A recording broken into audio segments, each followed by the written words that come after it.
Chapter 2792. South Dipper Peak was a secondary peak of Star Moon Mountain, where Star Soul Palace was located, but the cultivation environment there was extremely good. The world energy here was rich, not inferior to the main peak of High Heaven Palace. The place where Star Soul Palace was located was where hundreds of millions of cultivator source chi gathered in the Southern Territory. Not only was it closely related to the Southern Territory, but it also suppressed the earth veins of the entire Southern Territory, so it was natural for it to have such abundant world energy. After arranging for Xianxia's accommodation, Lan Sun left. For a time, South Dipper Peak was quiet, and Xianxia's state of mind seemed to be affected a little, becoming extremely calm. Since no one disturbed him, he closed his eyes and meditated, cultivating the dragon transformation secret technique that Zhu Qing had taught him before she left. Time flew by, and soon it was nighttime. Xianxia, who was cultivating, seemed to feel something and suddenly opened his eyes. His figure flickered, and he stood on South Dipper Peak. What he saw caused him to involuntarily open his mouth wide. The crescent moon hung high in the sky, and as far as the eye could see, there seemed to be a beautiful painting spread out in the sky above the Star Moon Mountain. Every star was emitting a dazzling light, as if they could touch it with their hands. What surprised Xianxia the most was that among the stars, there was a brilliant light that connected the heavens and the earth. The brilliance of the stars seemed to contain a magical power, making the world energy of the entire Star Moon Mountain more lively. The heavens and earth were filled with a kind of charm that could not be experienced during the day. It was ethereal, but it was in accordance with the principles of the Great Tao. The entire Star Moon Mountain at this moment looked like a paradise, making people forget to return. Xianxia stared at it in a daze, even forgetting to breathe, his mind unprecedentedly calm. This is the star tide, which occurs once a month. The great emperors said that the power of the star tide contains the great Tao of heaven and earth, and if one can learn a thing or two from it, they will benefit immensely. And, in fact, many disciples of my Star Soul Palace have gained a lot of benefits from the star tide. They have broken through the shackles of their cultivation, or gained inspiration to comprehend the divine technique.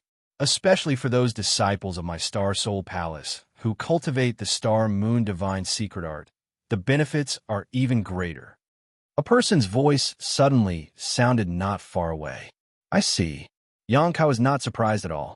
He was immersed in this starlight, but he didn't know if it was because he wasn't a disciple of Star Soul Palace. But even though he felt that this star tide was quite mysterious and marvelous, he didn't get any benefits. After a short while, Xianxia turned his head and looked at a sturdy young man with his hands behind his back. "What's your name?" The young man turned around and grinned, revealing a row of white teeth. "Thunder." Xianxia frowned and pondered for a moment. "I have long heard of the 4 great emperors of Star Soul Palace. Among them, Great Elder Lei Hong is the strongest, far surpassing ordinary third-layer emperors. What is your relationship with Great Elder Lei?" Lei Ting curled his lips as if he was not happy to hear Lei Hong's name, but he still answered truthfully, "Uncle and nephew." Xianxia said, "Oh, so you're Elder Lei's nephew." Lei Ting's eyes turned cold. "I prefer to hear you say that he's Thunderbolt's uncle." Xianxia shrugged his shoulders and said, "Sorry, I have only heard of Great Elder Lei's fame." Lei Ting immediately snorted coldly, light blue arcs of lightning swimming through his hair, crackling as he said in a deep voice, "I am in seclusion in Star Soul Palace all year round and rarely travel outside, so you naturally haven't heard of me. But it doesn't matter.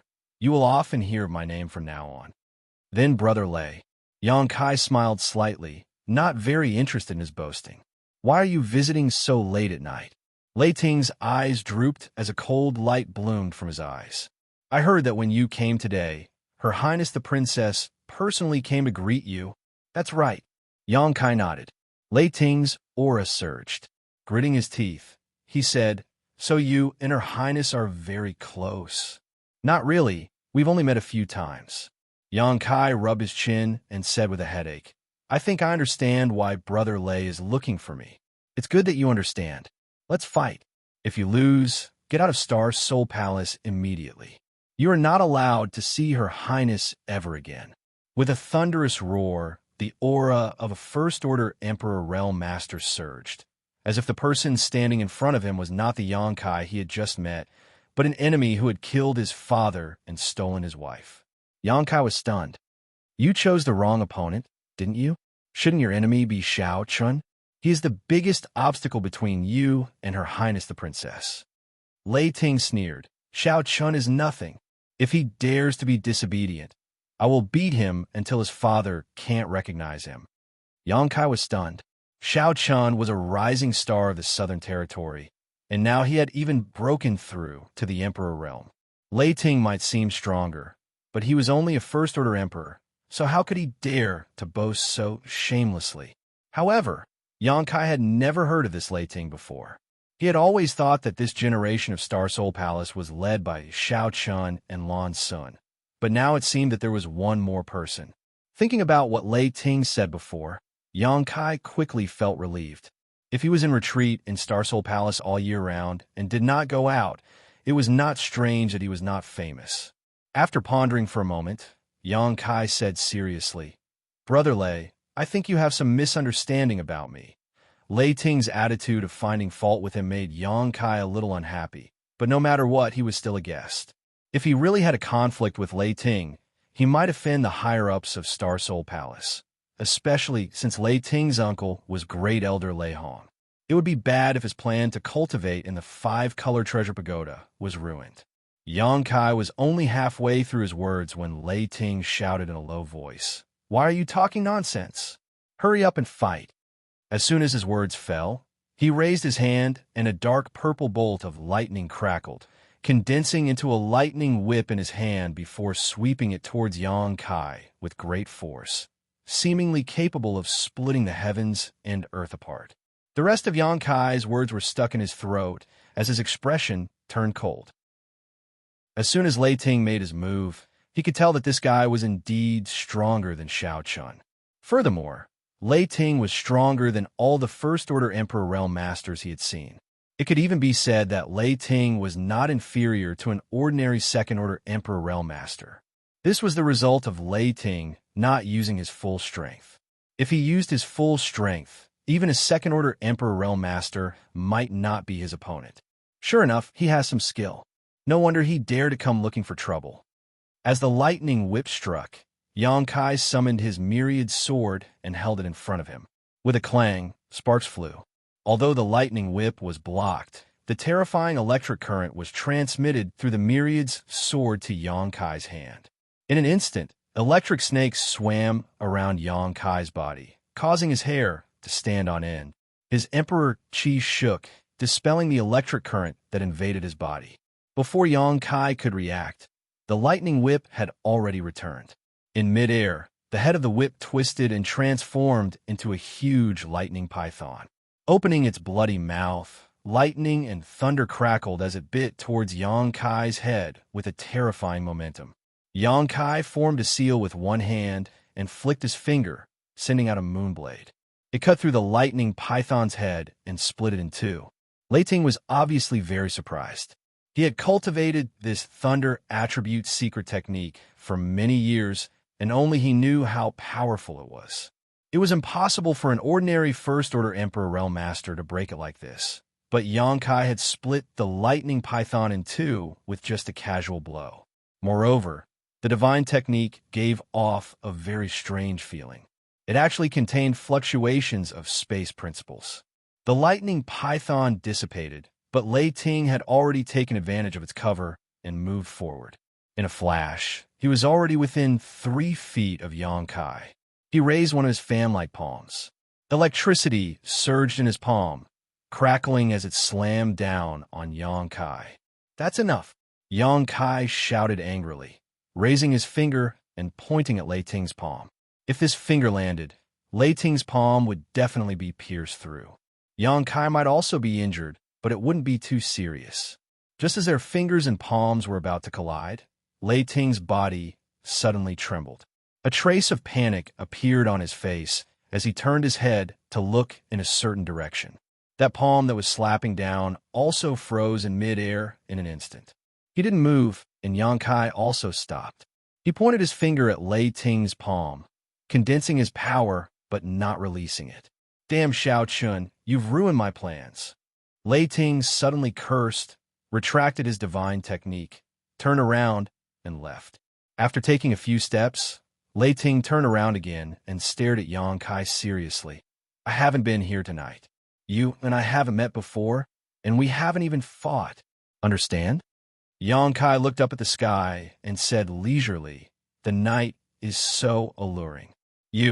Lei Ting still wanted to say something, but it was obviously too late. He glared hatefully at Xianxia. Then his figure flickered, turned into a bolt of lightning, and disappeared in the blink of an eye. Less than 3 breaths after he left, a ray of light fell on South Dipper Peak. Lan Sun looked at Xianxia and asked, Brother Yang, are you okay?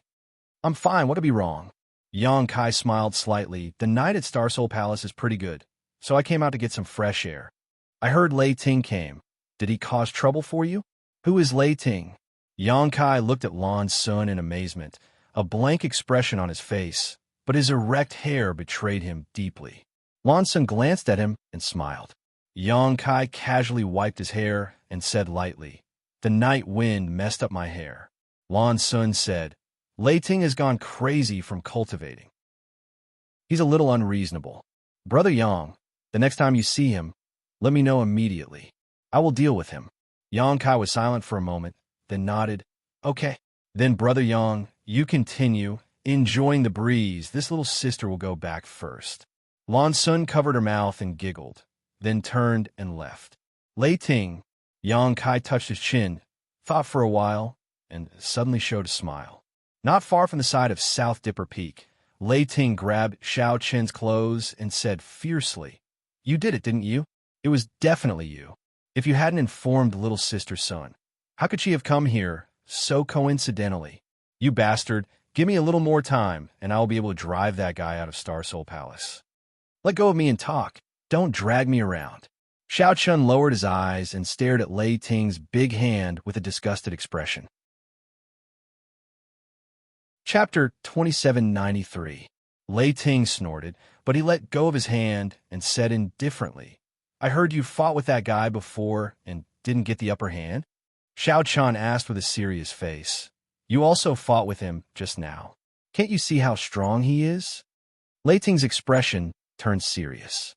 He thought seriously for a while and nodded. This person is a strong opponent. Xiaochun said, What's even more hateful is that Sun Er seems to see this guy in a different light. So Lei Ting, let's put aside our differences for now and work together to drive this guy away from Sun Er. Lei Ting sneered. Work together? Do I need to work together with you? What a joke. Xiaochun said, Do you dare talk to Sun Er? Do you dare to look into her eyes? Lei Ting's aura suddenly disappeared. After a while, Bian said indignantly, Who doesn't have a weakness? Xiaochun sneered. You don't even have the courage to look at Sun Er and talk to her. If Sun Er is with him, how are you going to deal with him? Then what do you think I should do? Lei Ting was annoyed. Xiaochun smiled and said confidently, The 5-color treasure pagoda will open in a few days. You and I will definitely go in. It will last for a month. Are you afraid we won't find an opportunity? Once we find an opportunity, we will give him an unforgettable lesson. At that time, he will have no face left. Work together to beat him up? Lei Ting was a little hesitant. That's not good, right? Bullying the weak with numbers is not something we do. Xiaochun said, Or you can fight him one-on-one. I will be in charge of restraining Sun Er and not let her disturb you. When Lei Ting heard this, he thought seriously for a while and nodded. Yes, that's good. He patted Xiaochun's shoulder and said, Then you will be in charge of Sister Sun. I will deal with that guy. So you agree to work with me? Xiaochun revealed a hidden smile. Work together, work together. Since your junior brother has said so, as a brother, I naturally have to cooperate. Lei Ting laughed. He was in a very good mood.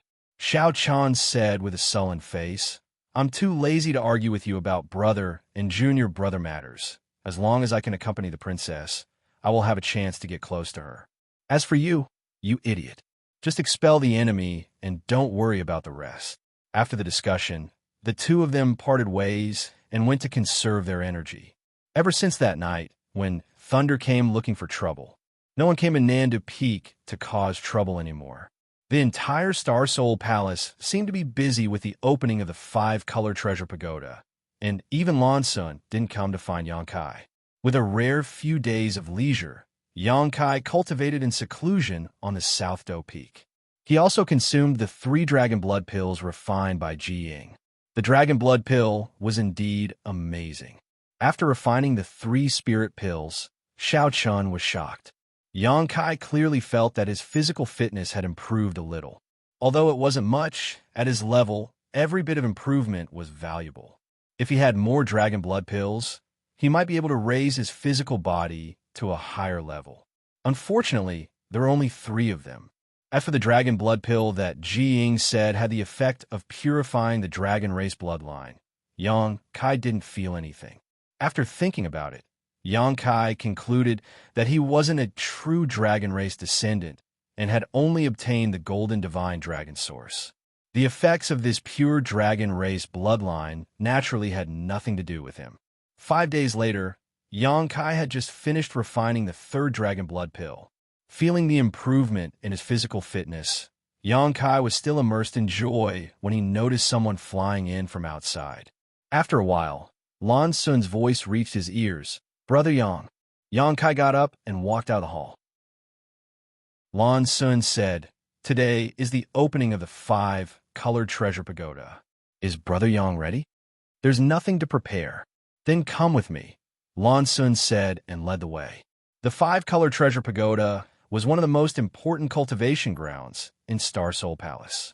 It could be said to be an extremely large sealed world, from the Origin King realm to the Emperor realm. A cultivator of all realms could experience it and obtain unimaginable benefits. It was rumored that the space sealed inside the 5-colored treasure pagoda was a broken world, so a cultivator could easily comprehend the world principles inside. Although the world principles were broken, they were much easier to comprehend and had miraculous effects on a cultivator's cultivation. The existence of the Divine Ascension Mirror allowed the soul of the entire Azure Sun Temple's masters to surpass that of a cultivator of the same realm. The existence of the 5-color treasure pagoda also allowed a cultivator of Star Soul Palace to have a far greater comprehension of the world principles.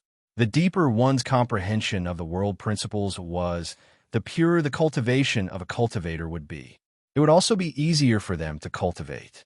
It could be said that the 5-color treasure pagoda was one of the foundations of Star Soul Palace. However, even Star Soul Palace couldn't open the 5-color treasure pagoda casually. Every time it opened, it required a lot of manpower and resources. Not only did it require several great elders to work together, but Star Soul Palace also consumed countless precious treasures. Basically, Star Soul Palace would only open the 5-color treasure pagoda once every 3 years to select disciples to enter. There was also a limit to the number of people who could enter. In order to obtain an opportunity to cultivate, the disciples of all realms in Star Soul Palace would often have to participate in a large-scale martial competition half a year in advance. Only after obtaining a certain ranking would they be qualified to enter the 5-color treasure pagoda. This time, the opening of the 5-color treasure pagoda was originally scheduled for half a year later. However, because of Xianxia, it had to be brought forward. Of course, if Star Soul Palace had to open half a year later, Xianxia would have had no choice but to wait. However, as the pillar of the Southern Territory, Star Soul Palace had always kept its word and would not do anything that would damage its reputation. The early opening of the 5-color treasure pagoda, this time, caused the manpower and resources consumed by Star Soul Palace to increase exponentially. Xianxia had entered the 5-color treasure pagoda once before. When he arrived in Maplewood City at the beginning of the year, Xiao Yang had opened the entrance from afar and allowed all the Origin King Realm cultivator in Maplewood City to enter for experience.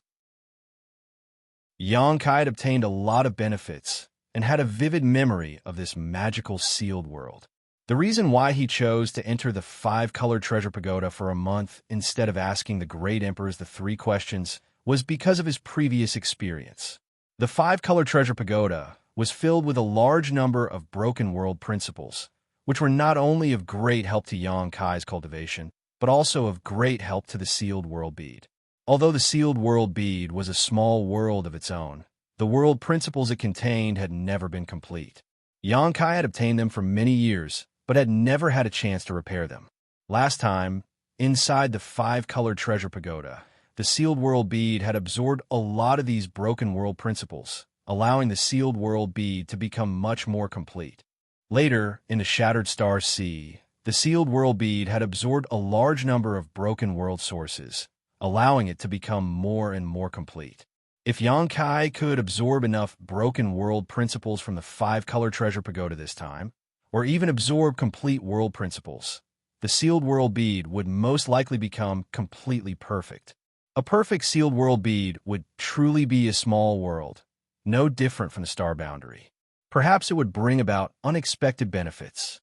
Compared to asking the great emperors the three questions, Xianxia was more willing to let the sealed world bead have this opportunity. This would be of unimaginable significance to his future comprehension of the world principles and his aspiration to become one of the great emperors. Last time, in Maplewood City, Xiaoyang had joined forces with several people from the Emperor realm to open an entrance to the five-colored treasure pagoda. Xianxia had not seen the actual five-colored treasure pagoda, but this time, he was fortunate enough to witness it. The five-colored treasure pagoda was really a pagoda, towering into the clouds and exuding an extremely mysterious aura. When Lan Sun led Xianxia to this place, he found that no less than 1,000 people had gathered around the five-colored treasure pagoda. Among these 1,000 people, there were cultivators from the origin returning realm to the Emperor realm, and no matter what their cultivation was, each of them had a calm aura. Obviously, they were all future pillars of Star Soul Palace. These 1,000 people were the disciples who would be entering the five-colored treasure pagoda for life experience this time. When the two arrived, thousands of pairs of eyes stared at them. Every Star Soul Palace disciple, regardless of whether they were men or women, showed a look of infatuation, but when they turned to look at Xianxia, their gazes were filled with envy, jealousy, and hatred, creating a stark contrast. Xianxia didn't care about the gazes of these 1,000 people, but there were a few other sharp gazes that forced him to treat them seriously. In front of the five-colored treasure pagoda, four people stood side by side, their auras as deep as the sea, like four towering pillars. These four people were the current four great elders of Star Soul Palace. Xiaoyang and Shuizheng Mao, whom Xianxia knew, were among them. The other two were old men, one with a ruddy face and a burly figure, while the other had white hair and was hale and hearty. Xiaoyang nodded lightly to Xianxia, but Shuizheng Mao, who had suffered a loss at Xianxia's hands, snorted lightly. "This boy is Xianxia." The ruddy, burly old man looked at Xianxia and asked. Xiaoyang said, He is Xianxia. He is a dragon among men, but he is only a first-order Emperor Realm Master. How did he manage to hurt junior brother Shui?" The burly old man frowned. Shuizheng Mao's expression was a little unnatural as he said, "This boy is proficient in the space divine technique." Junior brother was caught off guard, allowing him to launch a sneak attack. He was a third-order Emperor Realm Master, so being injured by a junior like Xianxia was really embarrassing. Even if it was a sneak attack, it is still very impressive. The burly old man nodded lightly. "Great Elder thinks too highly of him." Shuizheng Mao looked indignant. If we really fought, this old master would have taken his life in 3 moves. The burly old man was the great elder of Star Soul Palace, Lei Hong, known as the #1 Emperor Realm Master in the Southern Territory. Lei Hong chuckled. "It's not that this old master thinks too highly of him, but have you forgotten how Tan Junhao died?" Shuizheng Mao snorted. "Didn't the news say that this boy had a Monster King by his side? Tan Junhao must have died at the hands of that Monster King. What does it have to do with him?" Lei Ting shook his head and didn't say anything more. He knew that Shuizheng Mao was quite dissatisfied with Xianxia, and if he continued to speak, he might become angry out of shame. They were all fellow disciples and elders of Star Soul Palace, so there was no need to provoke him. However, it had been a long time since a young man could hurt a third-order Emperor Realm Master. Xiao Yuyang looked at Yang Kai, then at Xiao Chun, and sighed. Although he felt that his son was quite good, compared to Yang Kai, he seemed to pale in comparison. Chapter 2794. Yang Kai and Lan Sun landed together, and Xiao Chun and Lei Ting immediately greeted them. Princess, Xiao Chun greeted with a smile, but Lei Ting, who had come with him, looked a little uneasy as he glanced around, as if he was extremely uncomfortable. Brother Xiao, Brother Lei, Lan Sun smiled and glanced at the two. Oh! Lei Ting hesitated as his face suddenly flushed red, not even daring to look directly into Lan Sun's eyes. A trace of surprise flashed across Yang Kai's eyes as he looked at Lei Ting and then at Lan Sun, a playful grin appearing on his face. Brother Yang. Xiao Chun cupped his fist to Yang Kai, his demeanor amiable and easygoing, completely different from his previous overbearing demeanor. It was as if he had become a completely different person. Brother Xiao, Brother Lei, we meet again, Yang Kai returned the greeting. Lei Ting snorted softly and turned his head to the side. Yang Kai didn't mind and said, Are there only 4 of us from the Emperor Realm entering the 5-color treasure pagoda this time? Although there were many cultivators gathered here, it seemed that there were only 4 of them from the Emperor Realm. Although the 4 third-order Emperor Realm elders were also here, they definitely wouldn't enter. Lan Sun nodded and said, And there are only 4 of us. The Emperor Realm cultivators from the Emperor Realm have to pay a high price to enter the 5-color treasure pagoda, and they will take up more spots, so there can't be too many people from the Emperor Realm entering each time. Yang Kai nodded. Lan Sun continued, Brother Yang, although you have entered the 5-color treasure pagoda, once for life experience, the situation at that time is different from this time. The 5-color treasure pagoda has a total of 5 floors, and each floor has many broken spaces. Some of these broken spaces are connected to each other and can be entered and exited from, while others are completely sealed. The higher the floor, the more obvious this situation becomes.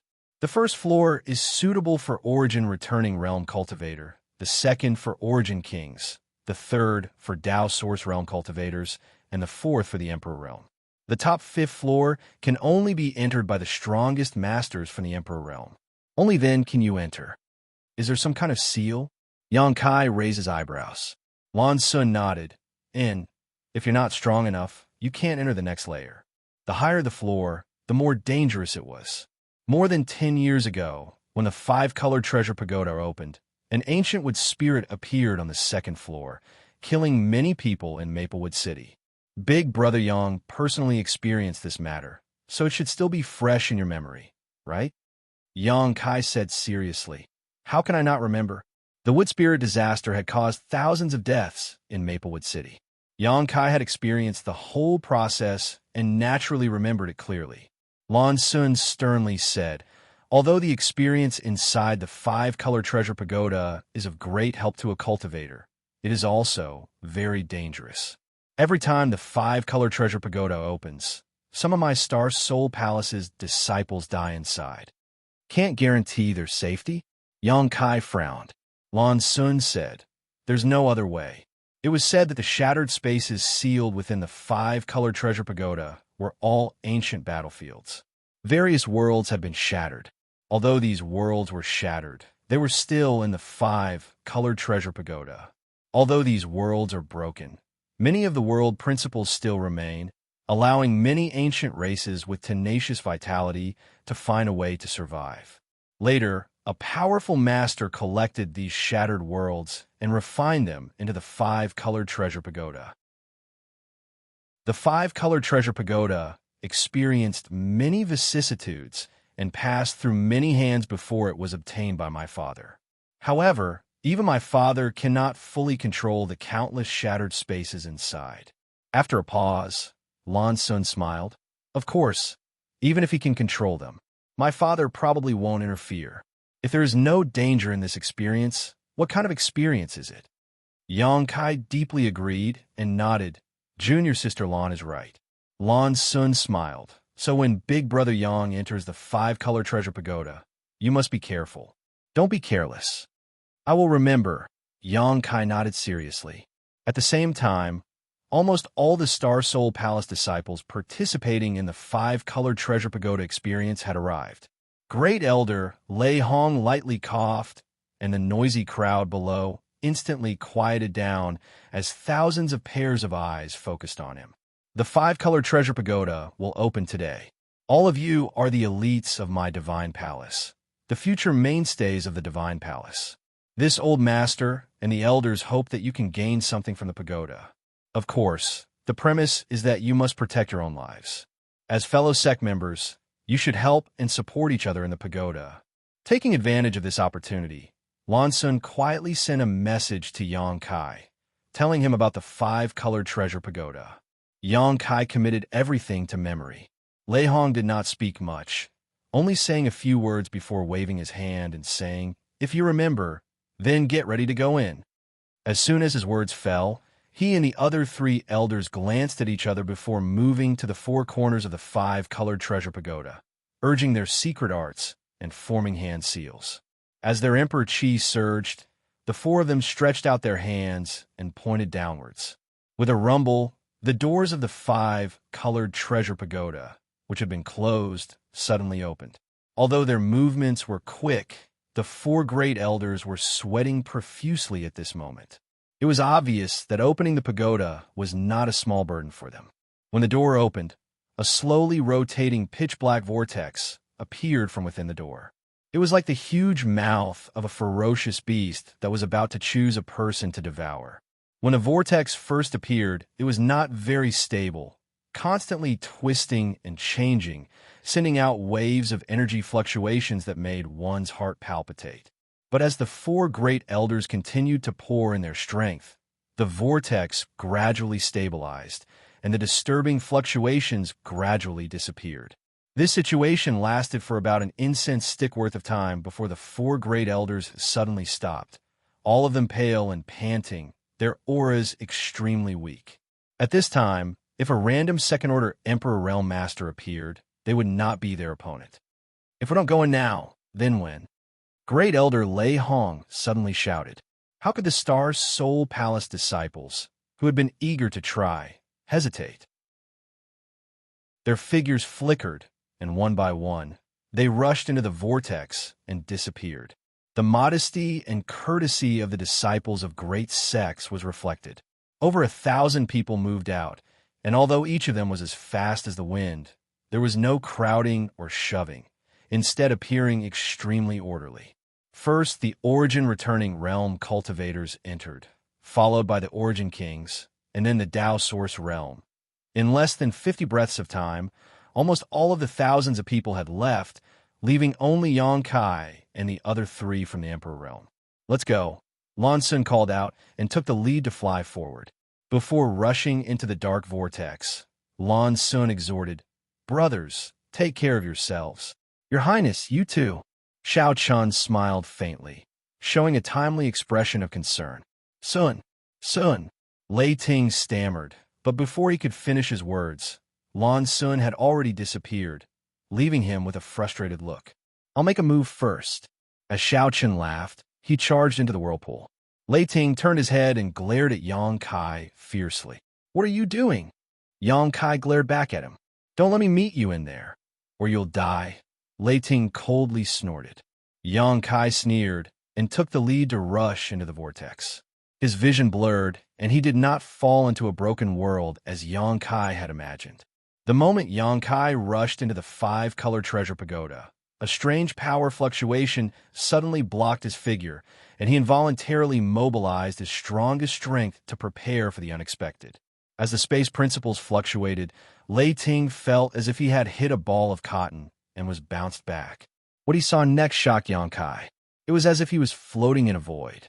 As far as the eye could see, there were balls of clouds and mist all around him. They were illusory. Moreover, these clouds and mist were of different colors.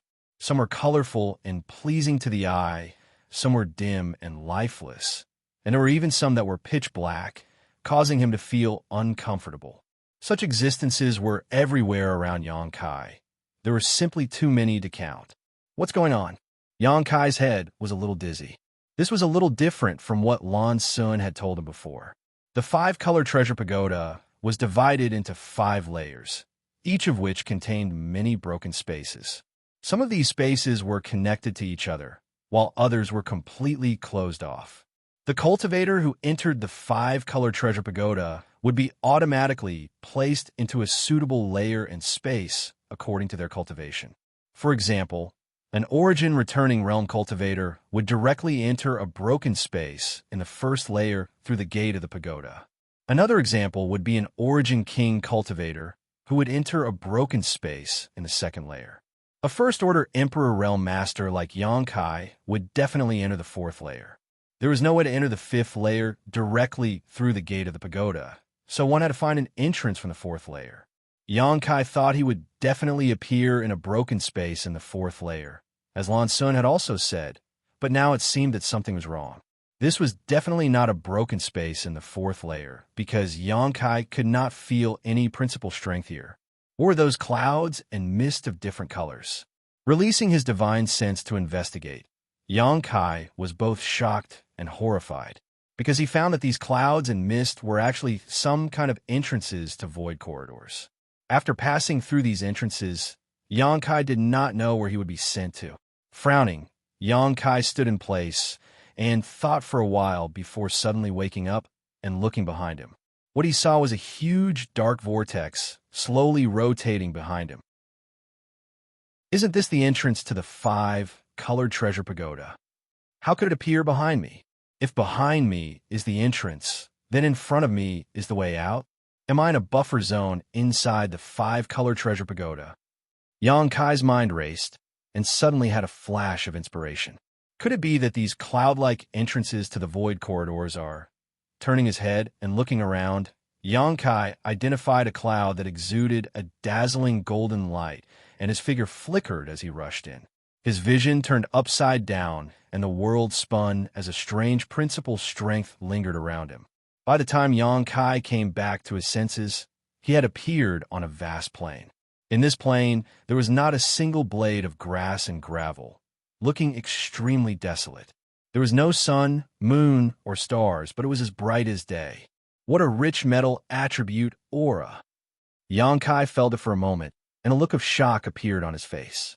The world energy here was a bit strange and extremely rich, but only had one attribute, not natural attribute, but metal attribute.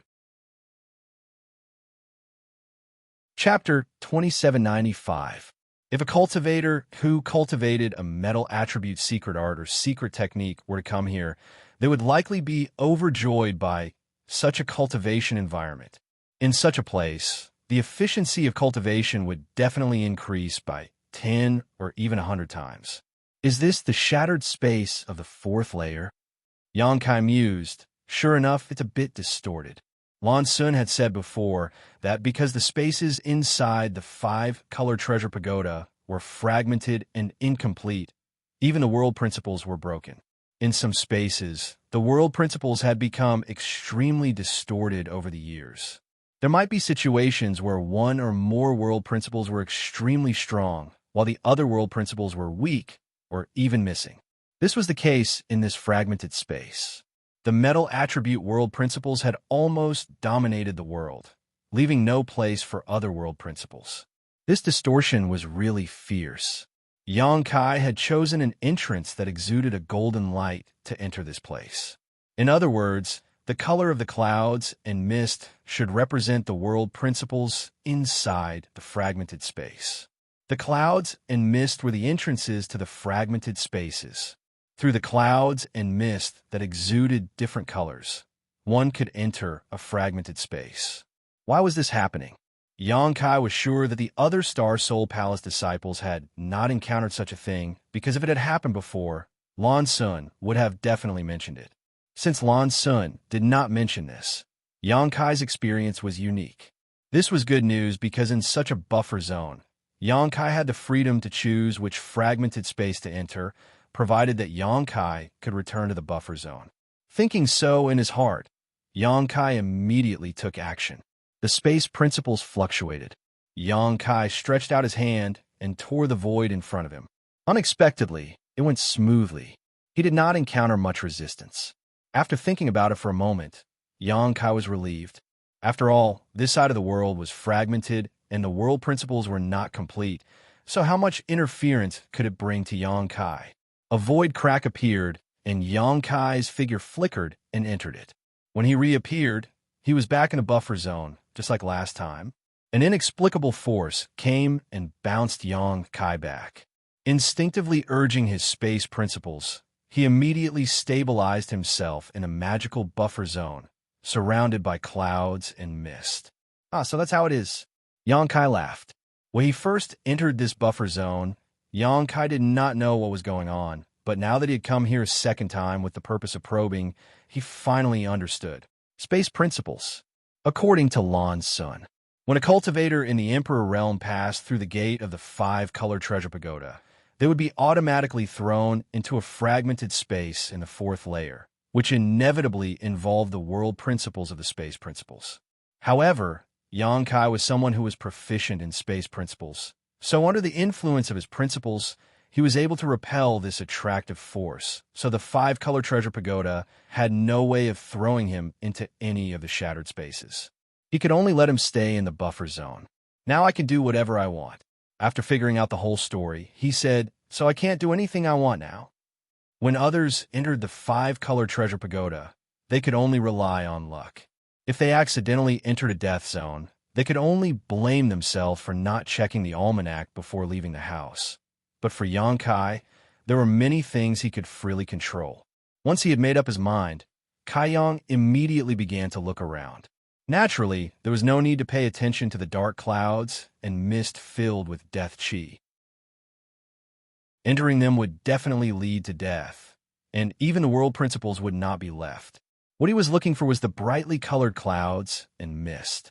Because the color of the clouds and mist was directly related to the hidden fragmented space, the brighter the color, the more outstanding the fragmented space would be, and the more useful it would be to him. Not long after, Xianxia identified a colorful cloud and rushed straight in. Sure enough, this was not the case. Although the laws of heaven and earth in this broken world were still broken, they were not distorted. Unexpectedly, the spiritual energy of heaven and earth seemed to be extremely rich, not inferior to that of the first-class sects in the Southern Territory. However, when Xianxia released his divine sense, he could not help feeling a little stunned. So small. He found that this fragmented space was extremely small, occupying only a few dozen square meters. The edges were filled with nothingness and chaos, giving off an extremely uncomfortable feeling. Such a small space was similar to Thousand Leaves Sect's Emperor Heaven Valley. There were some plants, but no living creatures. When Xianxia's divine sense swept out, nothing in this world could hide. So what if it was small? It was better than nothing. Xianxia also wanted to know what kind of changes would occur to the sealed world bead after refining and absorbing the world principles of this world. He would just treat this as an experiment. With this in mind, Xianxia immediately summoned the sealed world bead, sat down cross-legged, and placed his palms together, placing the sealed world bead in his palms. With a thought, the sealed world bead's entrance opened. Xianxia immersed his mind into it, silently circulating his secret art while controlling the sealed world bead to devour the world energy and fragmented world principles of this world. In an instant, the surrounding world energy was continuously devoured by the sealed world bead, like a sea of water. At the same time, mysterious and almost unfathomable world principles poured into the sealed world bead through the entrance, filling up the small sealed world. Suddenly, lightning flashed and thunder rumbled. Xianxia opened his eyes abruptly, suddenly feeling a hostile aura enveloping him from all directions. Xianxia was shocked. He thought that there was some danger here that he had not noticed, but upon closer inspection, he found that things were not as he thought. There were no living creatures in this world, but the hostility was clear and tangible, as if it was everywhere, wrapping around him. Xianxia instantly felt like he had fallen into a sea full of hostility. World Force. Xianxia's expression froze as he immediately realized what this hostility was. Xianxia had used the sealed world bead to refine and devour the world principles of this world, so naturally, it would cause this world to reject him. The heavenly way was constant, and the heavens were unpredictable. Even if this was a fragmented world, it was still a world of its own. Amidst the thunder and lightning, bolts of lightning struck down from above. Xianxia was caught off guard and was immediately struck, twitching all over as he hurriedly circulated his Emperor Qi to resist. Only then did he feel a little better. Xianxia was secretly shocked. This was just a small sealed world that covered an area of only a few dozen acres, yet it was already so powerful. If it were a larger world, how strong would the repulsion and hostility be? Fortunately, Xianxia had chosen this fragmented small sealed world to experiment with at the beginning. Otherwise, if he had rashly tried to touch a larger world, he might have failed miserably.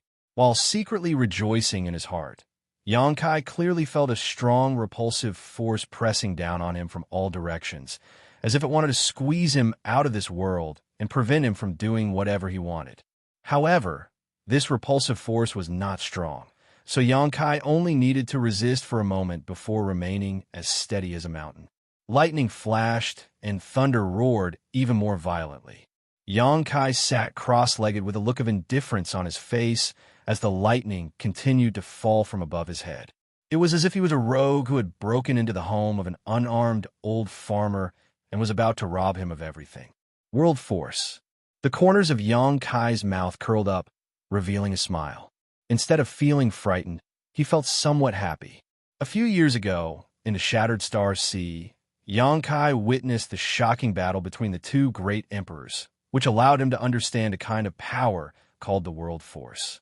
It was a power that was even more profound than principal strength, a power that only the great emperors could control. Wasn't this World Force the World Force? Although the World Force of this side of the world was not strong, it was, after all, a legitimate seedling. Not only was it unable to harm Xianxia, but it also gave him an opportunity to come into contact with and comprehend this power in advance. Faintly, Xianxia gained some insights. However, good things did not last long. Only 3 hours later, the lightning and thunder suddenly disappeared, and even the hostility of the entire world was annihilated without a trace. This situation did not occur because the world had acknowledged him, but because the sealed world bead had swallowed up the world force of this side of the world. Even the remnants of the world force had disappeared, and this side of the world could no longer display any hostility or repulsion towards him. Xianxia opened his eyes and smacked his lips, a look of dissatisfaction on his face. It was at this moment that the world suddenly collapsed. Huge cracks appeared in the sky one after another, as if a mirror had been smashed by someone. The ground also trembled, and ravines suddenly appeared. Even the surrounding void also appeared, and the aura of chaos and nothingness emanated from it. Xianxia hurriedly got up, stretched out his hand, and tore space, escaping from this side of the world and returning to the buffer zone. Just as he returned to the buffer zone, a cloud in front of him suddenly burst apart, turning into dust and dissipating. This side of the broken world had disappeared just like that. Next, Xianxia muttered to himself, his figure flickering as he swam through the clouds. It didn't take long for him to enter another shattered world. There were many broken worlds here, and although they varied in size, there were still traces of them upon careful observation. Xianxia did not dare to touch those worlds that were too big, so he only looked for those small worlds to start with. Following the same pattern, in just 3 days, the sealed world bead had swallowed up the world force of more than a dozen small worlds, completely shattering them. Xianxia could clearly feel that there were some changes in the world inside the sealed world bead. The world force was undoubtedly more complete, but it was still some distance away from perfection. This made him very happy. During these 3 days, Xianxia was in a wonderful mood, but inside Star Soul Palace, outside the 5-color treasure pagoda, the 4 great emperor's 3-layer elders were all wearing worried expressions. Because after the 5-color treasure pagoda opened this time, some strange things had happened. Some strange things that had never happened before. 3 hours after the 5-color treasure pagoda opened, a burst of light suddenly burst out from the 4th floor. At that time, the 4 great elders were all meditating near the 5-color treasure pagoda. So when this strange event happened, all of them clearly saw it. Lei Hong was shocked and immediately went to investigate. However, he couldn't find anything. The remaining 3 great elders also couldn't find anything.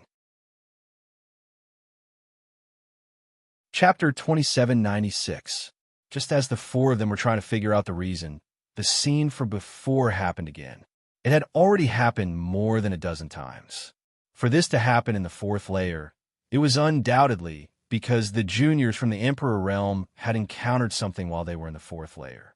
Among these juniors, Xianxia wasn't included, but Lan Sun, Xiao Chun, and Lei Ting were all descendants of Star Soul Palace's upper echelons, so no accident could happen to any of them.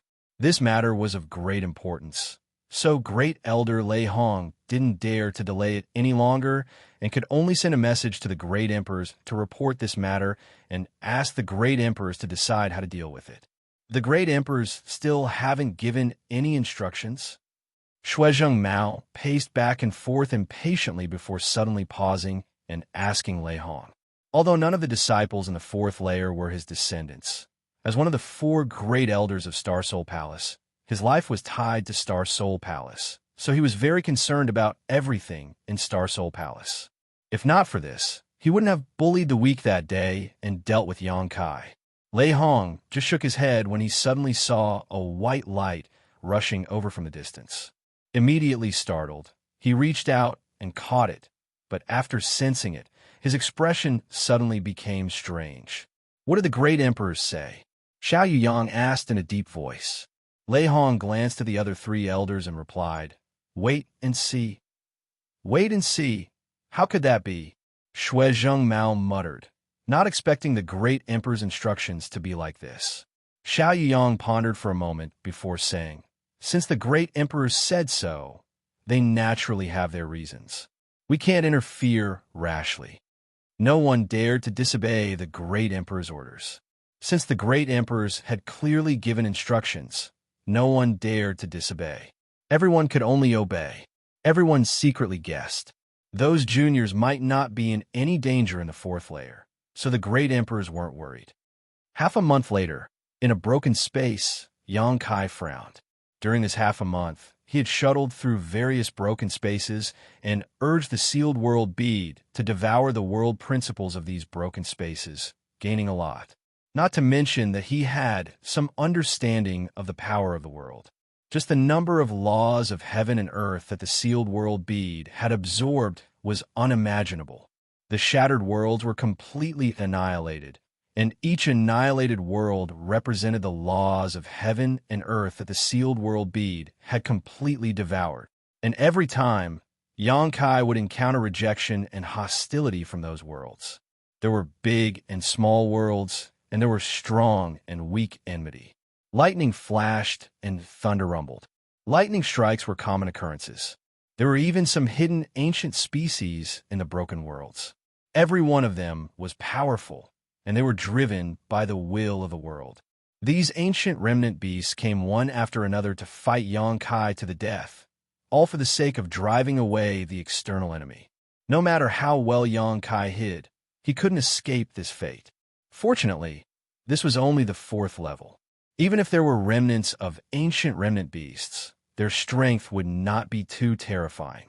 With Xianxia's current cultivation, it would not be too difficult to deal with them. If it was the 5th level, which was the highest level, perhaps it wouldn't be the case. However, it was impossible to enter the 5th floor directly from the buffer zone. He could only find the entrance from some of the shattered spaces on the 4th floor. Over the past few days, Xianxia had destroyed dozens of shattered spaces, and Xianxia had killed countless ancient remnant beasts. However, Xianxia had never found the entrance to the 5th floor. He didn't know if it was because his luck was too bad or because there were too few entrances. After half a month of hard work, his harvest was naturally not small. However, Xianxia now encountered a difficult matter. He could clearly sense that the sealed world bead had devoured enough laws of heaven and earth. Not only was it enough, it had even reached the point of saturation. However, it still hadn't evolved from quantitative to qualitative. It seemed that something was still missing, and the sealed world bead was unable to take that final step. This inevitably made him feel a little conflicted. Doubt begets one, one begets two, two begets three, three begets all things. Yin and Yang become the five elements. The five elements become one. The world begets five elements, five elements. As he muttered, Xianxia's eyes suddenly lit up, as if he had vaguely grasped something. A moment later, he suddenly stood up, stretched out his hand, and tore space, returning to the buffer zone. His eyes exuded a sharp light as he searched through the countless clouds. After a while, his eyes flashed, found it. His figure flickered, and he rushed directly into a cloud exuding a dazzling golden light. The next moment, his figure appeared in the world distorted by golden laws. This was the first shattered world Xianxia entered half a month ago. Since he lacked the five elements, he would make up for it. The five-color treasure pagoda didn't lack these things. Summoning the sealed world bead, Xianxia opened the entrance and devoured the laws and metal attribute aura here with all his strength. Xianxia divided a part of his mind to be vigilant of his surroundings. Having done this kind of thing many times, Xianxia also had the experience of dealing with it. In any case, this world would definitely not stand by and let him seize its laws. It would definitely interfere and reject him. It was just that depending on the world and its laws, the methods of interference and rejection would also be different. There are no signs of clouds gathering in the sky, allowing Xianxia to breathe a sigh of relief. During this time, he had been struck by lightning many times, and whenever he heard an explosion, he would tremble. Fortunately, the golden laws here were distorted, and there was no place for other laws, so naturally, no lightning would appear. However, the hostility and rejection of this world was unprecedentedly fierce. If it weren't for Xianxia's solid foundation and strength, he would have been pushed out long ago. What could it be? Xianxia's expression was not nervous, but instead a little excited. This kind of experience of being an enemy of an entire world was not something that everyone could experience. Every time one resisted, one could grow. The worlds Xianxia had searched for before were all worlds with a mixture of different elemental laws. This was the first time he had encountered a world with a single elemental law, so he couldn't help but look forward to it. Asterisk zheng. Asterisk a clear cry suddenly sounded, like a sword being unsheathed. Xianxia looked towards the source of the sound and suddenly raised his brow. Not far away, a sharp blade exuding a golden radiance suddenly took shape and floated in the air. The long sword rotated slightly, its tip pointing towards where Xianxia was. Golden sword? Xianxia grinned. A bit interesting. Asterisk zheng zheng zheng. Asterisk clear sounds rang out one after another, interrupting Xianxia's soliloquy. In the next moment, hundreds of golden swords suddenly appeared from all directions, each one seeming to have been carved from the same mold. Moreover, each of these golden swords exuded an extremely sharp aura, as if they could split mountains and sever seas. Asterisk gulp? Asterisk Xianxia could not help but gulp, his expression becoming a little difficult. With so many golden swords appearing at the same time, each one filled with a strong hostility, Xianxia really could not be happy. Not only that, there were even more golden swords condensing. In the blink of an eye, Xianxia seemed to be wrapped in a sea of golden swords in the sky and on the ground. Being in such an ocean, he was like a lonely boat in danger of capsizing at any time. After the countless golden swords appeared, they did not immediately attack Xianxia. Instead, they moved together and gave him a warning, gathering a shocking sword intent that seemed to want to shatter the sky and turn the universe upside down. Xianxia was unmoved, but his expression was solemn as he waited. After 3 breaths, the golden swords began to tremble and quickly rotated at high speed. leaving behind a series of afterimages. It was as if they were being controlled by an invisible hand, breaking through the barriers of space and instantly bombarding Xianxia. The myriad sword had already been summoned, and the supreme sword intent erupted. Xianxia waved the long sword and defended himself like an impregnable fortress. But this defense only lasted for a breath before it was broken. With a series of clanging sounds and sparks flying, Xianxia opened up and more golden swords came at him, as if they wanted to crush Xianxia to pieces. Xianxia was shocked. Although he did not underestimate the power of these golden swords, he still underestimated them. In a hurry, he hurriedly urged the 5 elements' indestructible sword chi to surround himself, but it was broken in an instant. Asterisk chi chi chi chi. Asterisk with a series of soft sounds. Xianxia was soon in rags and looked extremely embarrassed. There was even a bloody wound on his cheek, revealing his white bone and blood. It was an extremely terrifying sight. After a round of attacks, the golden swords calmed down a lot and did not launch another attack. Heaven's way was to take away what was surplus and make up for what was lacking. For the world will of this side, it would not be so extreme as to force Xianxia to retreat. Xianxia had experienced such a scene countless times and was naturally familiar with it. Therefore, although he had suffered a slight setback, he had no intention of stopping, and instead urged the sealed world bead to devour the world principles here. The world was furious.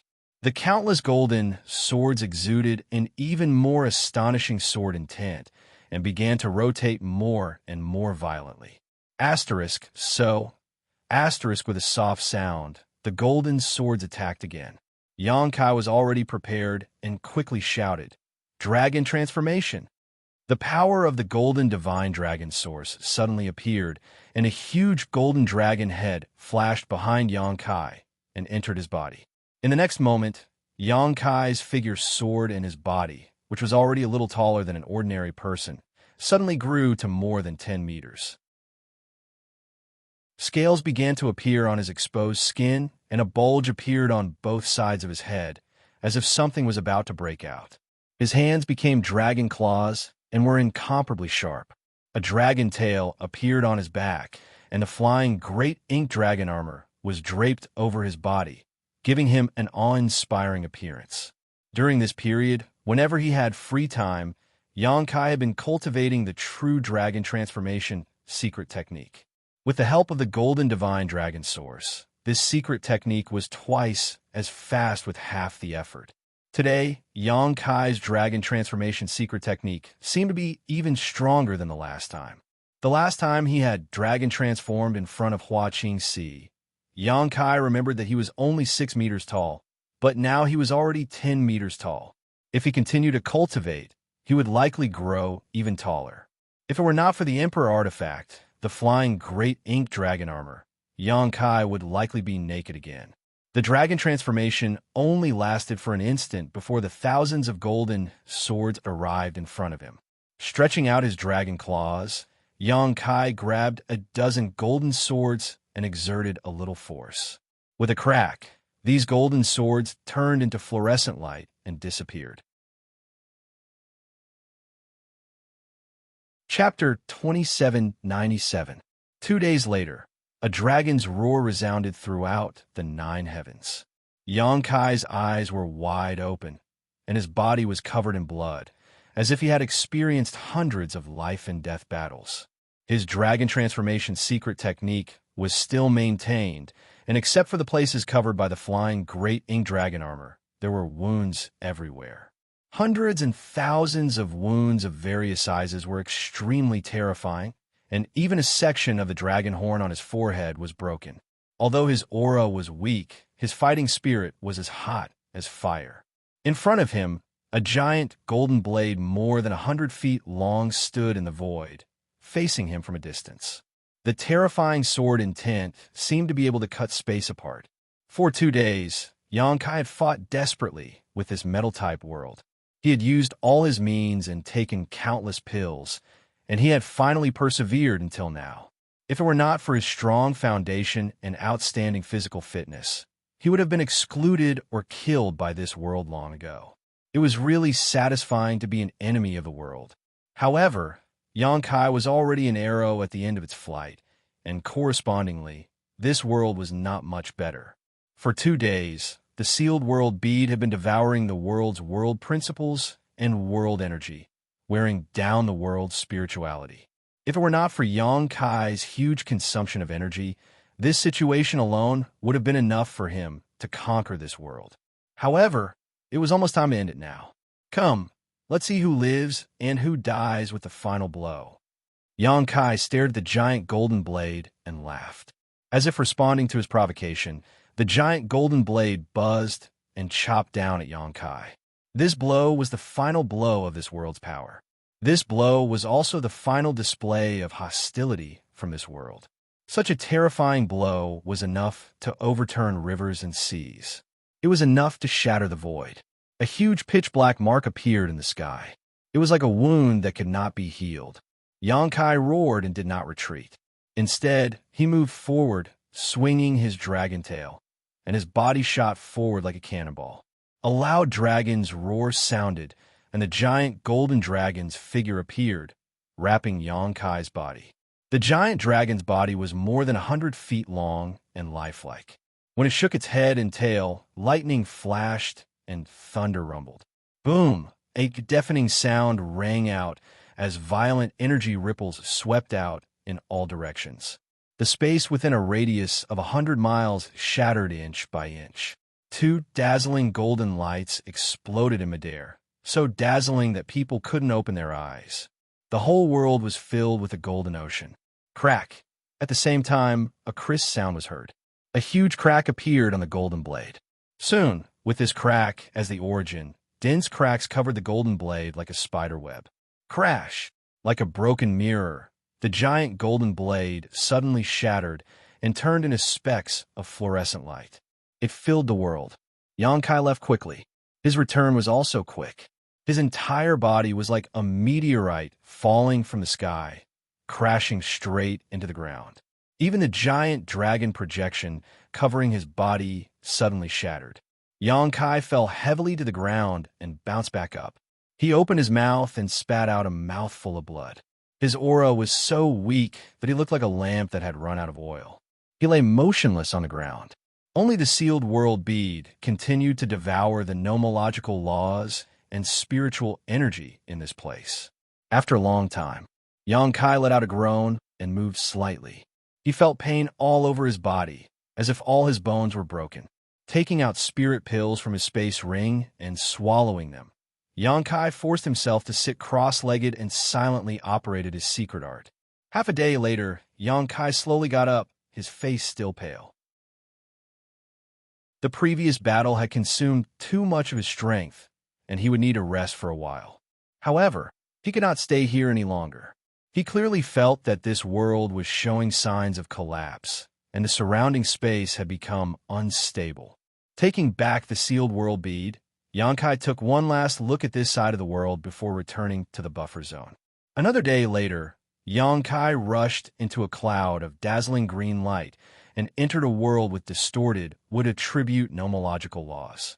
In this world, Xianxia encountered an old acquaintance, the wood spirit. Not just 1 or 2 wood spirits, but tens of thousands of them. The vitality of the wood spirits was extremely strong, and their seeds had the ability to parasitize. Any wood spirit was an existence that was difficult to kill. Unfortunately, they had encountered Xianxia. The wood spirits were most afraid of fire attribute secret arts and secret techniques. Although Xianxia now cultivated the space divine technique, when he first entered the martial Tao, he had cultivated a fire attribute secret art and his conflagrated knowledge C. The wood spirit could be said to have encountered its natural enemy. In this world, Xianxia's situation was much better than in the world with distorted metal attribute nomological laws. Defending his position alone and enveloped by his conflagrated knowledge C, the wood spirit could not approach him at all. After another 2 days, the sealed world bead had completely devoured the nomological laws of this world. Returning to the buffer zone, Xianxia did not stop. unwilling to waste a single moment as he purposefully searched for the nomological laws of the five elements. The monstrous waves of the water attribute world, the ocean cage, the earthstone mongoose of the earth attribute world, each of which had the power to destroy a country, were all cut down by Xianxia's sword one by one. 25 days after entering the five-color treasure pagoda in the fire attribute world, Xianxia's expression was solemn as he swung his myriad sword, pouring all of his emperor chi into it to break through the ancient flame demon's body. Space principles fluctuated, and hidden in the sword light, the shattered space turned into a vortex, forming a dark black hole that sucked in the ancient flame demon's body one by one. The ancient flame demon let out a mournful howl, as if unwilling to accept such a fate, but it was still unable to escape the devouring of space and eventually disappeared. Xianxia let out a soft breath. The ancient flame demon he encountered in the fire attribute world was not as sharp as the one in the metal attribute world. Its defensive power was not as strong as the one in the earth attribute world. It was not as flexible as the one in the water attribute world, and it did not have as many wood spirits as the one in the wood attribute world. The most troublesome thing about this ancient flame demon was its almost immortal body. No matter how serious its injuries were, as long as it absorbed some fire attribute energy, it would be able to heal. Fortunately, Xianxia's space divine technique allowed him to banish this ancient flame demon into the endless void, otherwise he would not have known how to kill it. With the ancient flame demon banished, the greatest threat to the fire attribute world had disappeared. Xianxia suddenly felt relaxed and focused on urging the sealed world bead to devour the fire attribute world principles here. According to his previous conjecture, the reason why the sealed world bead had not been able to take the final step was because the five elements were incomplete. Since the five elements were incomplete, Xianxia had to make up for them. Xianxia put this conjecture into action. The five element principles of metal, wood, water, fire, and earth were all devoured. Now, the sealed world bead was filled with a magnificent five-colored brilliance that connected the heavens and the earth. The power of the five elements reinforced and restrained each other, circulating endlessly, seemingly undergoing some magical transformation, giving Xianxia more confidence in his conjecture. A day later, the fire attribute world principles were completely devoured, and the world was on the verge of collapse. Xianxia put away the sealed world bead, but did not have time to investigate what kind of changes were taking place. Instead of returning to the buffer zone like he had done several times before, his figure flickered as he flew off in a certain direction. There was a void corridor there. It should be the entrance to the fifth layer. Over the past 20 days or so, Xianxia had shuttled through dozens of broken spaces and had finally found an entrance, so naturally, he would not let it go. He wanted to know what was inside the fifth layer of the five-color treasure pagoda. Secretly on guard, Xianxia plunged into the void corridor and immediately felt a sense of weightlessness. However, he soon landed on solid ground, and before Xianxia could observe his surroundings, he suddenly felt a pair of sharp eyes staring at him. Xianxia's expression became solemn as he circulated his emperor chi and looked up, a look of surprise appearing on his face. Brother Lei? The person staring at him was actually Lei Ting. Xianxia was quite surprised to encounter Lei Ting here. You really came to the fifth layer. Lei Ting was not surprised at all, and instead grinned as if he had expected this. My 10 days of waiting for you here was not in vain. Xianxia frowned and asked, Brother Lei was waiting for me? Why? Lei Ting was furious. Don't play dumb. We haven't finished our battle yet. Don't tell me you want to be a coward. Xianxia was surprised for a moment before he burst into laughter. I thought we were done fighting. Lei Ting snorted. How can we be done without a victor being decided? Why do we need to decide a victor? Xianxia asked back. Lei Ting said, Of course. At this point, he suddenly waved his hand and said, Don't worry so much. We'll talk about it after the battle. As soon as his words fell, Lei Ting threw a punch towards Xianxia, lightning crackling around his fist, giving off a terrifying aura. Kai Yang indifferently took a step forward, and without any change in expression, he stepped forward to greet him. Lei Ting's fist instantly stopped in front of him, the electric arcs making Yang Kai's hair stand on end. "What are you doing?" Lei Ting glared at Yang Kai. "Do you know that if I don't withdraw my fist in time, someone will die?" Just now, when he threw a punch, Yang Kai did not retreat, but Yang Kai did not seem to have any intention of condensing his strength, letting him hit him as if he did not resist at all. This made Lei Ting feel like he had punched cotton. Although he wanted to teach Yang Kai a lesson, what was the point of fighting if his opponent did not fight back? What he needed was a real battle, a fair and square victory. Yang Kai said lightly, "Brother Lei's strength is profound. This one humbly admits defeat." The veins on Lei Ting's forehead throbbed. He felt like a volcano was brewing in his chest, as if it could erupt at any time. Yang Kai, however, turned a deaf ear to Lei Ting's words, glanced ahead a few times, then looked back and asked, "What is this place? Why is there a corridor?" It was not until this moment that he discovered that he was in a long corridor. The place where he appeared was a space array, and the end of the corridor was pitch black, like a beast with its mouth open. Lei Ting said in a muffled voice, "Between the 4th and 5th layers, after crossing this corridor, you will reach the 5th layer. As for what lies on the other side, it depends on your luck." Yang Kai rubbed his chin, thought for a moment, and muttered to himself, "It's a bit similar to the 4th layer." The 4th layer also had a buffer zone, but not everyone could enter it.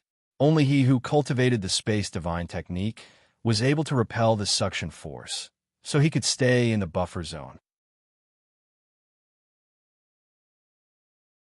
Chapter 2798. The corridor in front of him was a buffer zone for the 5th layer, and anyone could come in, provided that they could find the entrance to the 4th layer. No wonder Lei Ting had been waiting here. It turned out that he had already expected him to come to the 5th layer. "Brother, Lei doesn't want to go in and take a look?" Yang Kai glanced at the dark entrance and asked. "There's no hurry," Lei Ting replied lightly. Yang Kai counted on his fingers. "If I remember correctly, this 5-color treasure pagoda adventure will end in a few days. So if we don't seize the opportunity now, I'm afraid we won't have another chance." Lei Ting sneered. "That's only for you." He was the nephew of Star Soul Palace's great elder and one of the leaders of Star Soul Palace's younger generation. The 5-color treasure pagoda opened once every 3 years, so as long as he wanted to, he could enter almost every time. Of course, he wasn't in a hurry to explore the 5th layer. On the contrary, Yang Kai had obtained this opportunity by chance, so if he didn't seize it, he might not have another chance to come to the 5-color treasure pagoda in the future. "That's true." Yang Kai rubbed his chin and smiled. "In that case, I'll take my leave first." "Where do you think you're going?" Lei Ting roared, his aura firmly locked onto Yang Kai, as if he would teach him a lesson if he dared to move. Yang Kai frowned and said somewhat impatiently, "Brother Lei, you and I have no grievances, so why be so aggressive?" Lei Ting sneered, "We do have no grievances, but you are a rare opponent, so I can't just let you go." Yang Kai thought for a moment before looking at him seriously and saying, "Is this just an excuse? The biggest reason is Her Highness the Princess?" Lei Ting blushed and waved his hand. "What are you talking about? Don't talk nonsense." Yang Kai grinned. "I can see that. Brother Lei cares for Her Highness the Princess and admires her. Brother Lei is afraid that my appearance will arouse Her Highness' interest. So you want to use force to show off your strength and make Her Highness look at you differently?" Lei Ting wore an embarrassed expression. "Is it that obvious?" Yang Kai pointed at his eyes and said, "I'm not blind." After being exposed by Yang Kai, Lei Ting seemed to be more at ease. He relaxed and said, "You're right. Sun Er and I grew up together. I've never seen her treat any man so passionately before. You give off a very dangerous feeling, so I have to treat you seriously." A strange light flashed in Yang Kai's eyes. He smiled and said, "That would be an honor. But Brother Lei, you're mistaken." He shook his head as he spoke. Lei Ting was startled. "What's wrong?" Yang Kai sternly said, "Your Highness is indeed an outstanding beauty with an easygoing temperament. But with your Highness's status and vision, how could you casually fall in love with a man? It was a matter between men and women. Not only do they have to be in love with each other, but they also have to be of equal social status. Lei Ting thought for a moment and nodded. Yes, you're right. Yang Kai continued. Brother Lei and your highness are childhood sweethearts. You should understand her temperament the best. Moreover, you and Great Elder Lei are uncle and nephew. Great Elder Lei is the Great Elder of the Divine Palace, under the Great Emperors. With Brother Lei's status, you're barely worthy of your highness. Being of equal social status is naturally not a problem. As long as Brother Lei can capture the heart of your highness, you'll naturally achieve good things. Lei Ting laughed and said, I didn't expect you to be so interesting. His face suddenly turned cold. He suddenly changed the topic. Do you think I'm a fool? Do you think I'll believe you just because you said a few words? Yang Kai was stunned. He sighed and said, Brother Lei, oh Brother Lei, I just want to tell you, I'm not your enemy. Your enemy is someone else. Lei Ting snorted. Who? Yang Kai blinked and said, Who else could it be? Xiaochun. Brother Lei, don't you know that the pavilion closest to the water enjoys the moonlight first? When you and I are confronting each other here, I'm afraid Brother Xiao is accompanying Her Highness the Princess. Moreover, Xiaochun's cultivation and background are not below yours. I have seen Xiaochun accompanying Her Highness the Princess several times, taking care of her every need. Men and women are different. After interacting with each other for a long time, love will naturally develop. Let me ask Brother Lei, are you afraid? Lei Ting sneered. Xiaochun, with just him, who's he think he is? Lei Ting, can kill him casually. But you, well, Sun Er's attitude towards you is very unsettling. While speaking, he clenched his fists, making crackling sounds. He approached Yang Kai with a grim smile. Don't worry, I won't take your life. At most, I'll cripple you. As long as I get rid of you, you won't have the face to appear in front of Sun Er. Then, Sun Er will be mine. Oh. Yang Kai raised his eyebrows and asked seriously, Brother Lei, do you know that trouble comes from the mouth? Is it really okay to say such irresponsible words? Lei Ting curled his lips and said, There's no need to say anything more. Hurry up and fight. Oh, it turns out that to Brother Lei, I'm actually in your bag. A clear and melodious voice suddenly came from behind Lei Ting. Lei Ting's ferocious face instantly stiffened and his hair stood on end. His fighting spirit seemed to have been drenched from head to toe by a basin of cold water. Swallowing hard, Lei Ting's forehead was covered in cold sweat. He mechanically turned his head and saw Lan Sun and Xiaochun standing side by side on the space array. The former looked at him indifferently, while the latter had a look of ridicule and schadenfreude on his face. When Lei Ting was horrified and felt his heart sink, as if he would fall into the depths of purgatory and never be able to turn over again. He kept wailing in the depths of his heart. It's over, it's completely over.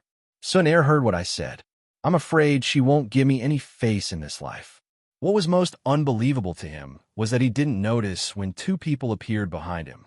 If not, he wouldn't have been so embarrassed. It's Yang Kai. He's deliberately diverting my attention. That's right. He used the law of space just now.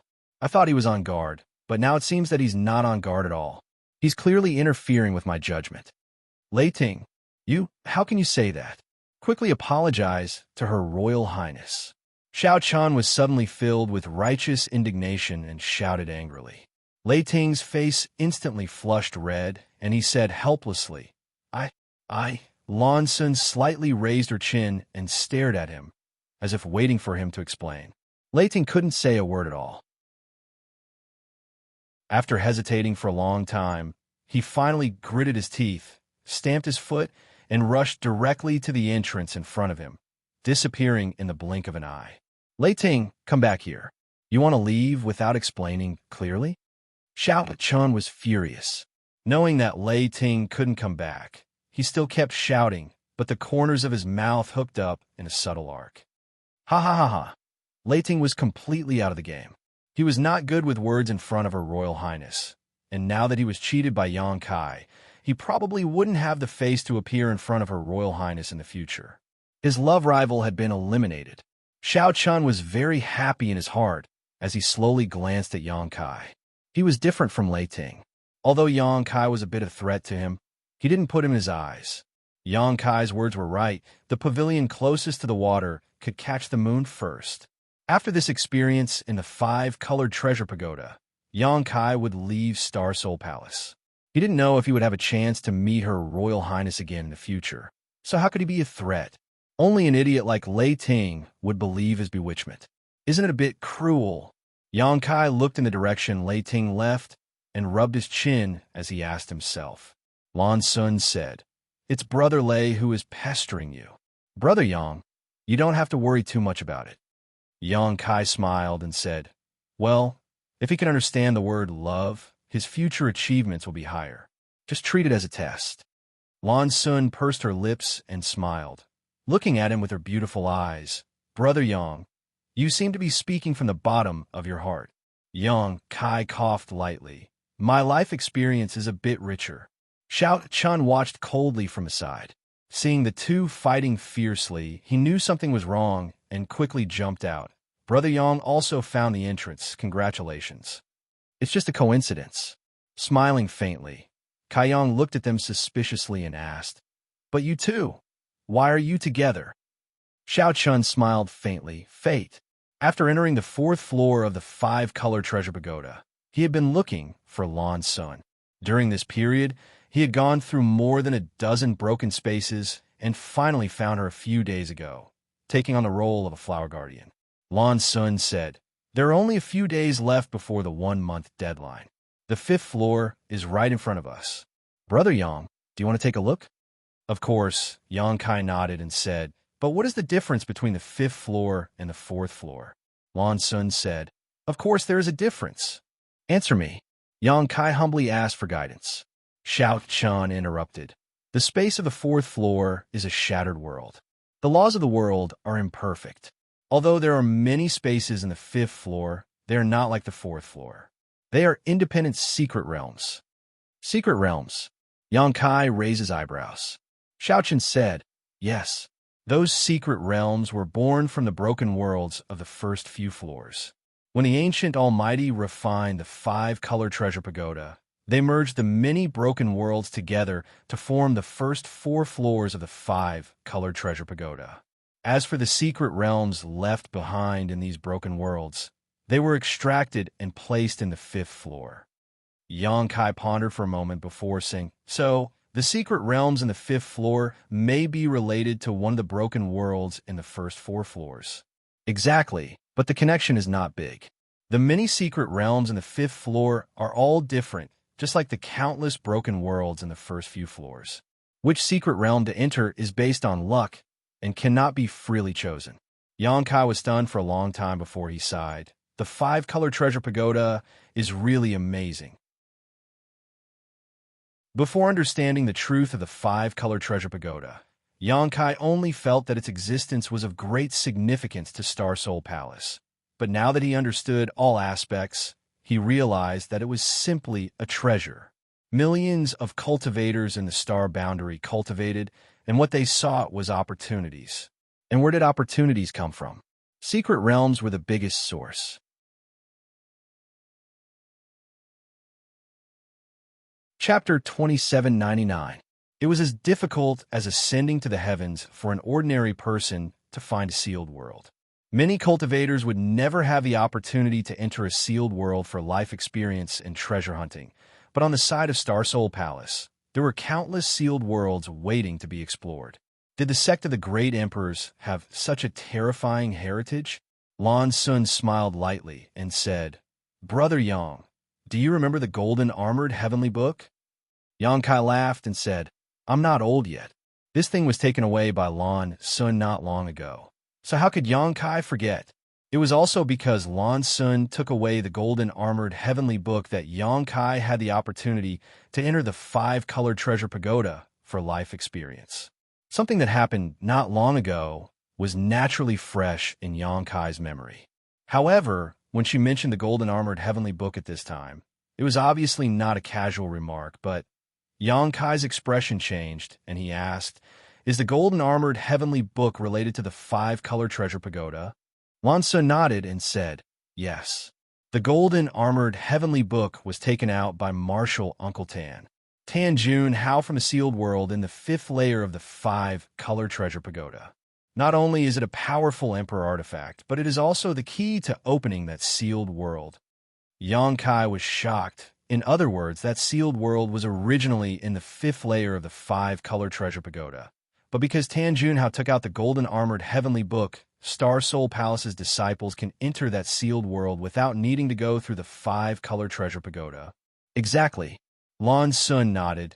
That sealed world originally existed in the 5th layer of the 5-color treasure pagoda. Under normal circumstances, if one wanted to enter it, they would have to pass through the 4th layer and have some luck, but since Tan Jun Hao took out the golden armored heavenly book, disciples can enter and exit it at will. Tan Jun Hao's luck is not small. Yang Kai clicked his tongue in wonder. Lan Sun smiled lightly. According to my father's master speculation, there should be many sealed worlds in the 5th layer like that one. They have their own keys. As long as they can find that key, they can open the entrance to sealed world at any time and allow disciples to enter it for life. Yang Kai shook and exclaimed, "There is such a thing." Xiaoqin's expression suddenly changed, and he quietly whispered to Lan Sun, "Your Highness, you've said too much." This matter was a secret of Star Soul Palace, and although it wasn't a top secret, it wasn't something that could be casually revealed to others. However, Lan Sun's identity was different. No one could blame her for saying this. Lan Sun shook her head and said, "It doesn't matter. Anyway, the key is not something that can be found easily. My divine palace has been searching for so many years, but we have only found the key to one sealed world." Yang Kai pondered seriously for a while, then cupped his fists and said, "Thank you for your advice." Lan Sun pursed her lips and smiled. Talking so much has wasted a lot of time. "Brother Yang, let's go to the 5th floor first." Yang Kai nodded, "All right." "Junior Marshal Sister Lan, please." Lan Sun's expression turned solemn as she exhorted, "There's one thing that Brother Yang should know. In the many sealed realms in the 5th layer, anything can happen. You must guard your heart and not be swayed by external forces." "Got it." Yang Kai nodded. While speaking, the three arrived at the end of the corridor. Looking around, at the end of the corridor was a rotating nebula, which looked mysterious and unfathomable. A strange aura came from the nebula, giving people a very uncomfortable feeling. "Brother Yang, this little sister will go first. Take care. See you outside." After Lan Sun said to Yang Kai, she jumped into the nebula. She disappeared. Xiaoqin stood in place and sighed. He seemed a little depressed. This time, he found Lan Sun on the 4th floor with great difficulty. Originally, he wanted to accompany her until the end of the training. Who would have thought that Lan Sun would insist on coming to the 5th floor? Now, they had to part. Glancing at Yang Kai leisurely, Xiaoqin was not in the mood to talk to him and also jumped into the nebula. Soon, only Yang Kai was left in the same place. Time was of the essence, so Yang Kai naturally did not hesitate. Anyway, since Lan Sun and Xiaoqin had both gone in, he naturally had to follow. The moment he stepped into the nebula, Yang Kai immediately urged the space principles, trying to see if he could stay in a buffer zone like on the 4th floor. If so, then he could have a lot of room to control, and he could choose a sealed realm that was suitable for him to experience. But this time, he was a little disappointed. Under the urging of the space principles, there was no reaction at all.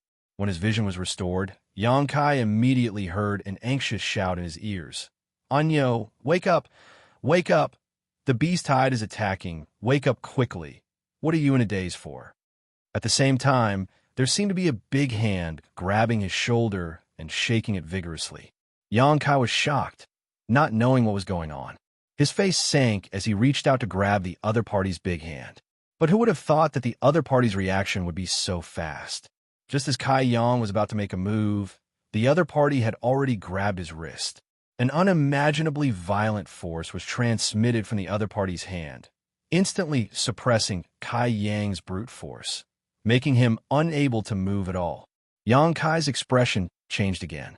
While he was shocked by the strength of the other party's strength, he immediately urged his Emperor Qi, And then, there was no reaction at all. His body was completely empty, without a trace of Emperor Qi.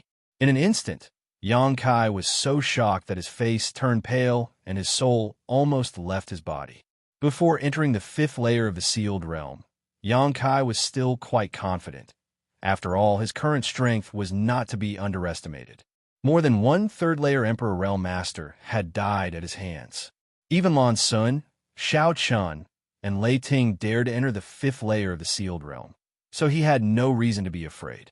He felt that even if he encountered any danger, his life would not be in danger. With the space principles, even if he could not win, he could still escape. But this sudden change left him at a loss. Why was his Emperor Qi gone? Without his Emperor Qi, was this still the Emperor Realm? He was not even a beginner cultivator. What was going on? While he was still in shock, Lan Sun's words echoed in his ears. In the many sealed realms in the fifth layer, anything can happen. Big brother, you must guard your heart and not be swayed by external forces. Yang Kai's heart shook and his expression calmed down in an instant. Don't panic, don't panic. First, I need to figure out what's going on. Perhaps this sealed realm has a principle that suppresses my strength, so I can't feel any trace of Emperor Qi. And although the person who grabbed his wrist was extremely strong, he did not have any hostility or malice, so he should not be a threat to him. Raising his head, he saw a pair of crimson eyes close in on him. They were bloodshot. His field of vision expanded, and a bearded face came into view. This was a young man who looked about the same age as Yang Kai, but his appearance was extremely rough and his body was burly. He did not look like a human, and he was a little different from the people Yang Kai usually saw, as if he had a different bloodline. His clothes were also very simple, only wrapped in animal skin that covered his vitals, leaving the rest of his body exposed. His muscles were as hard as iron, and at a glance, Yang Kai could tell that he was full of explosive power. Yang Kai looked at himself again. Compared to this young man, his arms and legs were as thin as heaven and earth. Having said that, although Yang Kai's body was not burly, it was still quite strong. It was just that this young man was too strong. But why was there a living person here? Was this a dream or an illusion from a sealed realm? It couldn't be a dream, but if it was an illusion, then it was too realistic. Kai Yang couldn't feel the slightest trace of falsehood from the bearded young man in front of him, as if he was a real person with flesh and blood. And the environment here was very simple. It seemed to be just a shabby wooden house. There were no furnishings in the wooden house, only a simple stool made of tree roots, a few wooden planks made of table, and there were pots and pans on the side. There were a few pieces of unknown beast meat hanging on the wall, which were blackened by smoke. There were some wild vegetables in the wooden basket, and there was a stone bowl with some cold leftovers. What was this place? Just as Yang Kai was thinking, the bearded young man shouted at Yang Kai, "Are you stupid? I told you that the beast tide is coming. Did you hear me?" His voice was full of anxiety, and it was deafening. Yang Kai nodded blankly. "I heard you. If you heard me, then hurry up and help. There are not enough people in the village, and the defense is about to be broken." As the bearded young man spoke, he grabbed Yang Kai and rushed out, as if he was flying. Yang Kai took the opportunity to ask, "I haven't asked." The bearded young man stopped and looked back at Yang Kai.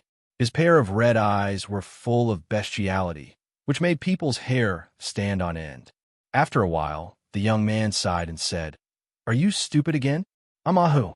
Yang Kai's mouth twitched, and he asked, "You said my name is Anyo?" "Anyo. I your mother Nyo." He was called Anyo. What kind of bullshit sealed realm was this? The other party was called Ahu, which was a very simple name. "I don't have time to talk to you about this. Hurry up and help. I'll talk to you after the beast tide is over." Oh hurriedly pulled Yang Kai and ran. Not far from the wooden house, there was immediately a burst of shouts and shouts.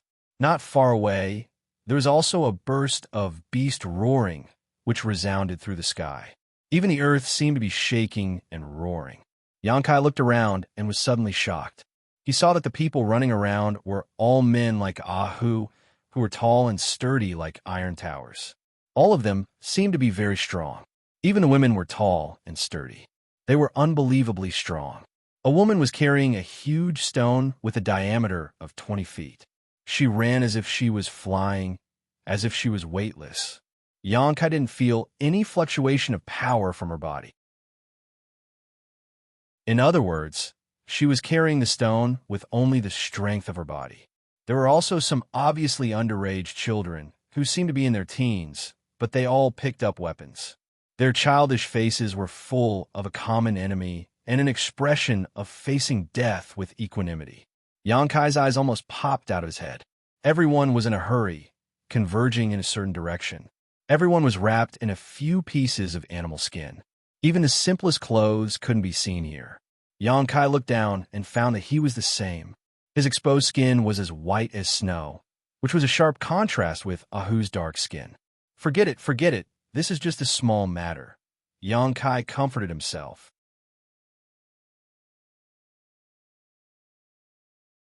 Chapter 2800. There were many wooden houses all around, which were just like the man's appearance, simple and crude. Xianxia looked into the distance and saw that not far away, there was a fence made of logs and stones. This should be a village, and it looked like a very primitive and ancient village. And the waves of beastly roars that made one's heart palpitate came from outside the fence. On the fence, many villagers were standing on it. Some were holding boulders and throwing them down, while others were holding bows and arrows and shooting them. The flames of war were swirling, and the air was filled with the smell of blood, which made people feel nauseous. Suddenly, Xianxia's eyes narrowed. From a corner of the fence, a 30 feet long, incomparably muscular leopard rushed up like a whirlwind. It opened its bloody mouth and bit down on the head of a villager. Although the villager was also tall and sturdy like an iron tower and struggled with all his might, how could he fight against such an existence? He only struggled for a moment before his head was bitten off by the leopard.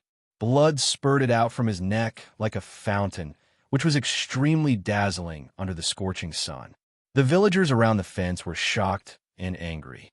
They roared and rushed toward the leopard. At the same time, dozens of sharp arrows flew and stabbed into the leopard's body. Under the pain, the leopard roared and was a little unstable.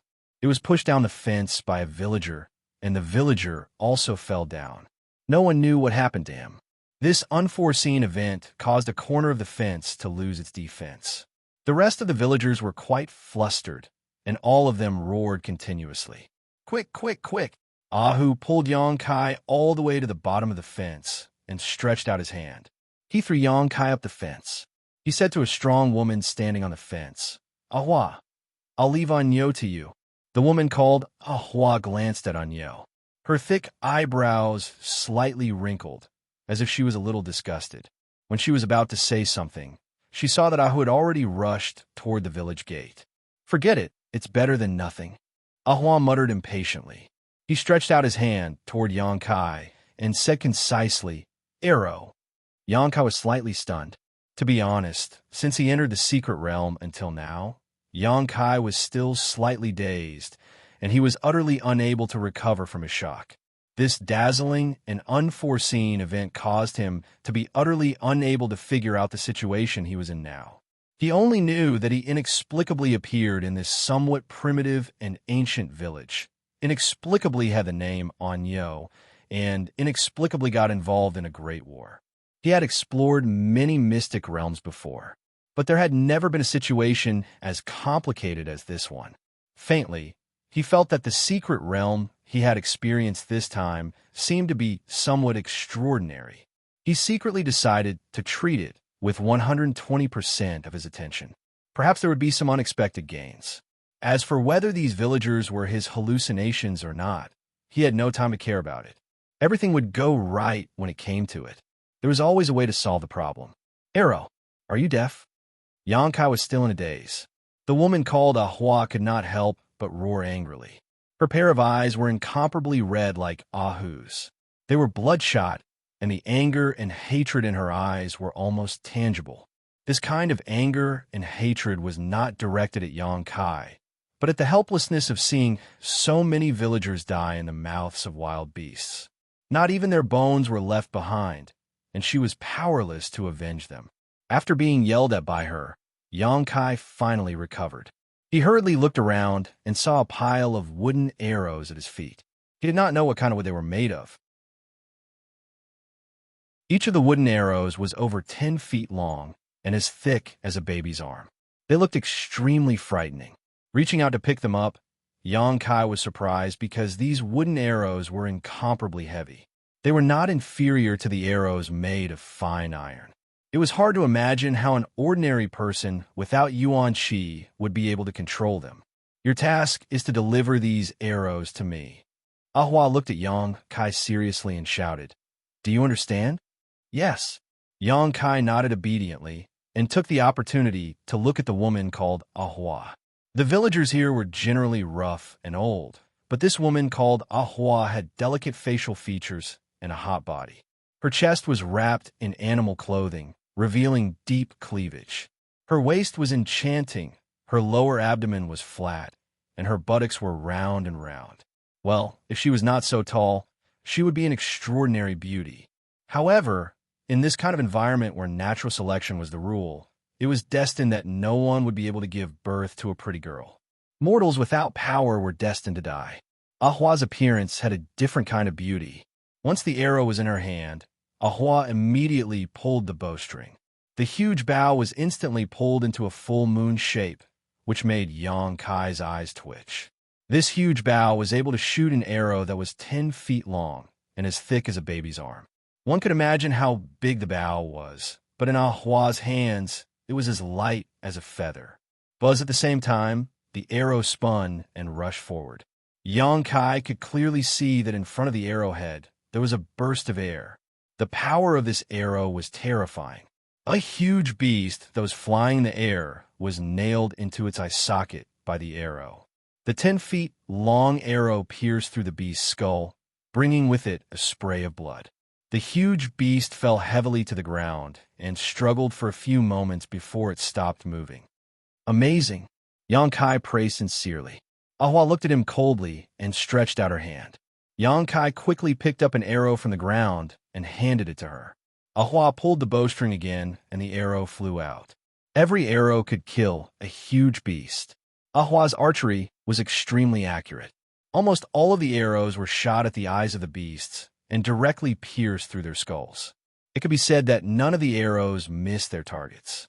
On the fence, there were more than 10 archers like Ahua. Each of them was excellent at archery, which made Xianxia gasp in amazement. In such a harsh environment, if the villagers did not have such rare skills, they would not have been able to survive. The battle on the fence wall was relatively peaceful. Ahua and a dozen other archers drew their bows and arrows in an orderly manner. There was no need for them to fight the giant beasts head-on. However, outside the village, there were hundreds of villagers holding all kinds of weapons, fighting the giant beasts to the death. The roars of the beasts and the angry voices of the people were intertwined. Blood splattered everywhere, and flesh was torn apart. One by one, the beasts fell, and one by one, the villagers died. In front of this nameless village, there was a fierce battle of life and death. It seemed that there was an irreconcilable hatred between the two sides. Only when one side was destroyed would the other side be satisfied. On the battlefield, there was an old voice playing an ancient melody. A stooped old man, holding a walking stick, strolled on the ground covered in blood and flesh. Accompanied by his rhythmic shouts, the walking stick flickered with an inexplicable brilliance, as if it had a mind of its own, and flowed into the bodies of the villagers who were fighting. Every villager who was shrouded in the brilliance suddenly became very brave and powerful. It was as if they had been injected with chicken blood. Their skins suddenly turned red, and there was a layer of dark red light on the surface of their bodies. In the midst of their angry roars, they knocked the beasts to the ground. The strange thing was that although the hunchbacked old man looked weak, he was walking on the battlefield defenseless. The giant beasts ignored him as if they couldn't see him at all. Xianxia's eyes widened, and he cried out, "Barbarian technique." Barbarian tribe? Ancient barbarian tribe? He did not know what this primitive and ancient village was, But after seeing the old man's magical skills, he suddenly had a flash of inspiration and vaguely realized something. It was said that in ancient times, before the cultivator was popular, natural and man-made disasters were endless. In order to survive, humans fought against the heavens. Barbarian technique was born because of this. The ancient barbarian tribe focused on the cultivation of the physical body. It was said that when the physical body was cultivated to the extreme, one could almost become a saint. They were immortal and were not inferior to today's great emperors. In that era, there were no endless secret techniques, no dazzling secret treasures. The only thing people could rely on was their own strength and their own flesh and blood. The humans of that era were called the ancient barbarian tribe. They were the ancestors of today's human race. Among the barbarian techniques, the most famous and the most practical one was the bloodthirsty technique. Just like what the old man was using now, it stimulated the power of a human body with an inexplicable force and burned the essence of blood to obtain a leap in power. However, the bloodthirsty technique had a lot of hidden dangers. Once it was used, not only would it cause a long period of weakness, it would also affect one's lifespan. If it was used too many times, it might even cause death. This was because the bloodthirsty technique burned the innate essence of a human body. No wonder the villagers here looked so rough and old. It seemed that this was not the first time they used the bloodthirsty technique. When the innate essence of blood was consumed, the person would undoubtedly age faster. In the ancient barbarian tribe, only a small number of people had the opportunity to master the barbarian techniques.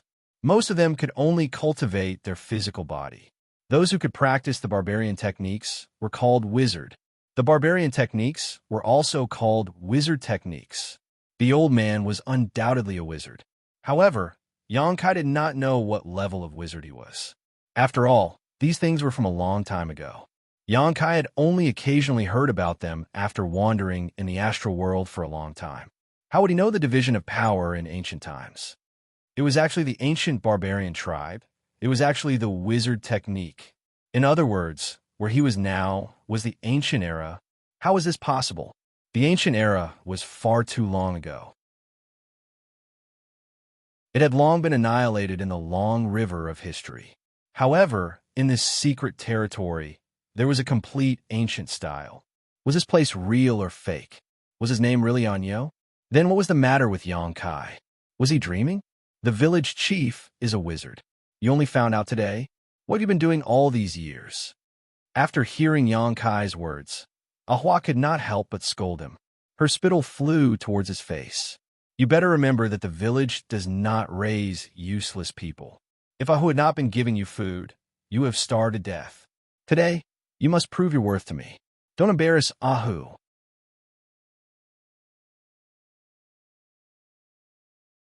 Chapter 28:01. After a short pause, Hua's face turned cold, and she said, "If you can't prove it, then jump off the wall yourself." As soon as he finished speaking, he shot out an arrow.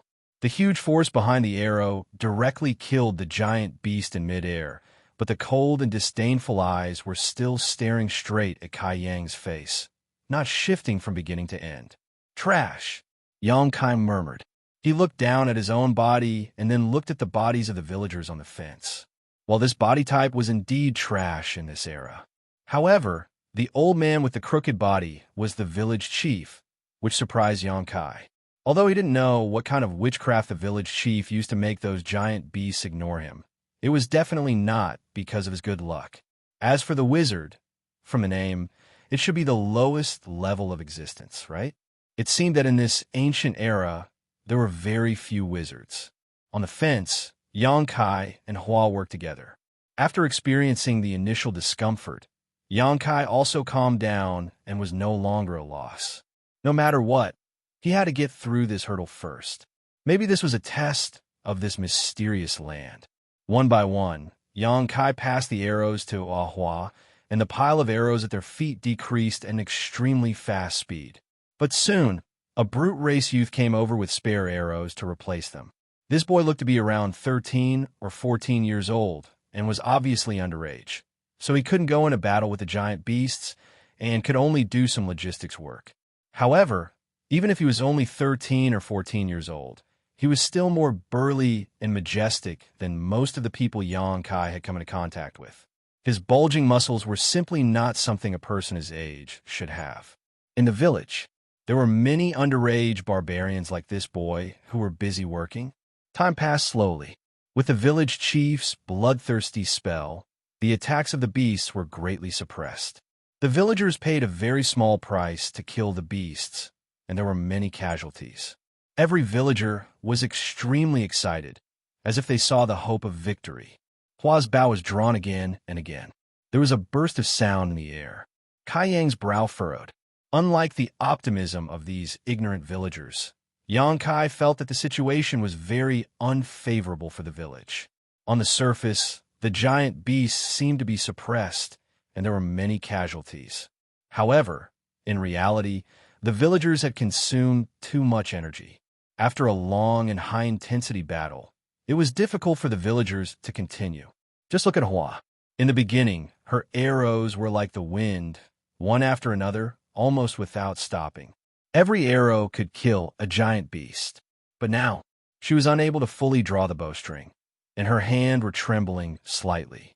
There were several times when she needed 2 arrows to kill a giant beast, and the interval between each arrow was getting longer and longer. Ahua was like that, and so were the other shooters. The situation of the villagers outside the village was even more worrying. They, who had been blessed with the bloodthirst technique by the village chief, had overdrafted their innate blood essence. Once the bloodthirst technique loses its effect, when the after effects occur, the hundreds of villagers who were fighting outside the village would instantly be covered by the giant beasts, and they would not be able to resist at all. On the other hand, although the attack of the beast tide was still fierce, Xianxia clearly sensed that the beast tide was stalling for time. It was as if there was a superior being commanding the countless beasts to quietly hibernate, waiting for an opportunity to turn the tide. It was time to act. Xianxia did not act rashly at the beginning because he did not understand the situation he was in. He did not know what kind of changes would occur if he acted rashly. However, after watching for so long, Xianxia had been infected by the enthusiasm of these barbarian villagers. The inexplicable identity of Inyo seemed to have become more real, and he had a faint sense of belonging to this strange village. These barbarians were admirable. It was they who stubbornly survived in ancient times, resisting natural and man-made disasters, allowing the human race to flourish and become the mainstream of the world. It was they who passed down their power generation after generation, allowing the human race to gain a foothold in this world. Protect this land, protect this village. My name is Inyo. The blood in his body boiled in an instant. Xianxia bent down and picked up a giant bough beside him. This giant bough originally belonged to another villager, but its head was bitten off by a giant leopard that pounced on it. He reached out and pulled the bowstring. With a clang, it was as if a war drum was beating in his heart, making him involuntarily have a desire to charge forward. Arrow! Ahua stretched out her hand, her red eyes staring straight ahead, flashing with the light of hatred. However, she did not receive any support from Xianxia. Ahua suddenly turned her head and was about to open her mouth to curse, but the words were stuck in her throat. She looked at Xianxia and the giant bough in his hand and said in shock, "What are you doing?" Xianxia grinned, revealing his white teeth, and said, "You should rest. You're too tired." Ahua's outstretched hand was trembling nonstop. Her fingers were full of cuts, and blood was dripping. It was a ghastly sight. Their eyes met, and Ahua suddenly exploded. "Rest? There is no time to rest. Do you know what will happen to the brothers and sisters below without the support of us archers?" "I know." Xianxia was still smiling. He reached out to pick up an arrow and put it on the bowstring. He tilted his head and looked at Ahua. "So leave it to me. You..."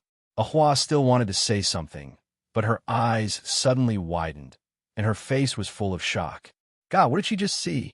Anyo, who was called trash in the village, actually pulled the bowstring?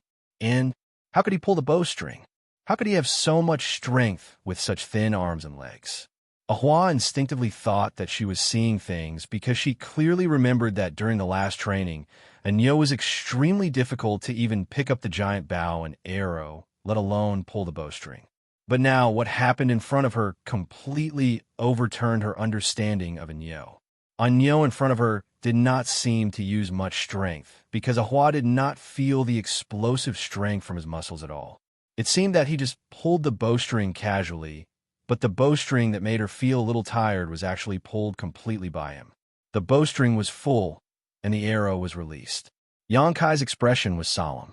Ahua could not help but look at the arrow's flight path. In front of the arrowhead, the airflow of the explosion was clearly visible. It was obvious that Nyo's arrow contained a huge amount of power, and it was not inferior to her own attack. Such an attack was enough to penetrate the body of any giant beast. Inexplicably, Ahua had a trace of confidence in the trash in front of her. She felt that with this arrow, he could definitely kill a giant beast. Whoosh! The arrow flew past the body of a giant beast and disappeared in the blink of an eye. However, the villager who was fighting with the giant beast was shocked because at that moment, if the arrow had been a little bit off, it could have killed him directly. Ahu turned his head and looked at the people standing on the fence. He shouted, "Ahua, watch it!" Ahua opened her mouth, and her face was full of grievance. How could such a lousy arrow be shot by her? Even if she closed her eyes, she would not make such a mistake. It was obviously Nyo who did it, okay? After feeling wronged, she was angry. She turned around and stared at Xianxia. She was blind to have confidence in this trash. I have a feeling. As Xianxia spoke, he picked up another arrow and put it on the bowstring. This is not a place for you to play. If you don't want to help me, get out of here. Ahua shouted angrily. Although Ahua was surprised that Nyo could draw the bowstring fully, what was the use of shooting without accuracy? It was better to go down and fight with the giant beast directly. At least he could be of some use. Excellent archers had gone through thousands of training and countless life and death battles to train. Nyo obviously did not have such experience. Trust me, Xianxia looked at Ahua seriously. His hands were as steady as a rock as he pulled the bowstring. Ahua's face was full of anger. She sighed and said, "Shoot at a place where there is no one." Compared to his previous performance, this time he could pick up the bow and arrow and share some of the pressure of the village's pressure. His way of doing things was acceptable. Xianxia smiled and said, "This time it won't happen again." The target was still the giant beast that was fighting with Ahu. When the arrow was shot, Ahua almost did not dare to look at it, for fear of seeing Xianxia accidentally injure Ahu. But in fact, when the arrow was flying, the giant beast jumped into the air and opened its mouth to roar. The 3-meter-long arrow poured into the giant beast's mouth and shot out from its tail. The horrible power of the arrow stirred the giant beast's internal organs into a mess. It fell to the ground and whimpered. Blood flowed out like a fountain. "Did you really do it?" Hua stood rooted to the ground, a little dumbfounded. If she remembered correctly, Nyo couldn't even pull the bowstring before, let alone shoot an arrow. In other words, this should be the first time he really shot an arrow. Although the first arrow was a little off, which gave people a false alarm, the second arrow was very accurate. What was wrong with this trash? While she was lost in thought, Xianxia picked up another arrow. Without any pause, he pulled the bowstring and shot the arrow. A giant beast in the distance was killed in an instant. Although Xianxia could not feel any trace of Emperor's Qi in this secret realm, he still had the foundation of the Emperor realm. Although the giant bow and arrow were difficult to control, it was nothing to in the Emperor realm. The first arrow was just an experiment. With a standard in mind, the next thing was simple. None of the arrows missed their target. A bundle of 10 arrows was shot out by Xianxia in less than 3 breaths. Except for the first arrow, which did not work, the other 9 arrows all killed. "Brother Nyo, you are so powerful." The barbarian boy in charge of logistics ran up with a few bundles of arrows and saw the scene of Xianxia's great power. He immediately admired him. Master Nyo was despised by all the master, saying that he was the trash of the village. He did not contribute at all and wasted food. Many masters suggested that Inyo should be banished from the village and left to fend for himself. If it were not for the kindness of the village chief, Ahu would have given his food to Inyo, and Aniu would have starved to death. Inyo, who was called Trash, was actually so powerful. He was not inferior to Sister Ahua, who was the best archer in the village. The boy was confused.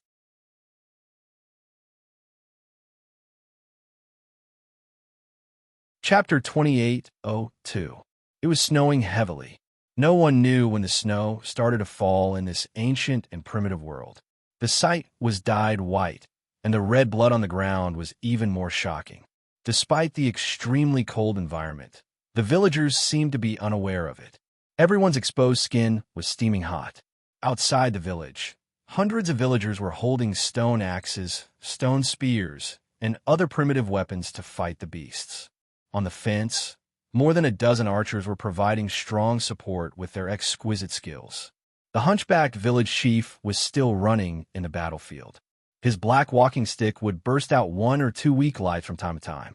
He was using his poor wizard skills to resist the invasion of the beasts. The blood on the villagers who had been affected by the bloodthirsty spell were getting dimmer and dimmer. That was a sign that the bloodthirsty spell was about to lose its effect. Once the bloodthirsty spell lost its effect, these villagers would fall into a long period of weakness and would no longer have the power to fight. If the beasts were not defeated before then, there was only one fate waiting for the village: destruction. Hundreds of the strongest warriors would become food for the beasts during the winter, and the old, weak, women, and children in the village would not be able to escape the fate. At that time, the beasts' iron hooves would trample the earth, and the earth would groan. If the beasts did not retreat, the villagers would fight to the death. Behind them was their home, and no one would retreat. Whoosh! Xianxia's arrows missed 3 times, and the 3 giant beasts were instantly killed. Awa was dumbfounded by his miraculous skill. If the fact that Kai Yang had pulled the bowstring and not missed his target had shocked her, then the scene that she had just witnessed had left her speechless. Her mind was completely blank. Bow, an arrow could be used like this. As the best archer in the village, she had her own pride, competing in archery skills. No one in the whole tribe could compete with her, but Yang Kai's archery skills of missing 3 times in 1 shot was something she had never heard of or seen before. They could win. They could definitely win. Anyo's sudden outburst made Ahua see the hope of victory.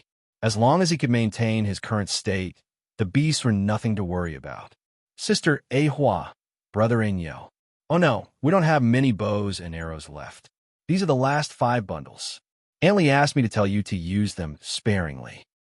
The young man who was in charge of logistics ran up with a few bundles of arrows in his arms. With a shout, Hua felt as if she had fallen into an ice cellar. A bundle of arrows meant 10 arrows were lost, and 5 bundles meant 50 arrows.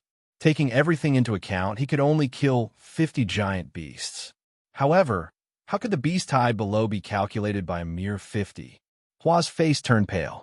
If they did not have the support of the archers, Tiger and the others who were fighting below would definitely die. She turned around and glared at the young man. How can there not be many left? Where are the arrows in the storehouse? Didn't you take it out? The youth said with a sullen face, I've taken them all out, but you're using up too much energy. Auntie Lee and the others are working on it now, but they still don't have enough time to replenish it. Fast consumption? It wasn't that it was fast, but that it had taken too long. There had never been a beast hide that lasted so long. The giant beast had paid such a heavy price, but they still didn't back down. This was completely different from the beast hides they had encountered before. Looking up at the sky, the snow was falling like goose feathers. The biting cold wind carried the sound of the wind horn, echoing in the forest. It was winter, and the beast had to stock up on food to survive the winter. Otherwise, the cold environment would make them starve to death in the cave. What should I do? What should I do? Hua was shocked by this despairing news. She was on the verge of collapsing. She bit her pale lips so hard that they almost bled, but she didn't seem to feel it. She turned her head and looked out of the village. Looking at the villagers who trusted their backs to her, Hua felt as if a knife was being twisted in her heart. I'll leave this place to you. Hua was stunned when she heard that. She turned her head to look at Anyo and asked, "What?"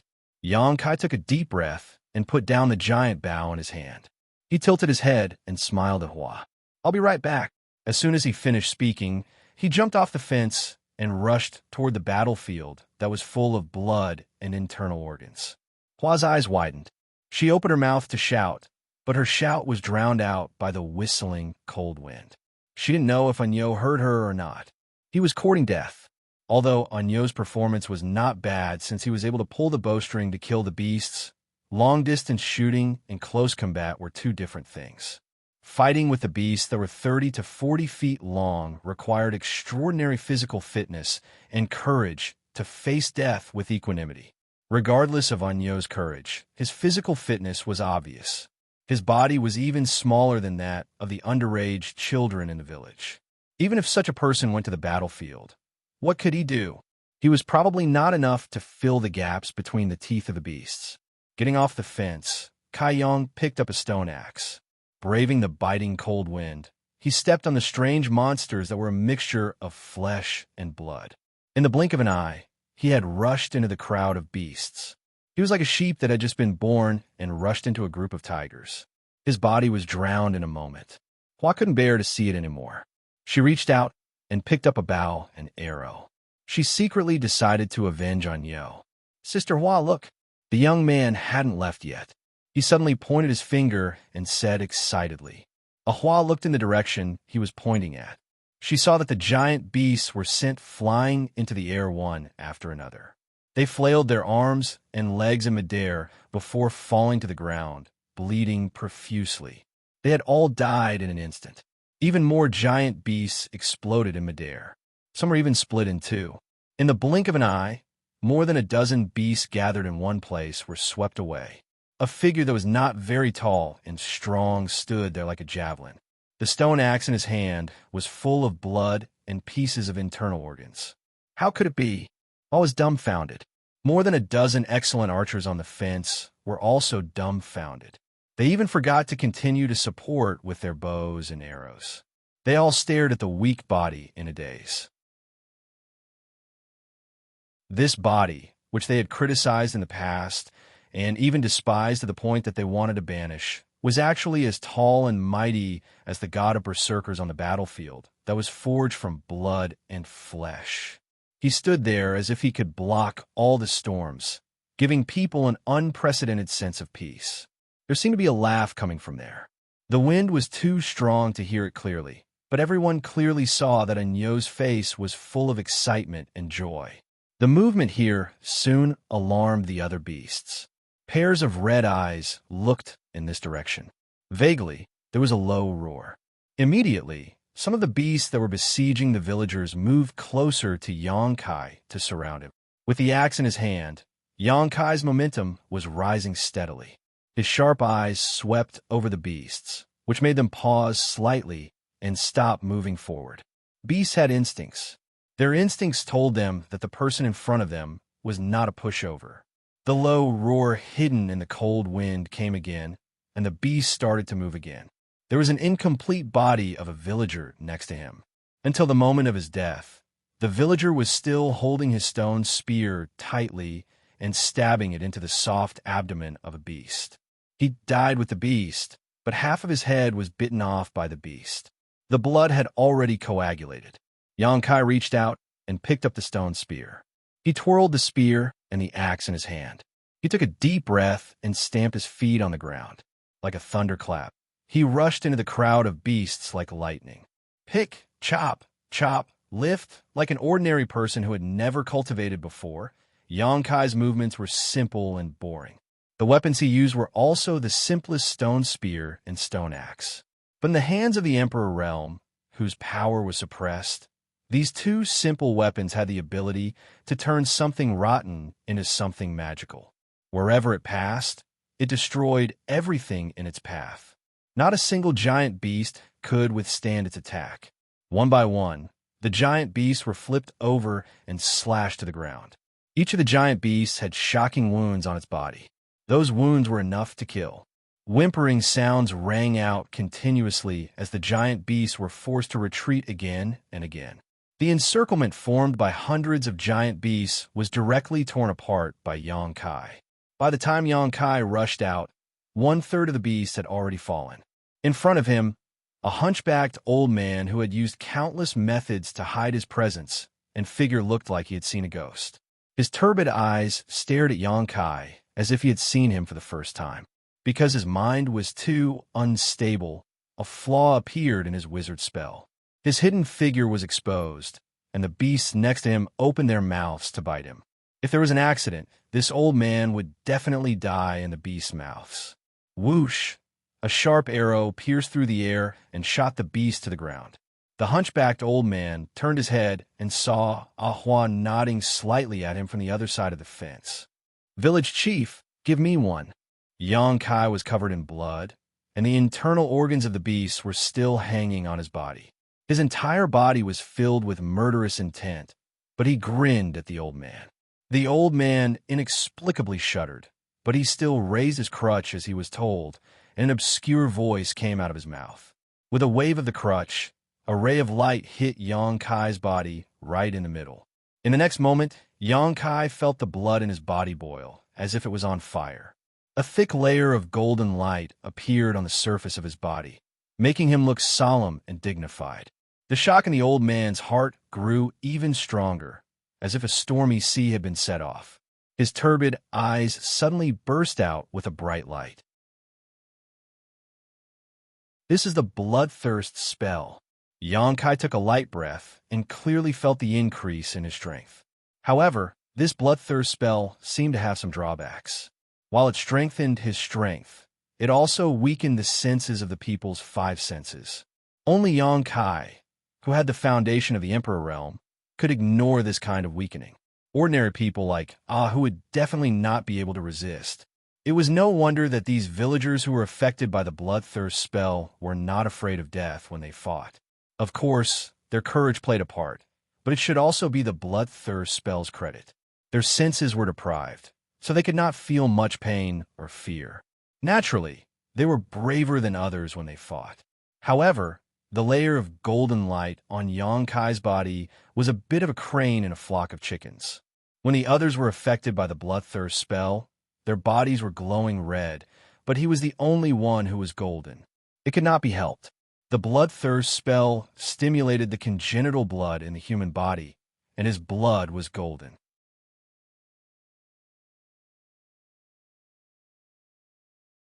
Chapter 28:03. Village Chief, take care of yourself. Don't run around at your age. Go back and rest. Xianxia grinned at the old man, turned around, and rushed into the horde of beasts again. The old man's mouth twitched. While he was shocked, he did not forget to cast a concealment spell on himself. He was the village chief and a highly respected wizard. Everyone in the village respected and loved him. In the past, Anyo did not even have the courage to look him in the eye. Why did he dare to talk to him like that today? Anyo did not contribute anything to the village in the past. He even took away food and shelter. He had thought of doing what the villagers said and banishing Anyo, leaving him to fend for himself. However, Anyo was still alive, a villager. The village chief always felt that Anyo would grow up one day and play his role. But in fact, Anyo's performance over the years was really disappointing. Until today, Anyo was shining so brightly that no one could look at him directly. God of barbarians, bless us. God of barbarians, bless us. The village chief opened his mouth and mumbled to himself. He saw Xianxia return to the horde of beasts and destroy the horde of beasts that had gathered into a sea. He was like a sharp sword in the hands of the god of barbarians. He moved freely in the battlefield and was invincible. Even the thick snow could not hide the glaring golden light. The golden light dashed left and right on the battlefield, quickly plowing open areas of the battlefield one after another. The giant beasts screamed in fear and slowly retreated. The villagers became braver as they fought. 3 people formed a wall, and 5 people formed a shield. It was the simplest combination attack. They chased the beasts out of their homes with unnecessary bravery. Xianxia had already changed the stone axes and stone spears in his hands. Finally, when the sound of the wind died down and the snow weakened, the horde of beasts retreated. They left behind corpses and blood all over the ground. The villagers chased them for dozens of feet before they slowly stopped. Then, they let out roars that shook the sky. The roars were like the roars of beasts, causing the fleeing giant beasts to panic even more. "We won! We won!" The villagers cheered. They were in high spirits because they were able to survive the horde of beasts. Everyone's face was filled with joy as they jumped and shouted. "Anyo, it's really you!" Ahu ran out of nowhere, covered in blood. It could be seen that he was not seriously injured, but his abdomen seemed to have been bitten. He stared at Xianxia with wide eyes and patted him heavily on the shoulder. "I thought I was seeing things. How could he be mistaken?" In the entire village, only Anyo had such a physique. Although Ahu had noticed the existence of Xianxia before, he couldn't believe it until he saw him face to face. Only then did he confirm it. The surviving villagers also looked at Xianxia curiously. Everyone's eyes were filled with gratitude and admiration. At the last moment, if Xianxia had not rushed into the horde of beasts and turned the tide, the fate of the village would have been obvious. The world of the barbarian race was very simple. The strong were the kings. This rule had lasted until today, but it lacked the simplicity of the ancient barbarians. "This is a gift from the barbarian god." The old village chief trembled as he walked up, holding the black walking stick in his hand. Xianxia said in his heart that this was his contribution, and it had nothing to do with the barbarian god. However, he definitely could not say this out loud. Otherwise, no matter how much he had contributed to the village, he was bound to become the enemy of the entire barbarian race. Blasphemy against the barbarian god. It was the biggest sin in the ancient barbarian race.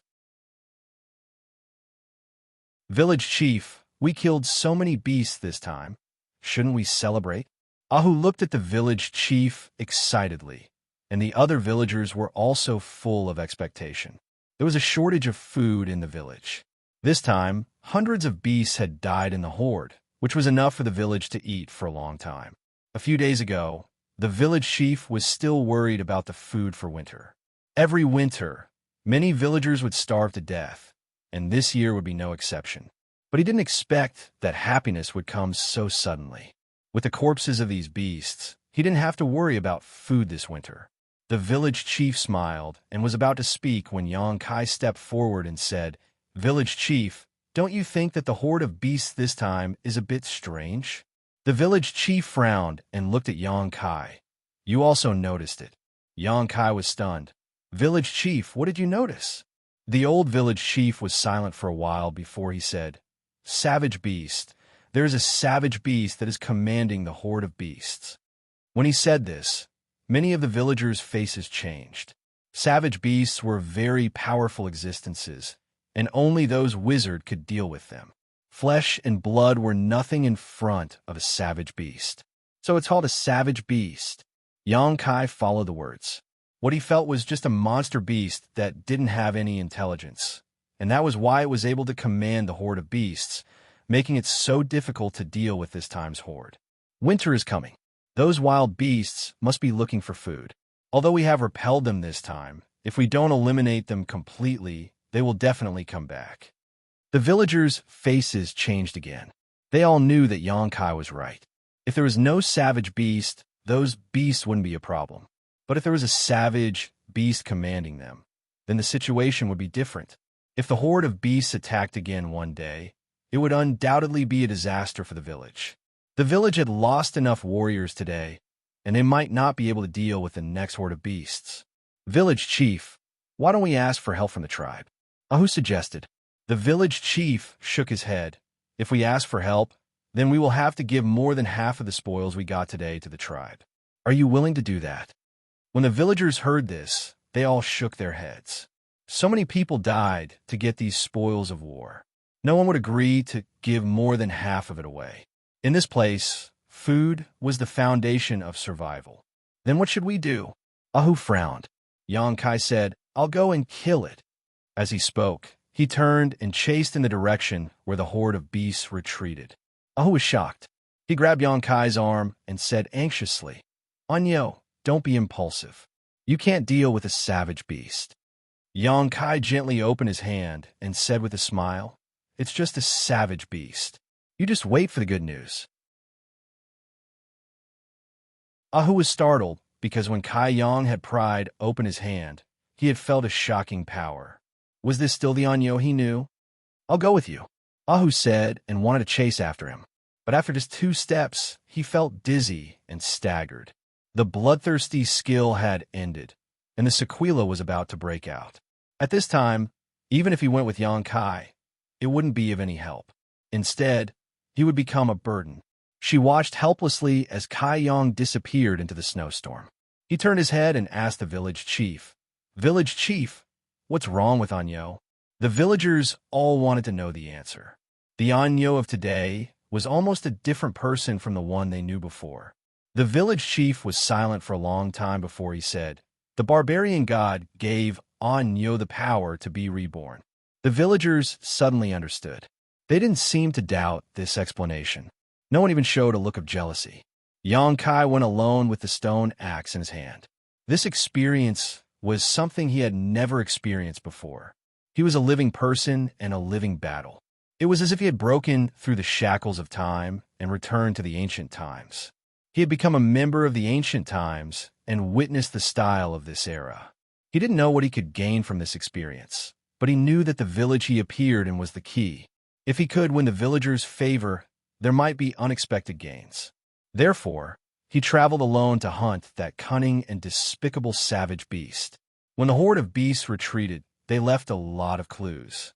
The snow was full of footprints of ferocious beasts.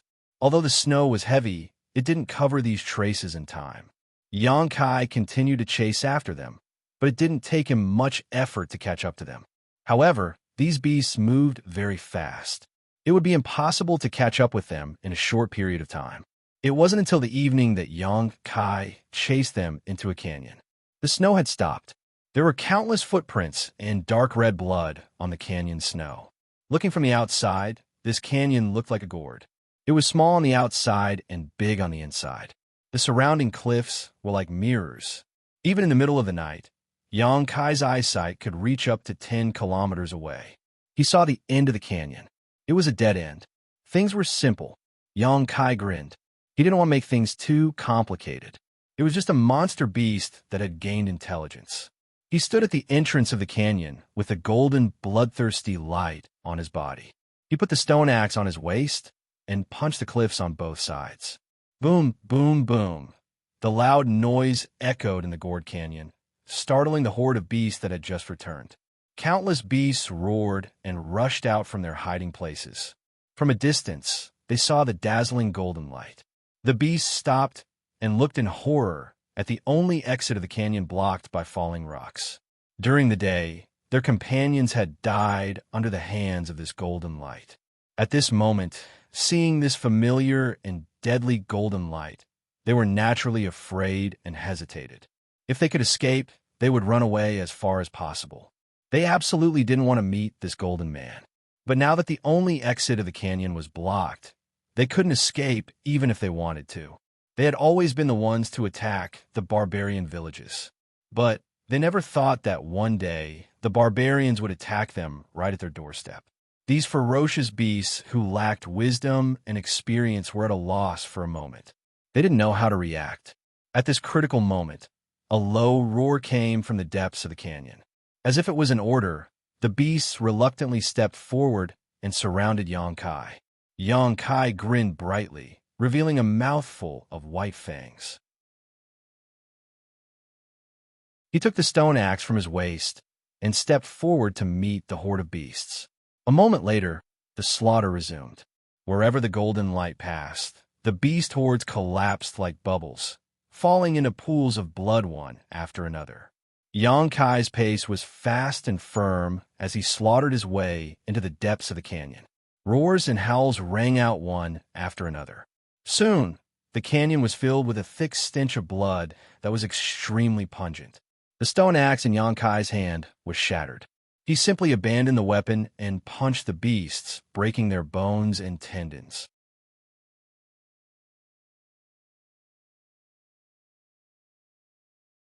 Chapter 2804.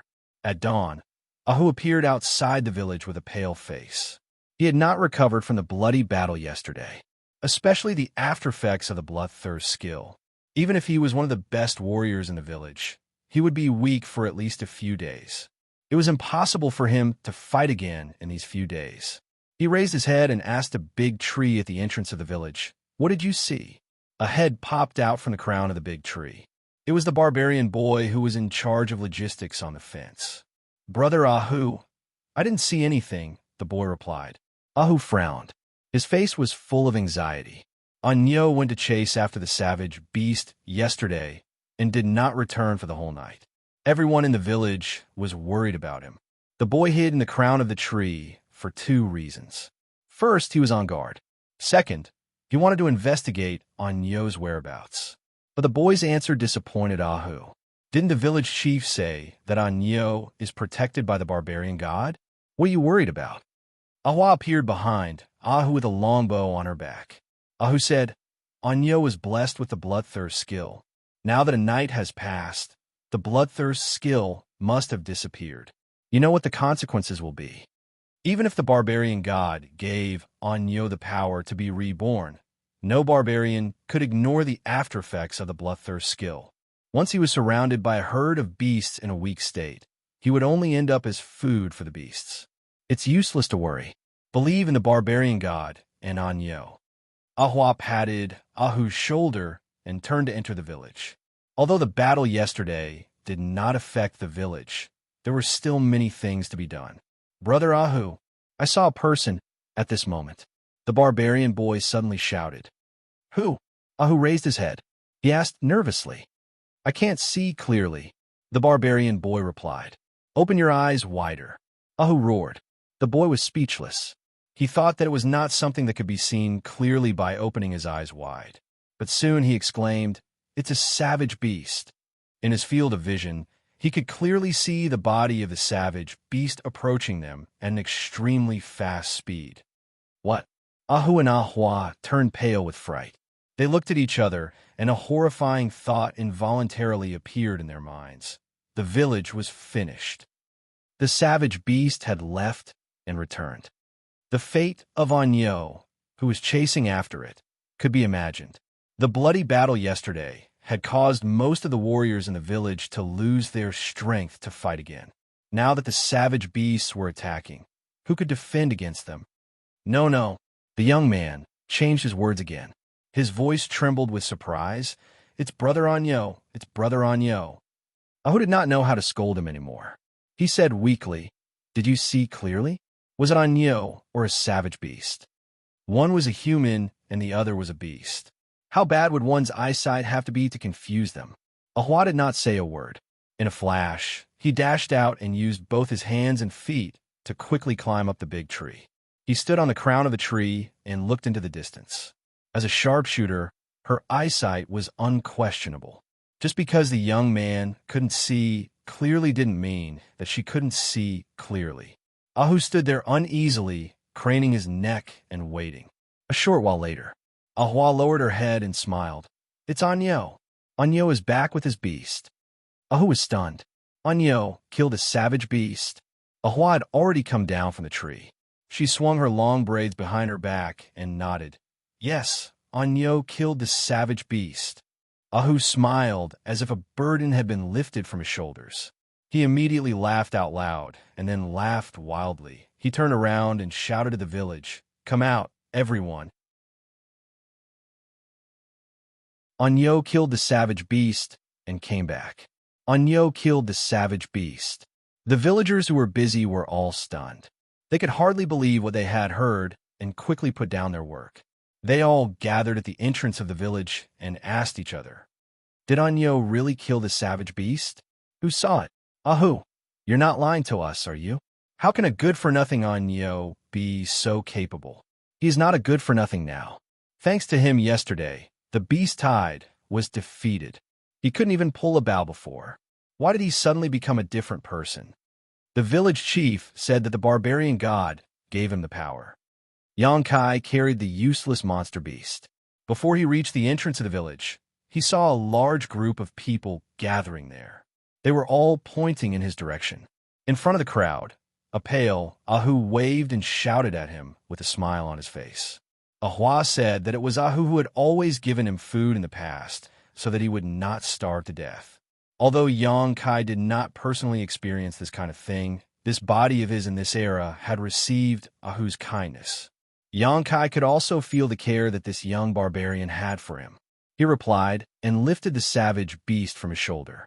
He raised it high and showed it to the villagers from afar. The next moment, the villagers shouted and rushed over to welcome the return of the hero. In the blink of an eye, Yang Kai was surrounded by hundreds of villagers. Every one of them patted his shoulder warmly. Their eyes were full of worship and gratitude.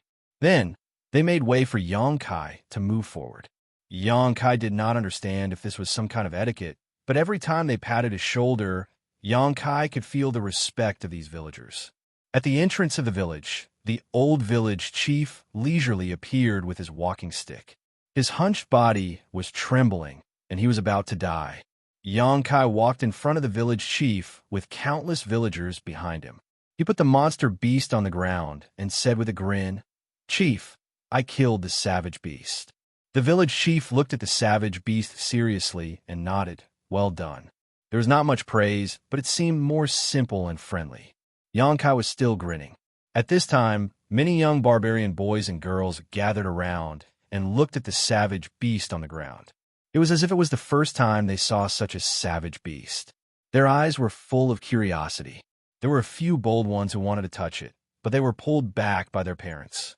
At this time, a young girl walked out from the crowd with a bowl of turbid liquid in her hand. A faint wine fragrance filled the air. The young girl walked in front of Yang Kai and looked at him shyly. Her cheeks were slightly red, but she did not look away. Her burning gaze made Yang Kai somewhat at a loss. Strictly speaking, barbarian girls did not meet Yang Kai's aesthetic standards. However, this young girl was somewhat different from other girls. Although she was also very tall, Yang Kai was somewhat stunned by her beauty. Yang Kai tilted his head and looked at the village chief curiously. The village chief said, "Only the most outstanding warriors in the village are qualified to drink this bowl of barbarian god wine. You can drink it." This was really wine. Although he smelled the wine fragrance, if the village chief did not say so, Yang Kai would not be sure that this bowl of turbid liquid was wine. Yang Kai took the stone bowl from the young girl and drank it in one gulp. A burning sensation spread from his throat to his abdomen. A strange power spread from his stomach and slightly shook his meridians. Yang Kai raised his eyebrows, but before he could carefully feel it, he was grabbed by the surrounding villagers and lifted up high. The villagers shouted Anyo's name, threw him up and caught him, then threw him up and caught him again. God knows how many women's hands took advantage of Yang Kai, touching his exposed muscles and vital parts. Barbarian girls had always been so unrestrained and direct, making Yang Kai's face turn red. It was fine if those young girls took advantage of him, but there were also some old women. Why did they come to join in the fun? The whole village was in high spirits, as if it was the new year. After a long time, the villagers put down the dizzy Yang Kai. Yang Kai staggered for a while, only feeling that the aftereffects of the bloodthirsty technique were not so strong. The village chief smiled and stretched out his hand to the side. The boy who was on the lookout immediately took off the stone dagger from his waist and handed it to the village chief. The village chief bent down and dissected the barbarian beast. It could be seen that the village chief was proficient in this field. After a while, he took out a rolling, fingernail-sized thing from the barbarian beast and handed it to Yang Kai. "Soak it in wine, and you will become stronger." Countless villagers showed an envious expression as they stared at the blood-stained ball. Isn't this an inner core? Moreover, it is a low-level inner core. Yang Kai reached out and took it. It turned out that the ancient barbarians directly consumed inner cores. Thinking about it, in this era, martial arts were not popular. The art of alchemy must be in a state of ignorance. How could they refine spiritual pills? Directly consuming a monster beast's inner core could increase one's strength, but there would also be hidden dangers. The inner core was the essence of a monster beast. Not only did it store the monster beast's source of strength, It also contained the monster beast's bestial nature. If a human consumed it, it could affect one's temperament. This barbarian beast is your spoils of war. Take it back too. Consuming it for a long time will also make you stronger. The village chief pointed at the barbarian beast that Xianxia brought back and said, "Okay." Xianxia did not refuse. Although he had only been here for a day and did not have time to carefully appreciate the ancient scenery, Xianxia could feel that these villagers were a very sincere and simple group of people from their straightforward way of doing things. After pausing for a moment, Xianxia said, "By the way, village chief, in the valley where I killed the barbarian beast, there are more than 300 corpses of wild beasts. Should I ask someone to bring them back? If necessary, I can lead the way." Hearing this, many villagers were overjoyed. The village chief said, "Of course we can't give up on precious food, but let's wait for a few days. Everyone is too tired." Ahu smiled and said, "Village chief, Anyo is back now. We also have food for the winter. Shouldn't we celebrate today?" As he spoke, his saliva almost flowed out. Although the other villagers did not say anything, their eyes were filled with anticipation as they looked at the village chief. "You only know how to eat." The village chief raised his walking stick and lightly knocked Ahu's head. Ahu did not dodge. After being hit, he rubbed his head and laughed awkwardly, looking very shameless. The village chief said, "Okay, today we will let everyone eat until they are full." The villagers immediately cheered.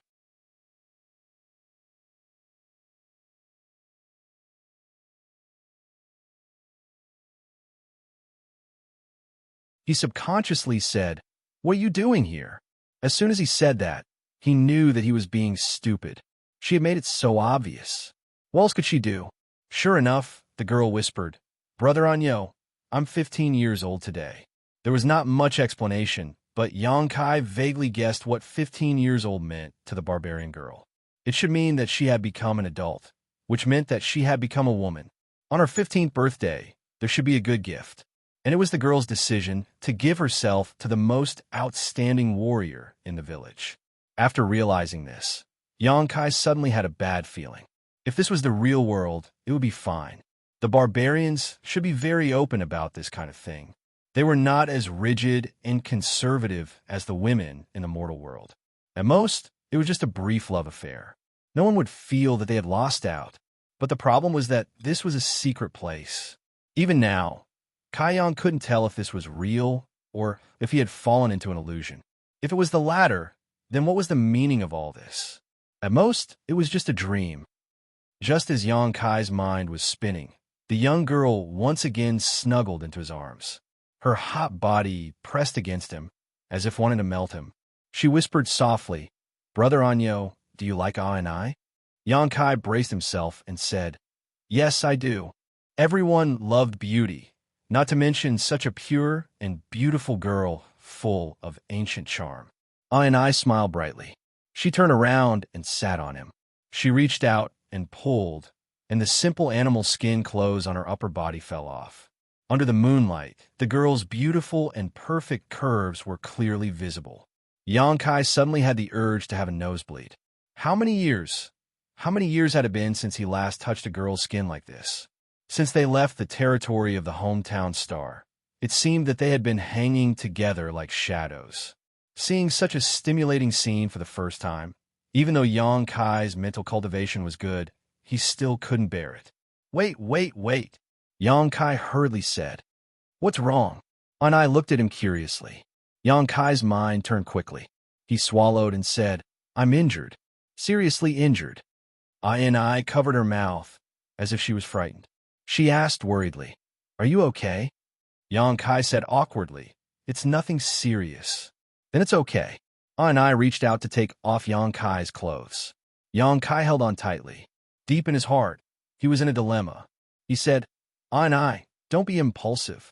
I paused and looked at him in disbelief. She said, "Brother Anyo, do you hate me?" "No, I don't." Xianxia hurriedly denied. "Then why?" I pursed her red lips, as if she had been hit head-on by a giant beast and suffered great damage. I just think that we should be more cautious about this kind of thing, Xianxia said seriously. Anai looked at Xianxia seriously. After a while, she turned around and grabbed the clothes that had been thrown aside. She turned over and jumped off Xianxia's body. With tears in her eyes, she rushed out of the door. Anai, Xianxia called out, but there was no response. Xianxia suddenly felt a little lost. After being disturbed by the girl, Xianxia's sleepiness was completely gone. He simply got up and sat cross-legged on the bed. His mind was a mess. It took him a while to calm down and think about what to do in this sealed world.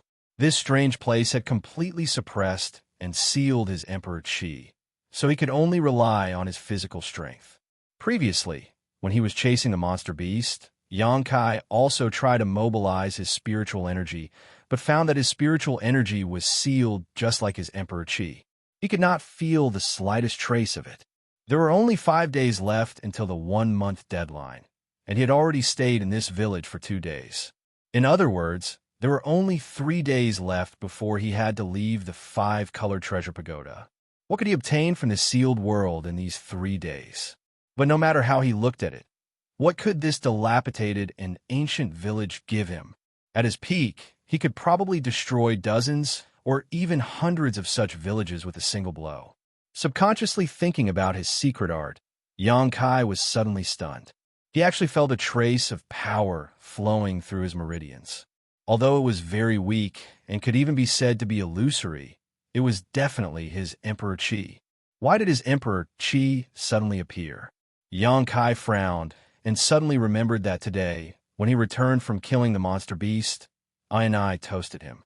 After drinking the bowl of barbarian god wine, he vaguely felt a trace of abnormality in his meridians. At that time, he wanted to check it, but was interrupted by the enthusiasm of the villagers. Was it the effect of that bowl of wine? At today's celebration banquet, although he also drank wine, it was not the same as the bowl Anai toasted him before. The bowl Anai brought was definitely specially given to her by the village chief. This discovery made Xianxia a little overjoyed. A bowl of turbid wine could make his meridians produce some Emperor Qi. So what if he had more of that wine? Could he recover some of his strength? Or even recover to his peak? He could not wait to ask the village chief for more wine to confirm his thoughts. Although he had not encountered any danger since entering the sealed world, Xianxia had to take precautions. In this ancient era, there was the existence of shamans. The powerful shamans were not as lame as the village chief. They were experts who were not inferior to the warriors of the present day. Turning his head to look out of the window, Xianxia sighed. Everything could only wait until tomorrow. He did not know when he fell asleep again. At dawn the next day, Xianxia woke up immediately and walked out of his wooden house.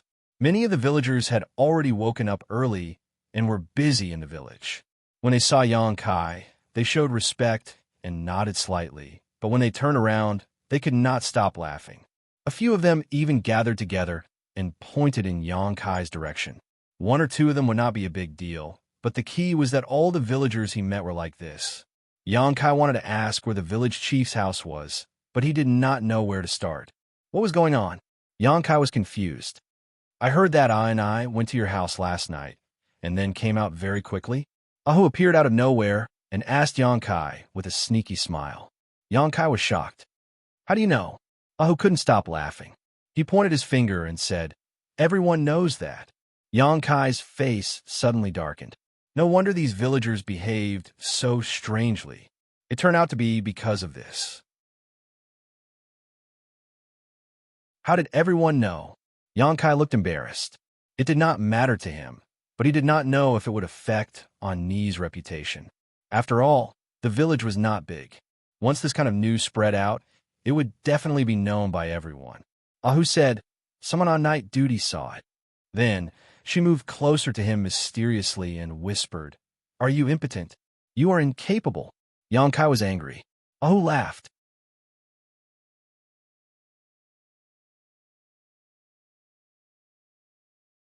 Chapter 28:06.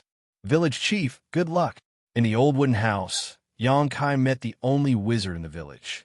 Although the village chief was old, he still woke up early. At this time, He was holding a bowl of noodles and drinking with relish. Hearing the voice, the village chief glanced at Xianxia. After he finished the food, he put down the stone bowl and said, "Anyo, what's the matter? I want to ask you for some barbarian god wine." Xianxia went straight to the point. Barbarian god wine. The village chief was stunned. He stood up and asked with his cane, "What do you want it for?" "It's delicious. I want to drink another bowl." Xianxia replied. The corner of the village chief's mouth twitched, but soon he seemed to have realized something.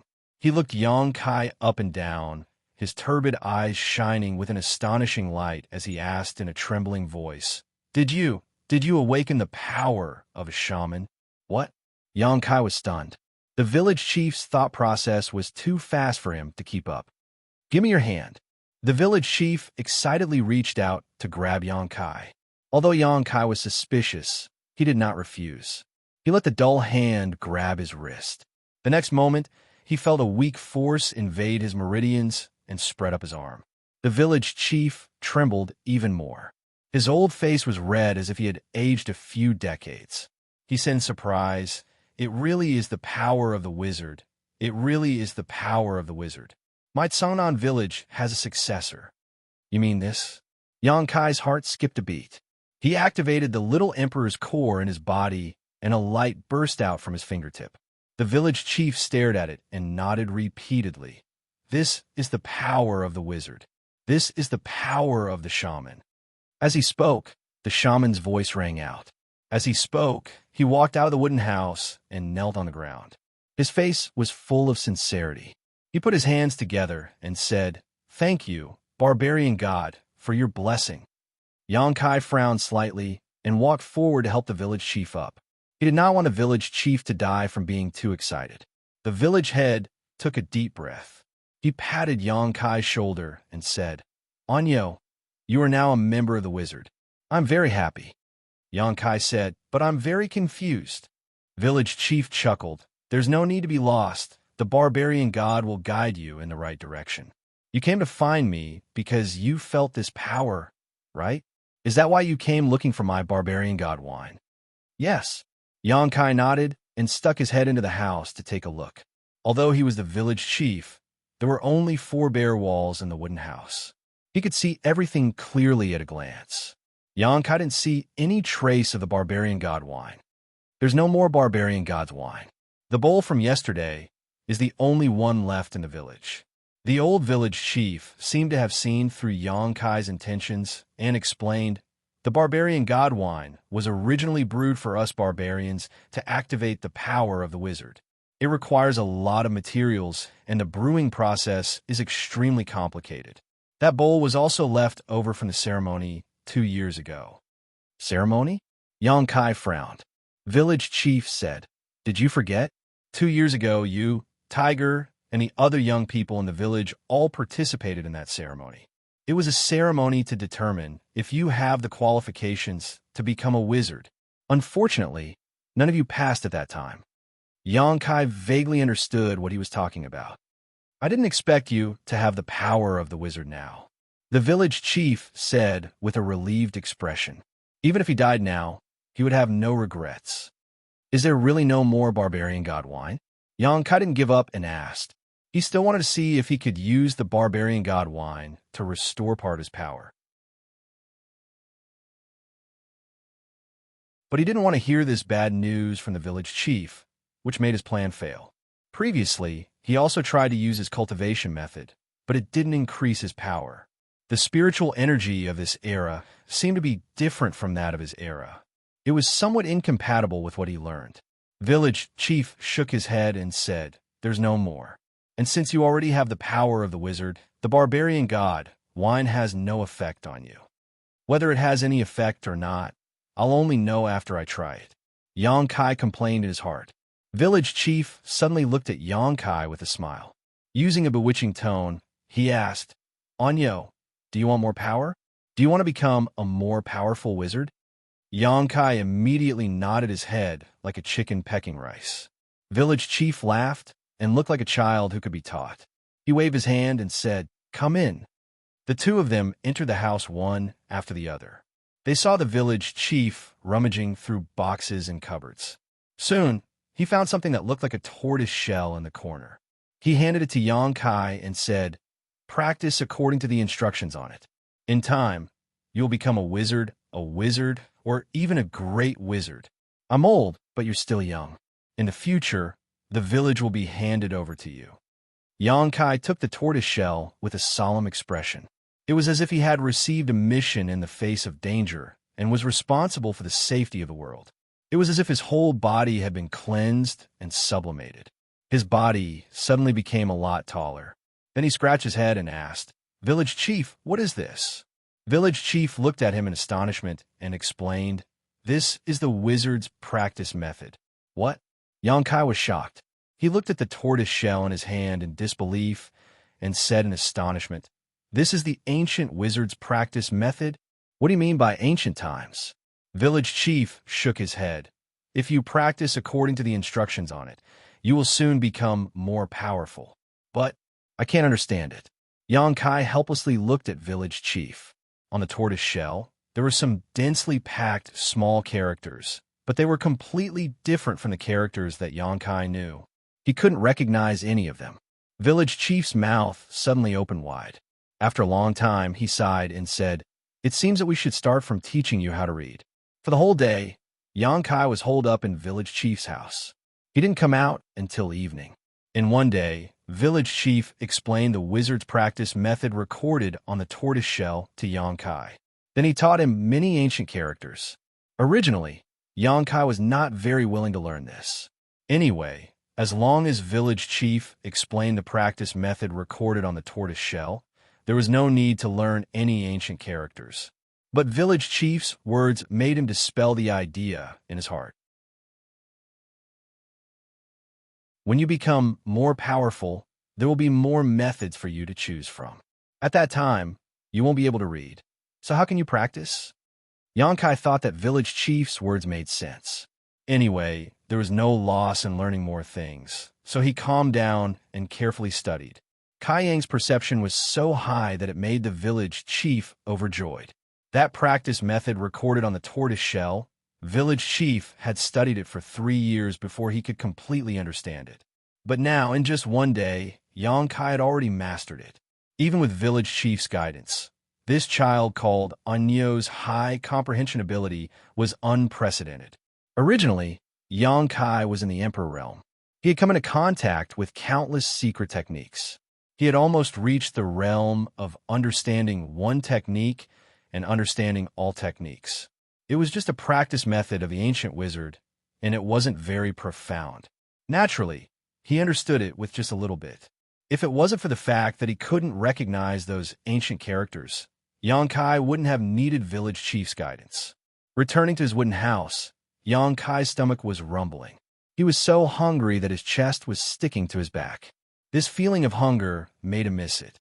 He had no choice but to cut some beast meat and cook it in a pot. After eating a full meal, Xianxia began to practice the wizard's barbarian method. Xianxia was overjoyed when he started to practice the method. Last night, no matter how he tried, he couldn't absorb the spiritual energy of heaven and earth. But now it really began to flow into his body. Under the guidance of the wizard's barbarian method, it slowly turned into his own strength. At the same time, Xianxia clearly felt an energy source in his abdomen. Traces of inexplicable energy spread out from his abdomen and filled his meridians and dantian. This energy source was somewhat different from the spiritual energy of heaven and earth. But under the transformation of the wizard's barbarian method, all techniques returned to the same place. It was the essence of the monster beast's flesh and blood. Xianxia instantly understood the truth of the matter. What he had eaten before was the monster beast's flesh and blood. At this moment, under the guidance of the barbarian method, the essence of the monster beast's flesh and blood was completely transformed into his own strength. Moreover, the power of refining the essence of the monster beast's flesh and blood was more convenient and faster than swallowing the spiritual energy of heaven and earth. After the time it took to burn a stick of incense, a rumbling sound came from his abdomen again. The monster beast's flesh and blood had been completely digested. He actually felt hungry again. Xianxia frowned. The sudden decrease in his cultivation efficiency made him quite unhappy. He quickly got up and cooked another pot of beast meat. Soon, he was full and started to cultivate again. At midnight, the entire monster beast had been eaten by Xianxia. Only the bones were left. If the other villagers knew about this terrifying way of eating, their eyeballs would probably pop out. How could the flesh and blood of the monster beast be eaten so easily? If there wasn't a strong power to suppress it, the demonic qi hidden in the flesh and blood would definitely affect one's mind. However, Xianxia's strong foundation was there. Not to mention an insignificant monster beast. Even if a level 12 monster beast came, he would still eat it without hesitation. After a while of cultivation, Xianxia deeply understood the simple and violent way of the ancient barbarian wizard's cultivation. Just like demonic beasts didn't have any cultivation methods. The biggest way for them to become stronger was to devour their own kind, using food to become stronger. The more they ate, the stronger they would become. From a certain point of view, the ancient barbarian wizard's cultivation method coincided with a monster beast way of survival. Then, after countless generations of improvement and evolution, it created the current state of many cultivation methods in the world.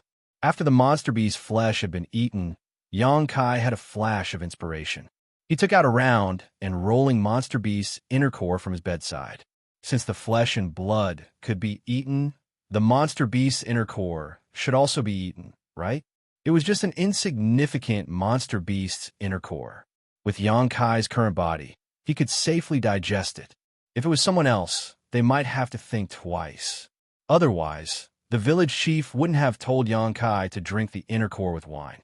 However, Xianxia just opened his mouth and swallowed the inner core into his stomach. Circulating his cultivation method, Xianxia quickly felt a burst of energy in his lower abdomen. It was more than 100 times fiercer than before. The monster beast's inner core was the essence of its body. It was the most valuable part of the monster beast. Even if a wizard like the village chief directly swallowed it, he would most likely explode and die. However, for Xianxia, at most, he would feel a little hot in his abdomen. Then, there was no then.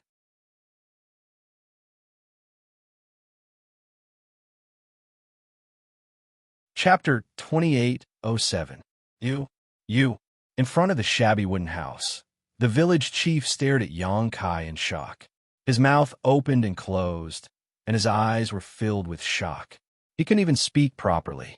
After a night, he found out that Anyo had become a real wizard's disciple. A wizard's disciple. He had worked hard all his life to become a wizard's disciple, but he didn't expect Anyo to achieve it in just one night. In comparison, he felt like he had lived a dog's life. He could feel that Xianxia's blood was extremely vigorous. The wizard's power lingered around his body, and it seemed that he was more than twice as strong as a wizard's disciple. Village chief, time is of the essence. Let's not talk nonsense. If you have any special skills, quickly teach me. Xianxia walked straight into the village chief's wooden house. He had been in the village for 3 days, and there were only 2 days left. Naturally, he had to hurry up. The village chief was stunned for a moment, but he followed him in. The two of them spent the whole morning teaching. In addition to teaching Xianxia a few wizard skills, the village chief also explained to him the division of wizard's power. Yesterday, Xianxia had just activated the power of a wizard and received the recognition of the barbarian god. Strictly speaking, he wasn't a real wizard. But today, he was a real wizard's disciple, and also a wizard's beginner. Above the wizard's disciple, there was the wizard, then the wizard, the great wizard, the wizard king, the wizard saint, and the highest realm was the wizard god. Every realm was further divided into upper, middle, and lower ranks. For example, the village chief was a mid-rank wizard's disciple. But today, Xianxia was a real high-rank wizard's disciple. He was 1 rank higher than the village chief. He was only 1 step away from becoming a wizard. After becoming a wizard, he could learn more powerful wizard skills. Unfortunately, the village chief didn't know how to teach him, so naturally, he couldn't teach him. According to the village chief, the most powerful wizard god was only a legend among the many realms. It had not appeared for many years. There were a few wizard saints, but they were all in the most powerful tribes. Sangnan village belonged to the southern barbarian tribe. The most powerful wizard in the tribe was only a wizard king, which was one realm lower than the wizard saint. After a whole morning of teaching, Xianxia not only learned more ancient characters, but also gained a deeper understanding of the ancient world. This was not the most important thing. The most important thing was that Xianxia had learned bloodthirst. This was Xianxia's first harvest in this secret realm. The wizard training method that he had learned yesterday was of no value. It only allowed him to cultivate in this world. Once he left this secret realm, the cultivation method would become useless. Sometimes, the bloodthirsty technique could be used.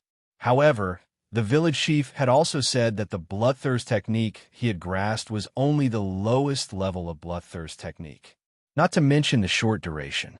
The aftereffects were also very serious. The bloodthirst technique that the great wizard of the big tribes had mastered was much better than his. Although there would be aftereffects, it would not make people weak for a few days. However, using that kind of bloodthirst technique required a lot of power as support. At noon, Xianxia walked out of the village chief's house. It wasn't that Xianxia didn't want to improve, but the village chief had nothing to teach him. Other than those ancient characters, the village chief had already taught him everything he had learned in his life. Xianxia had digested everything in one go, which made the village chief feel like he was a celestial being. From now on, come here every day to learn for 2 hours. You will have to rely on your own efforts to cultivate.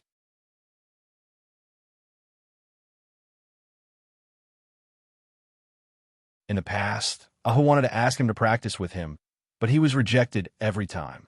It seemed that he would rather hide in his house than communicate with the villagers. But today, Anyo took the initiative to practice, so Ahu was naturally overjoyed. Although Anyo was a wizard, a strong body was still the foundation. Then, Ahu began to teach Xianxia how to practice. These barbarians were not wizards, so they did not have the power of a wizard. Their practice was naturally aimed at the physical body. In other words, they were practicing the physical body. Ahu explained to Xianxia the various postures of this body-tempering secret art to the surrounding barbarians who were using all kinds of strange postures. Xianxia naturally memorized everything. The role of the physical body was not only important in the ancient barbarians, but also in today's world. Most of the cultivator today only focused on the improvement of their cultivation, but they ignored the refinement of their physical body. They did not know that the physical body was the carrier of all power. Only when the physical body was strong could they exert more power. Xianxia himself benefited from a strong physical body, so he naturally had a deep understanding of this. In less than half an hour, Kai Yang had completely mastered the barbarian body secrets. He was shocked. Although he did not practice it himself, the body refining technique was undoubtedly a very advanced body refining technique. Did the ancient barbarians use this kind of technique to refine their bodies? No wonder they were all as strong as dragons and tigers. It did not matter whether this place was an illusion or not, or whether the people and things he met were illusions. The body refining technique alone was enough to make Xianxia's trip worthwhile. Xianxia's physical body was indeed strong. The body refining technique did not give him much room for improvement, but what about the disciples of the High Heaven Palace? What about his friends and family who were still in the territory of the hometown star? If they practiced the body refining technique, their physical attributes would definitely improve by a few levels. It would also be easier for them to improve their cultivation. After testing it himself, Xianxia was even more certain of his guess. The body refining technique was really not to be underestimated. Even with his current physical body, he still felt a little tired when he practiced it. While his whole body was aching, his body seemed to have become more condensed. He spent the whole afternoon practicing. When night fell, many of the barbarians returned home exhausted. Ahu warmly invited Xianxia to his house. Xianxia thought that since he did not have any food at home, he might as well go to Ahu's house to eat and drink. He immediately nodded and agreed. For the next 2 days, Xianxia repeated the same life. In the morning, he would go to the village chief's house to learn the ancient language. After that, he would train his body with Ahu and the others. At night, he would return to his wooden house to meditate and train. Without the supplement of the monster beast's flesh and blood essence and inner core, Xianxia's training speed slowed down. After 2 whole days, he still could not cross the threshold of wizard. However, it did not matter. It was already the 5th day, and the 1-month deadline was almost up. It was time to say goodbye to this world. He sat in his wooden house and did not want to see anyone, waiting to be expelled from this world. 3 days later, Ahu came and knocked on the door. Not long after, the door opened. Xianxia looked at him with his blood-red eyes. "Anyo, why haven't you appeared for a few days?" "The village chief asked me to ask about the situation. Everyone is very worried about you." Behind Ahu, hundreds of villagers stood there neatly.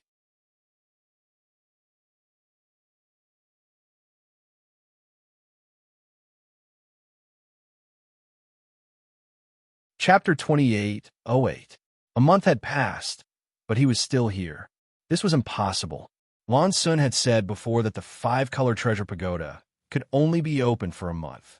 Once the time limit was up, the entrance would close, and the entire 5-color treasure pagoda would produce an irresistible repulsive force, repelling any cultivator who entered. In other words, as long as the time limit was up, no matter where Xianxia and the others were, they would return to Star Soul Palace. But in fact, 3 days had passed, and Xianxia didn't feel the repulsive force of this world at all. Over the past 3 days, Xianxia had tried various methods in the house, but he couldn't leave. After thinking about it, he felt that either there was a problem with the 5-colored treasure pagoda, or he was trapped in this sealed world. The 5-colored treasure pagoda was the foundation of Star Soul Palace, and had been passed down for tens of thousands of years. If there was a problem with it, it would have happened long ago. So, the latter was more likely. Was there something special about this sealed world? Why had he been intercepted and left behind? However, after 3 days of thinking, Xianxia gradually calmed down. The 5-color treasure pagoda was the wealth of Star Soul Palace, and now that he had fallen into it, Star Soul Palace would definitely make some efforts. If the elders were powerless, the great emperors would definitely take action themselves, so it was useless to worry about his situation now. It was better to wait for outside help while looking for a way out. After packing up, Xianxia followed Ahu and the others out of the village. The canyon was more than 100 kilometers away from the village. Last time, Xianxia had chased them for a full day before arriving. Although he didn't have to rush this time, he couldn't delay. Once the snow closed off the mountain, these barbarians would find it difficult to move. Under the leadership of Xianxia, a group of more than 100 people finally arrived in front of the canyon before evening. Kai Yang's forward steps suddenly came to a halt, and he raised his hand up high.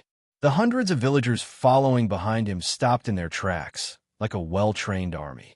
For a moment, there was silence, but after such a long journey, they were all out of breath. O came up and quietly asked, "What's wrong?" "There's someone," Xianxia replied. Tiger's expression changed. "Are you sure?" Every barbarian here was an expert in jungle survival. They had the superior instinct of a wild beast when it came to tracking and counter-tracking. Ahu didn't notice anything unusual here, but he didn't dare to take it lightly when Xianxia said it so seriously. There were no footprints left on the snow. However, it was also possible that it was covered by today's small snowflakes. Xianxia tilted his head and gestured to a woman in the crowd. Hua immediately took off the bough on her back and ran towards the side wall of the canyon as fast as the wind. Soon, she disappeared. The group of people stood in place and waited for a long time before Ahua walked back against the biting cold wind. She said with a serious face, "There is indeed someone." There was a bonfire deep in the canyon. It's impossible to count the number of people. It's too dark, Ahu said angrily. People from other tribes must have found the dead ferocious beasts here. Damn it, if only they had come here a few days earlier. The barbarians didn't coexist peacefully. Instead, there were often conflicts, especially when it came to fighting for food. There were 300 ferocious beasts killed by Xianxia in the canyon. This was a large amount of materials, enough for a village to eat for a whole winter. I hope they're also from the southern barbarian tribe. We can negotiate with them. You wait here. I'll go and see what's going on." Saying this, Ahu was about to walk into the canyon. Sangnan village belonged to the southern barbarian tribe. If they were all from the southern barbarian tribe, it would be easy to negotiate. "Wait a minute." Yongkai stopped him. "Don't trouble yourself." Ahu looked at him curiously. Yongkai gently took a breath and slightly raised his hand. There was an ancient and rough language in his mouth, and there was a weak power fluctuating in his body. In the next moment, the air in front of Yongkai suddenly rippled, as if a stone had been thrown into a calm lake. As the ripples spread out, a translucent image suddenly appeared in front of everyone's eyes. The image seemed to be facing the entrance of the canyon. Under the control of Yongkai, the image kept moving inwards. Eagle Eye Skill. Ahu's eyes lit up. This was the village head's Eagle Eye Skill. This magical wizard skill could give the user an eagle's vision, which was most suitable for reconnaissance. Didn't Yo just become a wizard a few days ago? He even learned such a brilliant wizard skill. No wonder the village head said that the village had a successor, and everything in the future depended on Anyo. Hundreds of villagers stood behind Yongkai. All of them were inexplicably excited, and their eyes were full of worship. The Eagle Eye Skill silently continued to move into the canyon. Wherever it passed, everything was clear at a glance. When Yongkai pushed his Eagle Eye into the interior of the canyon, he saw the light of a dozen bonfires in front of him. Beside each bonfire, there were 7 or 8 burly barbarian race people gathered. Above the bonfires were roasted golden beast meat. The barbarian race people were all smiling and talking cheerfully. Ahu and the others' eyes suddenly turned red. The meat was originally the property of Sangnan village, but now it was taken by a group of people who came out of nowhere. The hatred of stealing food was irreconcilable. Ahua's face slightly changed. She whispered, "They are from the wrathful flame tribe."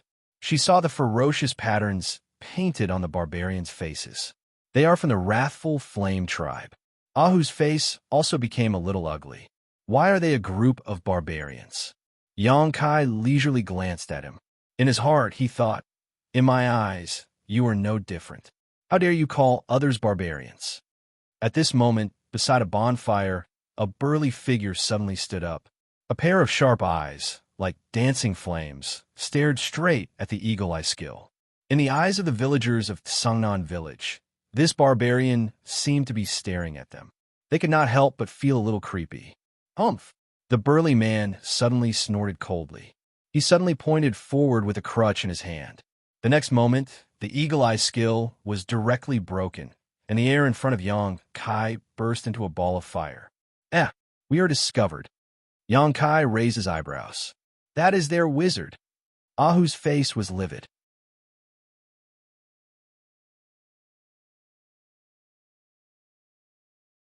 The barbarian warrior moved his eyes away from Tiger and looked down at Yongkai, standing in front of him. He was somewhat surprised. "Are you their wizard?" "It's the real deal." The barbarian warrior frowned. "How can you be so weak?"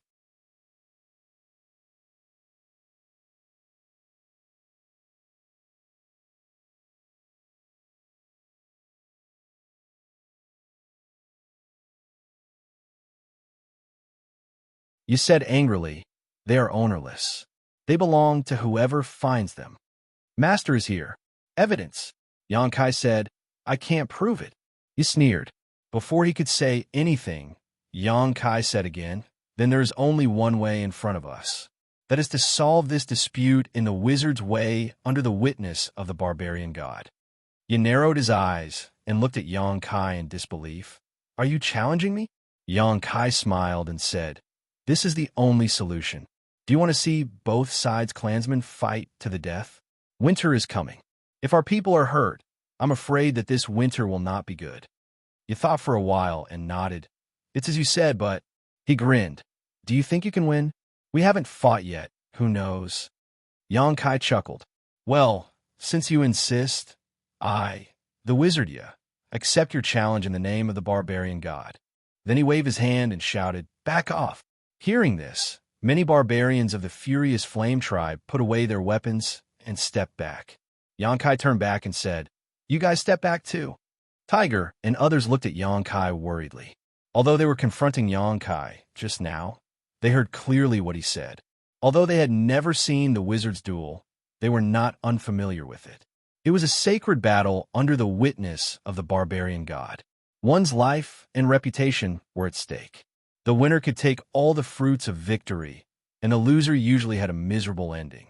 "Nyo!" Tiger opened his mouth. He wanted to persuade Yongkai, but he knew that it was useless now. Since the wizard had accepted Yongkai's challenge, this battle was inevitable. Once he flinched, it would be a blasphemy to the barbarian god. No one could tolerate such behavior. Thousands of words turned into one sentence. "Be careful." Yongkai nodded and gave him a look that said, "Don't worry." Tiger and others were worried. How could they not be worried? Just a few days ago, Yongkai was still a useless wizard.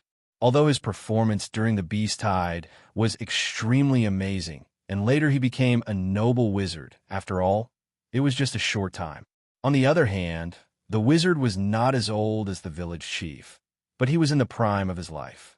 Moreover, his aura was much stronger than that of the village chief. Did Neo have a chance of winning? Unlike the villagers of Tsangnan village who were worried, the villagers of the Furious Flame tribe were relaxed. They gathered in groups of 3 to 5 and pointed at Yongkai.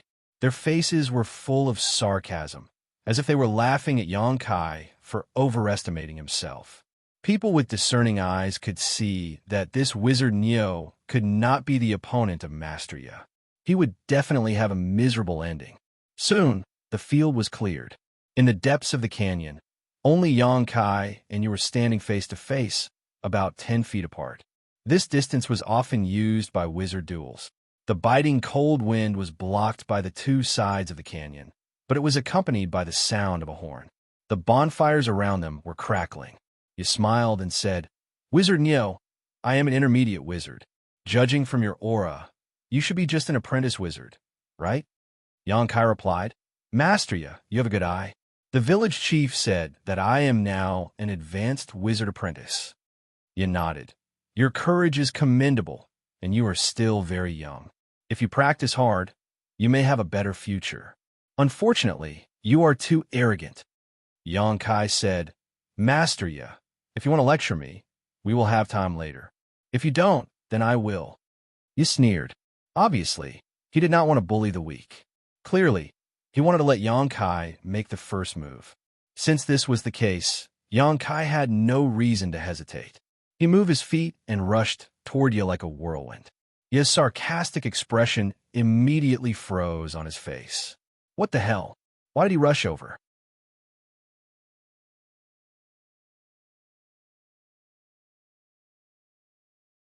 Chapter 28:10. The barbarians' battle had always been known to be simple and violent. Bravely moving forward was their instinct, but that was only limited to ordinary barbarians. The battle between wizards was not a battle of brute force, but a battle of one's own cultivation and the wizard's skills. When he agreed to this wizard's challenge, he had already thought of several ways to defeat him in an instant. He was just an upper-level wizard, and he couldn't do anything to him. Whether it was in terms of level or combat experience, this wizard couldn't be compared to him at all. So when you saw Yongkai rushing straight at him, he couldn't help but feel a little confused. Wasn't he a wizard? Why didn't he use wizard skills? Why was he acting like an ordinary barbarian?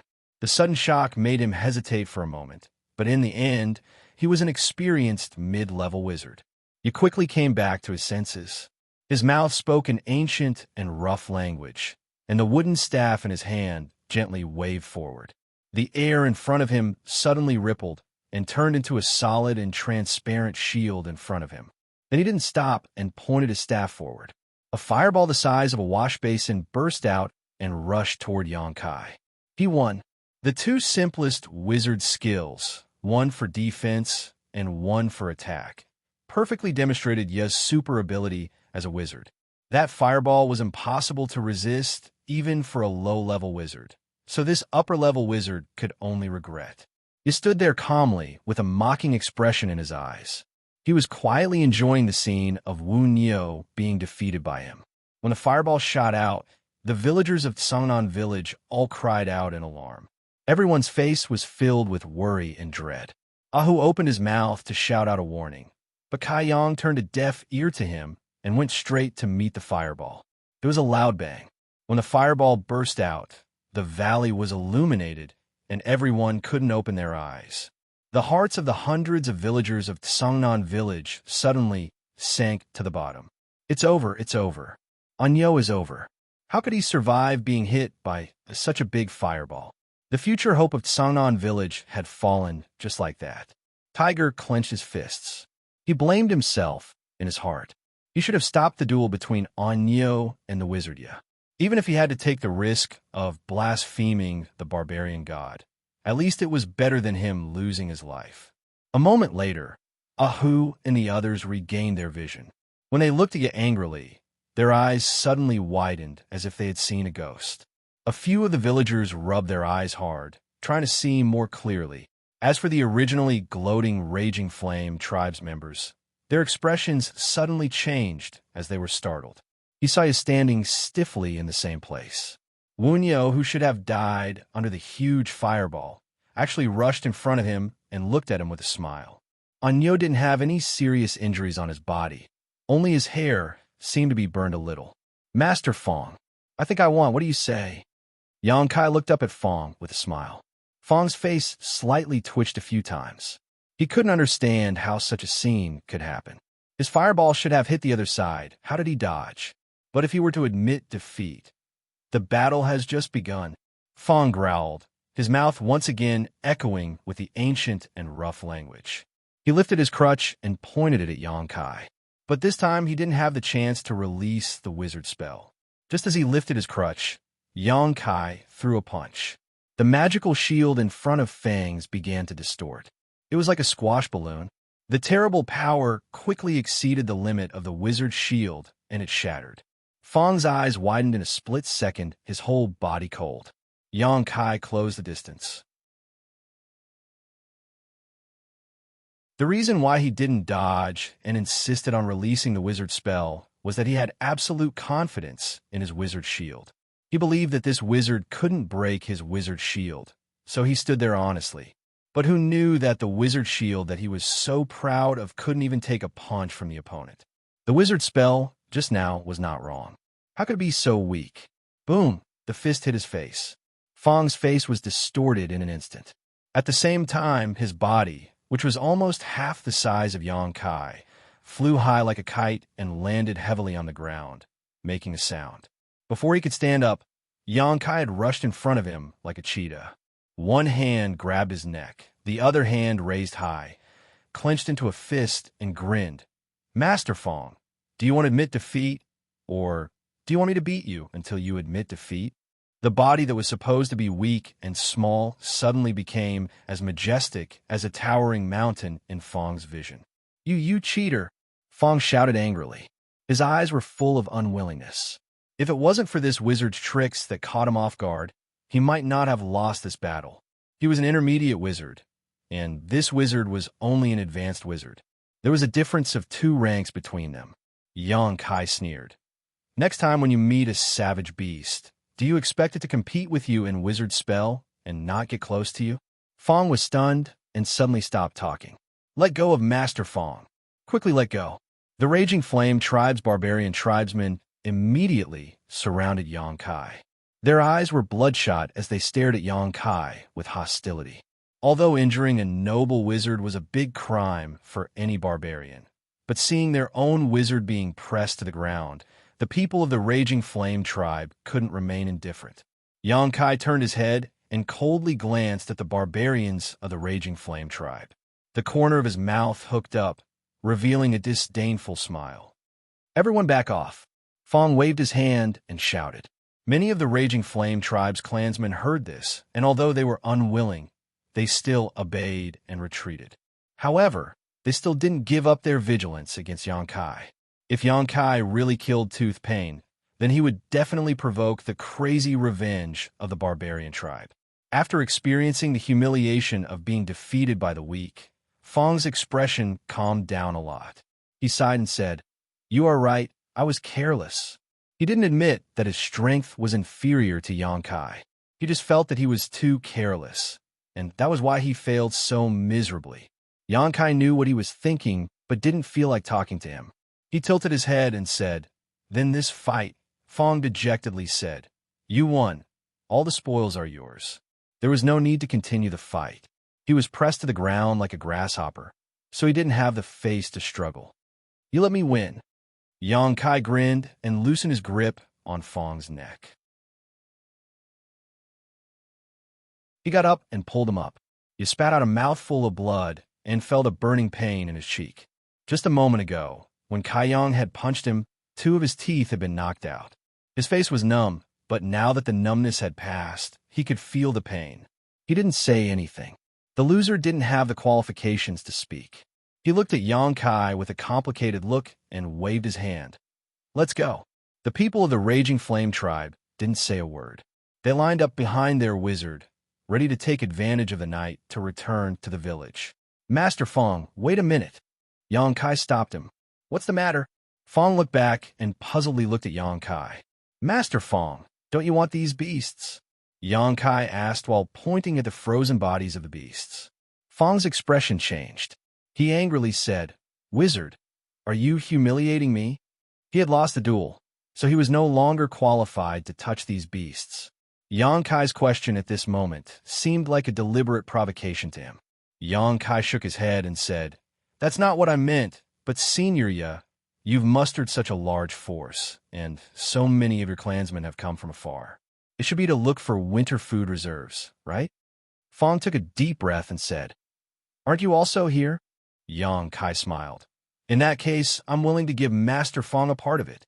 "What?" Fong was startled. Even the barbarians of the Furious Flame tribe were extremely surprised. They looked at Xianxia with astonishment. "I didn't count the last time I came here, but there should be 300 to 400 beasts in this valley. Master Fong, you see, I only have 100 villagers. Even if each of us can take 2 beasts back, there will still be a large number of them left here. The snow is coming, so we don't plan to come back this time. In other words, I'm afraid that the remaining beasts will be frozen here. Master Fong, if you don't mind, you can take the rest of the beasts back to the village.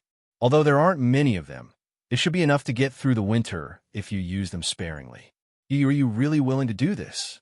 Fong couldn't believe his ears. This wizard was willing to give him a part of the spoils? He was right. There were indeed 300 to 400 dead beasts in this valley, but they didn't have enough people. It was impossible to bring all the beasts back to the village. Even if they took the rest of the beasts, there would be at least 100 of them. Each of these beasts was incomparably huge. It was enough for a person to eat for a whole month. If they used it sparingly, they would be able to get through the winter. But how was this possible? There was actually someone who was willing to give away the food in their mouth. This was like giving away your wife to other people to play with in today's world.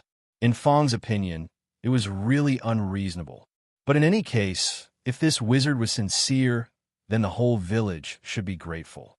Of course, in the name of the barbarian god, I, the wizard, will give the rest of the beasts to you. Xianxia's expression was solemn. Fong no longer had any doubts. If a wizard said it in the name of the barbarian god, then there wouldn't be any falsehood. He quietly looked at Xianxia. After a while, he suddenly bent down and put his hand on his chest.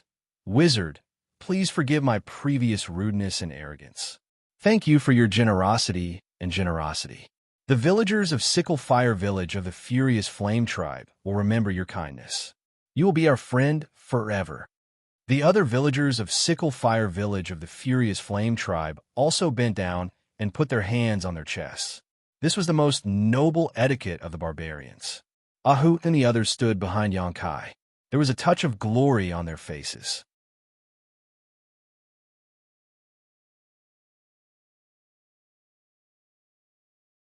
Chapter 28:11.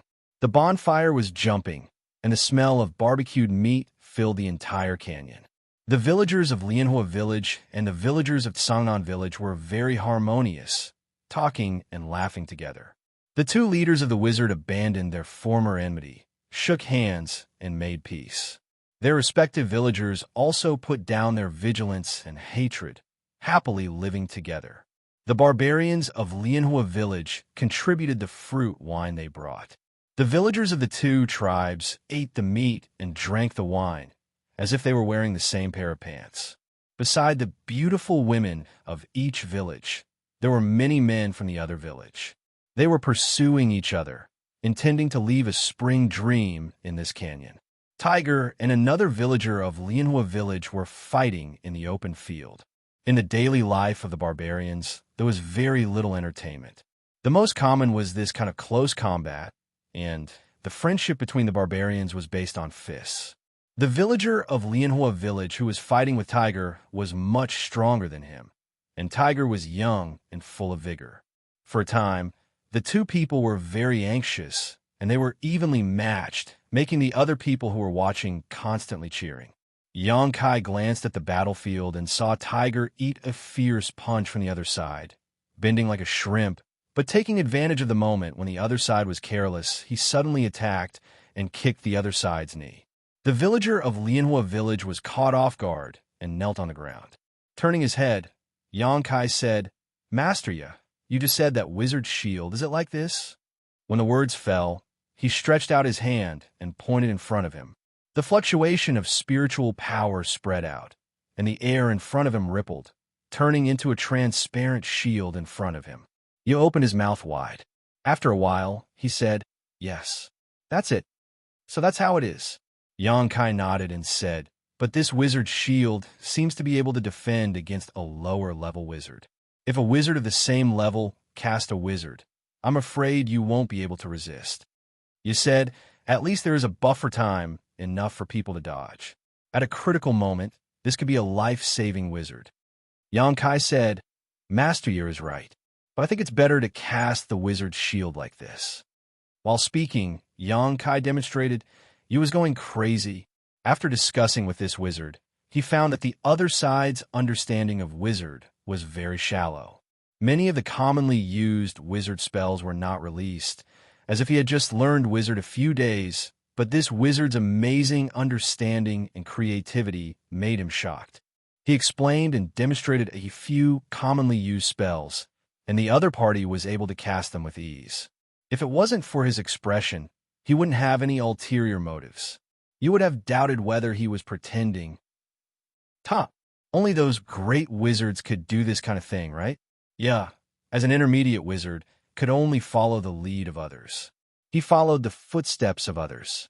He didn't have the ability to improve the wizard spells he learned, but he saw one miracle after another from this wizard. For the whole night, the two wizards got together to communicate, and both of them learned something. Xianxia learned several simple and practical wizard spells, and after being inspired and demonstrated by Xianxia, had a deeper understanding of those wizard spells. Although his level didn't increase, you felt that his strength had increased greatly. As long as he was given some time to digest what he learned tonight, even if he met a top wizard in the future, he would have the power to fight. At dawn,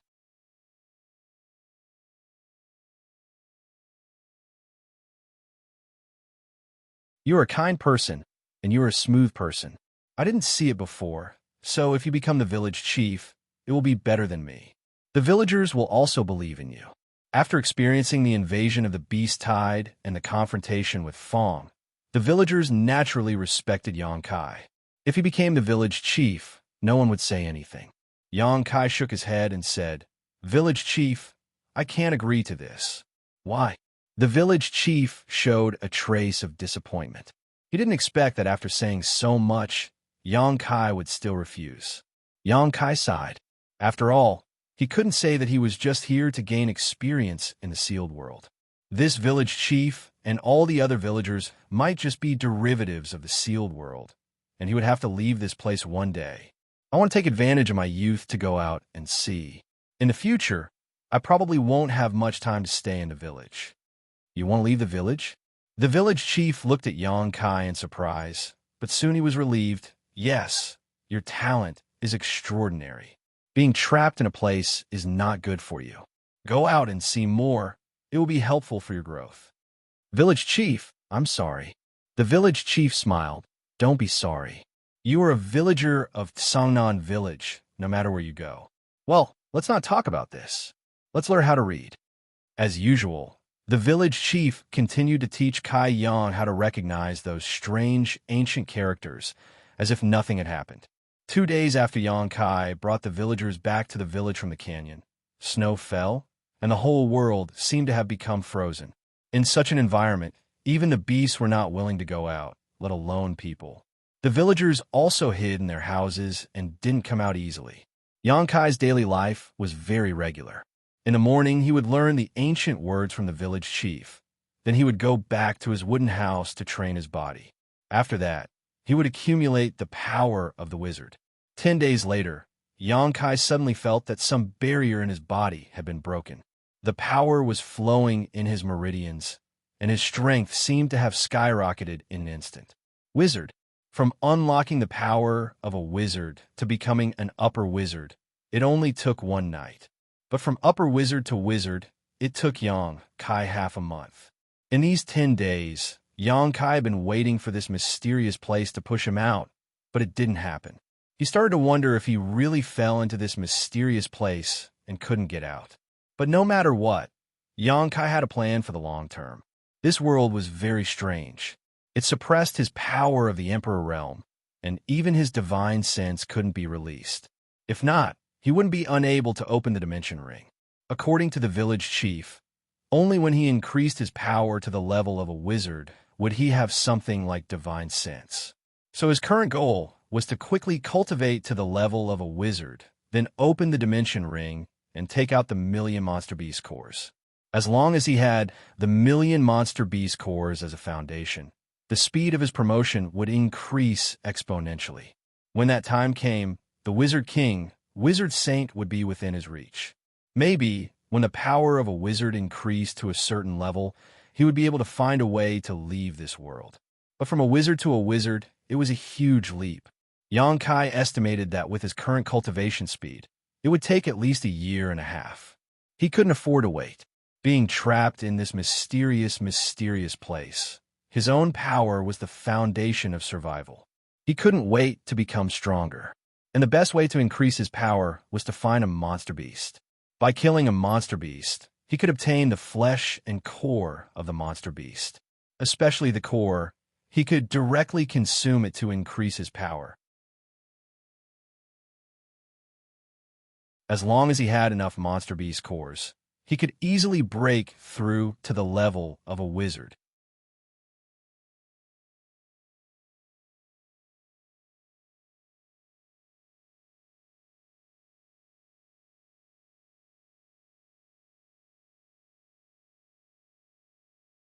On this day, Yang Kai was refining an inner core that he had just obtained. Suddenly, his ears moved and his eyebrows slightly wrinkled. He heard a series of footsteps approaching the cave he was hiding in. And the footsteps didn't sound like they belonged to a person. There were actually other people in this damn place. It was winter and cold now. Other than him, who else could be wandering outside? Weren't they afraid of freezing or starving to death? While he was puzzled, those people had already entered the cave. Immediately, someone opened his mouth and said, "Be careful, there's the smell of blood." The footsteps suddenly quieted down. It was so quiet that even breathing could not be heard. However, Yang Kai could feel that the other party was slowly approaching him. Sure enough, not long after, a barbarian suddenly appeared and stopped 5 feet away from Yang Kai. When he first saw Yang Kai, the barbarian was obviously shocked. His expression became extremely stunned. Obviously, he did not expect to meet his fellow barbarians here. Following closely behind this barbarian, several other people appeared one after another. However, all of them looked extremely distressed, as if they had just experienced a great battle. The most miserable one had even lost an arm. Blood flowed endlessly, and his face was pale from the pain. Yang Kai only needed a glance to know that this barbarian's arm had been bitten off. However, a barbarian was a barbarian after all. Even if he had suffered such a serious injury, he did not make a sound. His other hand was still holding a cracked stone spear. "Who are you?" The barbarian leader looked at Yang Kai and asked. This guy in front of him had tender skin and did not look like a barbarian at all. Where did he come from? Yang Kai rolled his eyes and looked at him, but did not pay any attention to him. This arrogant and haughty attitude immediately annoyed the other party. Just as he was about to explode, a tall and slender woman suddenly appeared behind him. The woman had a cold expression and said, "Don't disturb him. He's cultivating." This woman seemed to have great prestige. So after she opened her mouth, the barbarian who had spoken up earlier was still angry, but he didn't say anything else. Instead, he looked at Yang Kai suspiciously and frowned. Cultivating? Is he a wizard? The woman looked at Yang Kai with surprise. He is indeed a wizard, and a wizard. Wizard. The barbarian warriors were shocked. They could not believe their ears. But these words came from their wizard. Even if they did not want to believe it, they had to believe it. How could such a person be a wizard? The woman stepped forward and looked at Yang Kai. My companion was injured in the battle just now. We need a place for him to heal in peace. There is no suitable place nearby, so we can only choose here. But don't worry, we won't disturb you. Yang Kai gently nodded. She couldn't help but laugh in her heart. The other party probably thought that he was at a critical juncture in his cultivation, so she couldn't speak or disturb him. How could she know that Kai Yang was simply too lazy to pay attention to them? All he wanted to do was quickly refine the monster core in his abdomen. Thank you. The woman said thank you. Then, she led the others to a distance and arranged for the injured barbarian to sit down and heal him. Although Yang Kai did not know what method this woman used, Yang Kai felt that she should also be a wizard. Most likely, she was an upper wizard. In other words, her realm was higher than his. But she was a good person. She did not have any hostility towards him. After all, from her point of view, he was in a state where he could not stop his training. If she had any evil intentions, now was the best time to attack. Outside the cave, a few barbarians gathered together and watched their wizard heal their companion. The wizard spell that the woman used was very cold. It had the characteristics of freezing everything. Soon, the wound was frozen. She took out some herbs from the animal skin bag and gave them to the barbarian. Soon, the barbarian's expression eased a lot. He should not be in as much pain as before. The woman was also slightly relieved. At this time, a strange voice suddenly came from the side. He is poisoned. If you don't help him expel the poison, he will not live for long.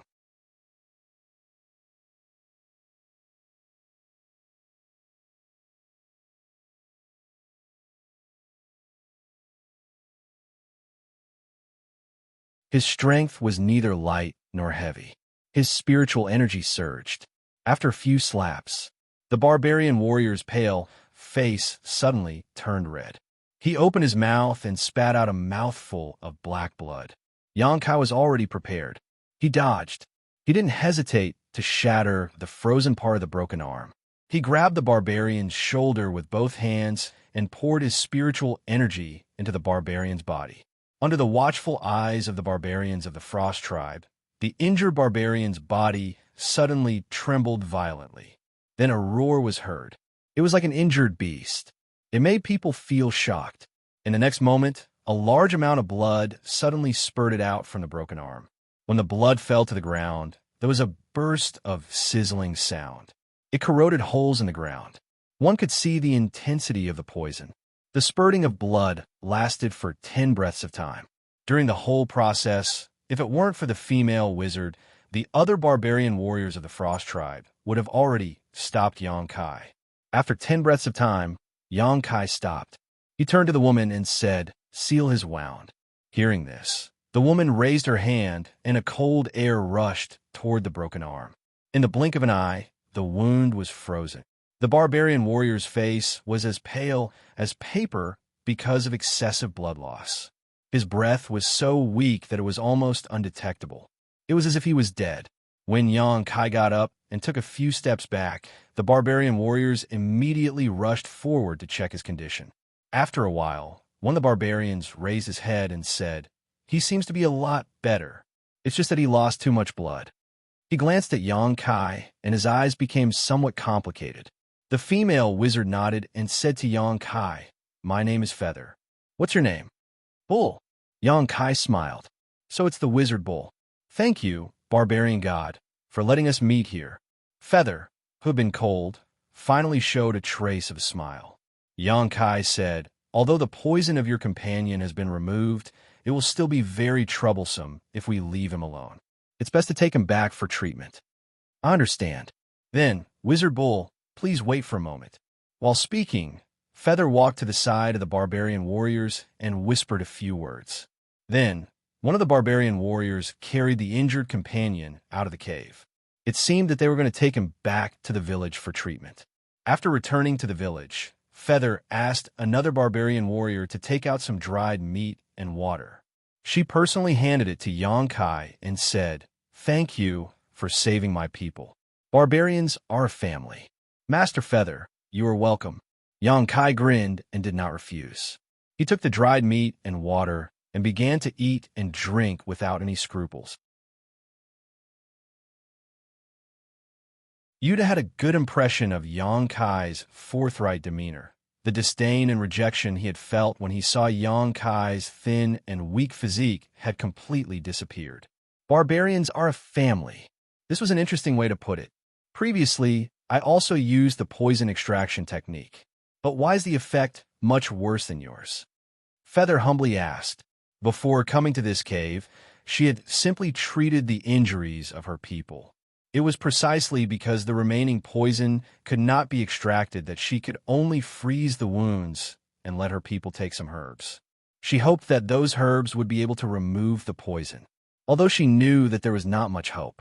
You want to say that your rank is higher than mine, but why is the effect of the poison extraction technique not as good as mine? Xianxia naturally knew what she meant. He smiled and said, sometimes fine control is more important than great power. Feather heard this and fell in a deep thought. After a while, she nodded and said, thank you. Xianxia finished the dried meat in his hand and drank a mouthful of water. It's so cold. What are you doing outside?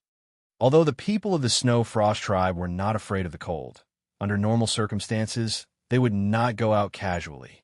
In the cold winter, both wild beasts and barbarian beasts were very active because they were looking for food. The risk of being outside was much higher than usual. Where is Master Bull? Feather did not answer Xianxia's question. Instead, she asked him a question. Cultivating. Xianxia grinned. Feather was startled for a moment. Then, she showed an admiring expression and said, we came out to collect herbs. We need them for the ritual in spring. Ritual? Xianxia raised his eyebrows. Sangnan village was a small village. He did not know if there was such a thing as a ritual.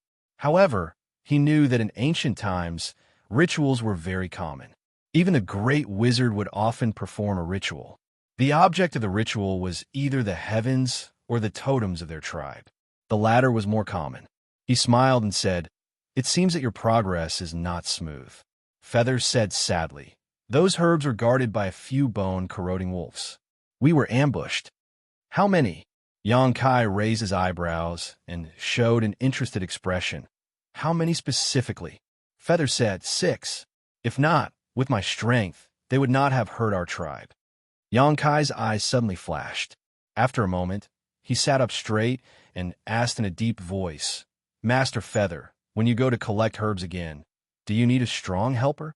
Feather was stunned and looked at Xianxia. Her eyes also lit up. She was just thinking about whether she could ask this wizard for help. But after all, they were not familiar with each other, and they were not from the same tribe. Feather really did not know how to ask for his help. She did not expect that wizard would take the initiative to ask for help. Although the self-proclaimed strong helper's words made her speechless, these details did not matter. The two wizards' words were enough to ensure the safety of the tribe. Wizard, what is your condition? Although Feather was happy, he did not lose his ability to judge. The southern barbarian tribe shaman, whom he had met by chance, had inexplicably taken the initiative to help. Those few savage beasts belong to me. Xianxia replied with a smile. Under normal circumstances, Feather would not agree to this condition. Although the herbs were precious, the value of the savage beasts was not low. There were several of them, and one of them was an upper-rank wizard. But the other side was only a lower-rank wizard. Giving him 2 was an acceptable condition.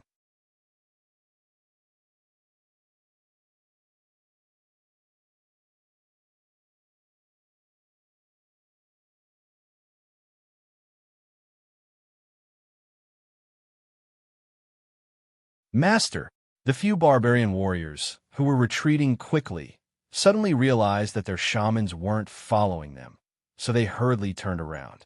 The next moment, the few barbarian warriors were also stunned. What happened? Why were there 4 bone-corroding wolves lying on the ground? Why did the heads of these bone-corroding wolves all explode? What was the truth at the moment when they turned around? In the battlefield, the death of 4 of their companions did not make the bone-corroding wolves retreat. Instead, it aroused their ferocious nature.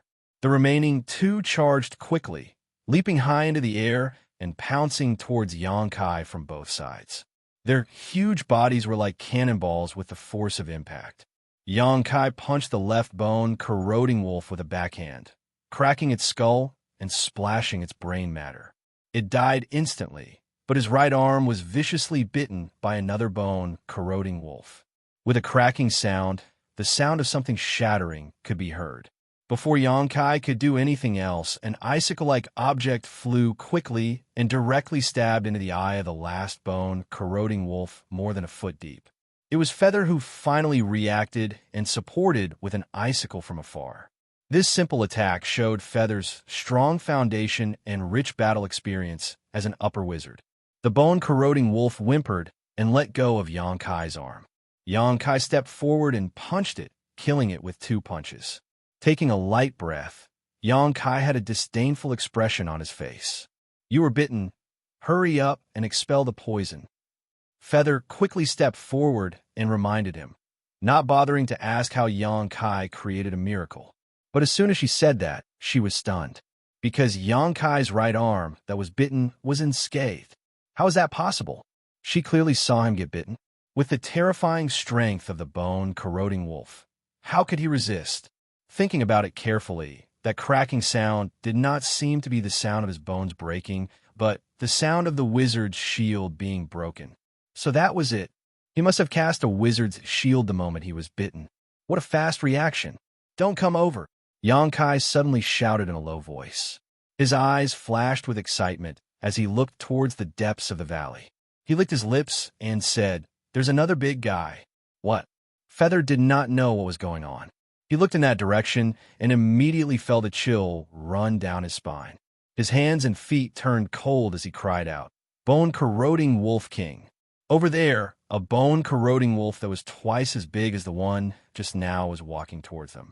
Its powerful aura made Feather feel suffocated. Why was there a bone-corroding wolf king here? Wolves were pack animals, regardless of whether they were wild or savage beasts.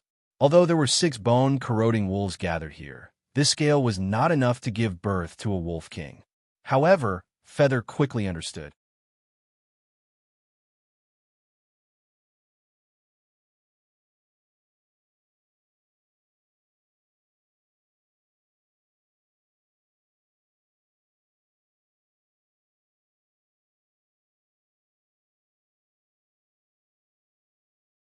If a magus could consume the meat of a savage beast for a long period of time, it would be beneficial to his strength. Therefore, even though Feather was a high-ranked magus, he couldn't bear to leave so many savage beast corpses here. It was a waste of natural resources, especially the bone-corroding Wolf King's corpse. That was a great source of nourishment for a great magus. This wizard was awesome. Feather didn't know what he was planning to do. He only wanted inner cores and not beast meat. Although inner cores were quite valuable, the most common use was to drink wine. Some pharmacists could also use the inner cores of savage beasts to make potions, but this wizard didn't look like a pharmacist at all. It was naturally not the first time these barbarian warriors had dealt with the corpses of a monster beast. They were very skilled, so in less than half an hour, the corpses of the 6-bone eroding wolves and the Wolf King were cleaned. 7 wolf skins, plus the most delicious and tender parts of these savage beasts. Everyone carried them back. Everything was ready, and everyone set off immediately. Snowfrost City was not close to Mount Luobai. Even if they rushed at full speed, it would take at least 3 days. This was under the premise that Feather had blessed everyone with the swift technique. Without it, their speed would only be slower. On the way, Xianxia asked Feather for advice. Naturally, he learned the swift technique very quickly, which made Feather quite surprised. 3 days later, a huge shadow suddenly appeared in everyone's sight. Several barbarian warriors, including Feather, couldn't help but show a sincere smile. "Master Ox, we've arrived at Snow Frost City." Feather pointed ahead. Xianxia looked with full eyesight and couldn't help but be stunned. This was the first time he had come to an ancient barbarian city, but what he saw was completely different from what he had imagined. He had thought that since it was a city, it should at least look like a city, but there was no sign of city there. Instead, there was a huge towering tree standing on the horizon. Even from a distance, Xianxia could feel its majesty. The tree covered the sky and the earth, towering into the clouds. It was hard to imagine how tall it was. Under the canopy of the big tree that was like the sky, buildings were built on the ground in a disorderly manner, like a game of chess that had been messed up. Many people could be vaguely seen moving around.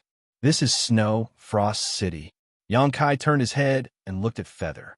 Feather smiled slightly. "Yes, this is Snow Frost City. It is also the foundation of our Snow Frost tribe. Do you see the evergreen divine tree? That is the Azure Master, the guardian of our Snow Frost tribe." "Azure Master?" Xianxia's mouth twitched. "You mean that tree is alive?" "If it was alive, wouldn't it be a tree demon?" However, such a big tree demon was rare. Feather's expression turned solemn as he said, "Lord Qing has lived for thousands of years and is immortal."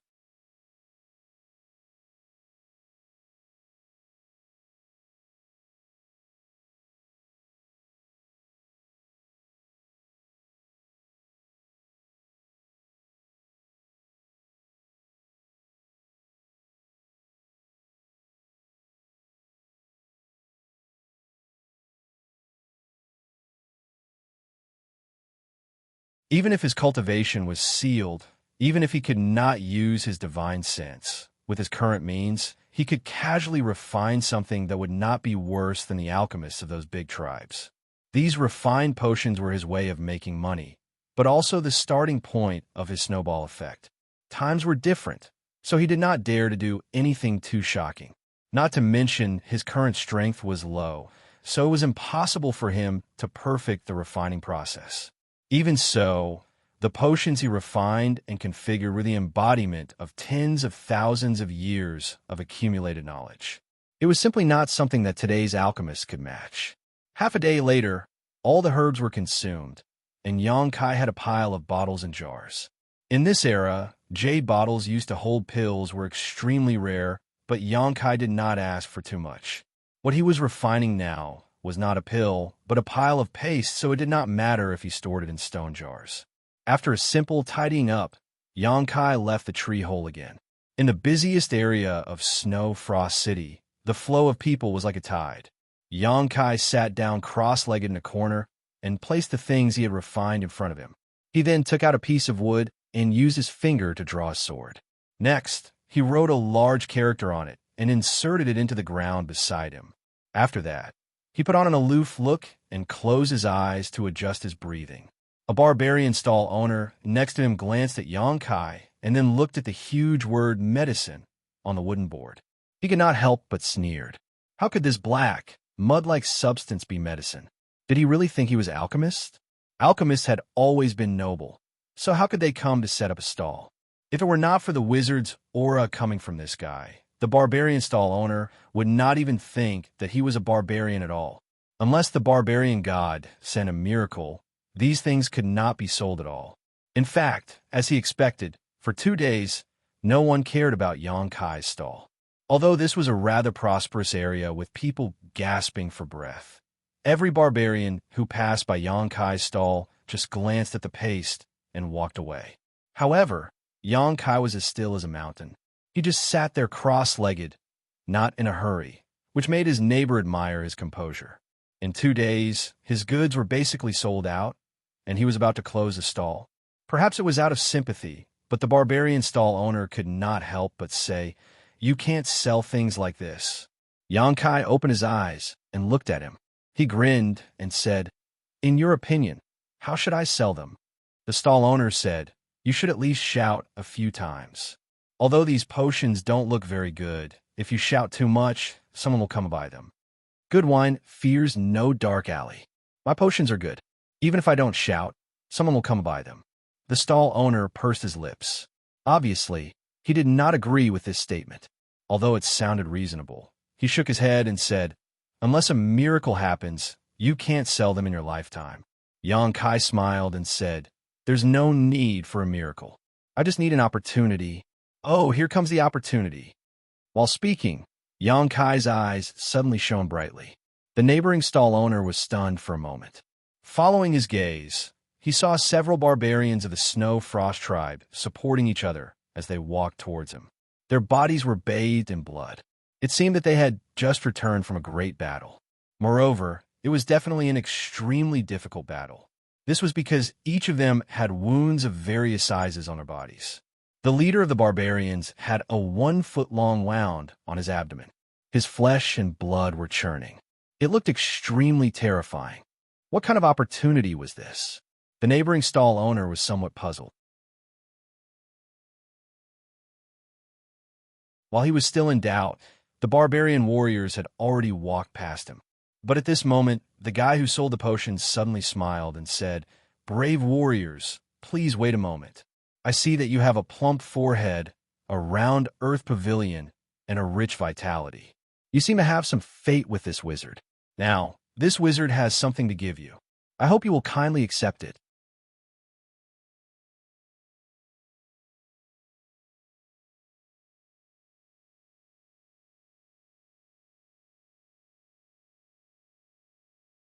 He wanted to dig out his eyeballs and stick them on the barbarian's stomach to see clearly. The strange behavior of these people quickly attracted the attention of the passing barbarians. They curiously looked at the wound after they understood what had happened. Half an hour later, the barbarian warrior stretched out his hand and wiped his stomach. The dregs of the medicine and blood fell off. A wound that was more than a foot long appeared in front of everyone. Although it hadn't completely healed, this kind of miraculous effect was enough to make people gasp in amazement. One had to know that an hour ago, his wounds were still hideous. It's really useful. When the soldier who was testing the medicine raised his head again, he stared at Xianxia with a look of gratitude and reverence. Xianxia smiled, but didn't say anything. The medicine he had refined was useful, but it was limited to barbarians with strong physiques and abundant blood energy. The effect wouldn't be so good if it were a cultivator of the later generations. This was because a large part of the effect of this medicine was to stimulate the flow of blood around the wound, which would increase the speed of healing. Only the ancient barbarians could use this healing medicine to achieve such an immediate effect. "Are you a pharmacist?" the barbarian asked. "For the time being, I am." When the onlookers heard this, they immediately put away their contemptuous expressions. No matter how weak Xianxia looked, he was a pharmacist. He was worthy of respect. Xianxia raised his head and looked at the crowd around him. He smiled and said, "Warriors often fight. If you encounter an enemy in the wild and get injured, it will definitely affect your combat effectiveness.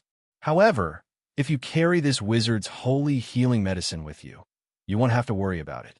This wizard's holy healing medicine can instantly restore your vitality. This is the first time this wizard has come to Snow Frost City, so I'll sell it to you cheaply." If it was before the barbarian soldier tested the medicine, no one would have asked about Xianxia's words. But after witnessing the miraculous scene with their own eyes, no one doubted the efficacy of this medicine. The pharmacist was right. It was very troublesome for the barbarian soldiers to be injured in the wild. Although everyone knew a little bit about healing, how could they compare to the other party's healing medicine? If they could carry a little of it with them, they could heal their wounds anytime and anywhere. Moreover, the healing effect was surprisingly good. "How much?" someone asked immediately. 10 green coins for one." Xianxia had a plan and immediately reported the price. 10 green coins. This price was neither high nor low. Any adult barbarian soldier could afford it. At the same time, it would maximize Xianxia's own benefits. Sure enough, as soon as his voice fell, countless people immediately shouted, "I'll take one."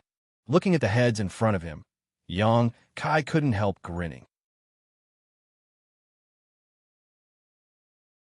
After all, these were all money. Several large jars of medicine were sold out in less than an incense stick's worth of time. The people who bought them were naturally overjoyed, while those who didn't beat their chests and stamped their feet in frustration. Xianxia closed his stall and said with a smile, "Today's medicine is sold out. If there are friends who want to buy medicine, please come early tomorrow." Turning around and leaving, the neighboring stall owner looked at his back enviously. He only felt that this figure looked so unfathomable. Selling medicine at once increased Xianxia's assets by more than 10 times. Just like a few days ago, he took all his green coins and frantically swept through the stalls in Snow Frost City before returning to the tree hole to refine medicine. When Xianxia came to set up the stall the next day, he saw that countless customers had already gathered in front of the stall. Some of them wanted to buy yesterday, but couldn't, while others were inexplicably heard from others. A miraculous pharmacist had appeared in Snow Frost City, and the potions he concocted could quickly heal external injuries. This news had spread throughout Snow Frost City overnight, and it was confirmed by many barbarian warriors of the Snow Frost tribe. The people of this era were still relatively simple, and there wasn't much deception. Naturally, the news that spread like crazy couldn't be false. So even though Kai Yang had brought 10 times more medicines than yesterday, it only took him less than half a day to sell them all. His assets, as he had expected, had completely snowballed, and it was only getting bigger and bigger. This was the case for 5 days in a row, and that crazy momentum didn't show any signs of slowing down. This situation made Xianxia happy. He silently calculated the wealth in his hands and felt that he could finish his work in half a month. At that time, he would have enough green coins to buy enough Natans. As long as he raised his low-rank wizard realm to wizard realm, then the bumps in the early stage would no longer exist, and his future cultivation would be smooth. On this day, Xianxia just finished selling medicine and was walking on the streets of Snow Frost City to buy some raw materials. Suddenly, he frowned and instinctively felt that something was wrong. He reached out and touched his waist, and his face suddenly turned black. The animal skin bag that he used to store the green coins was gone. The animal skin bag contained thousands of green coins from today's medicine sale. Most of them were stored in the tree hole by Xianxia, so there was no need to worry about their safety. A thief? How could there be a thief in this era? If it weren't for the empty feeling in his hand that made Xianxia understand that this was not an illusion, he wouldn't have believed his judgment. Since entering this secret realm, the barbarians he had come into contact with, whether good or evil, good or bad, were all simple and straightforward people. Therefore, Xianxia didn't expect that someone would steal his money bag in such a place. In a moment of carelessness, he actually overturned his boat. A great shame. The dignified the Emperor realm had his money bag stolen without anyone noticing. This shame could not be washed away by the water of the 3 rivers and 5 lakes. Xianxia's expression turned cold as his eyes wandered through the crowd. Soon, he locked onto a burly barbarian who was walking through the crowd. The barbarian race's clothes were relatively simple, regardless of whether they were men or women. However, this barbarian was wrapped tightly from head to toe. It was impossible for Xianxia to miss such a big flaw. With a light snort, Xianxia did not intend to alarm others. His figure flickered as he quietly followed behind this person. This guy was also vigilant. He turned left and right in the crowd, not taking the usual path at all. After walking around for half an hour, he suddenly turned into a remote area with few people.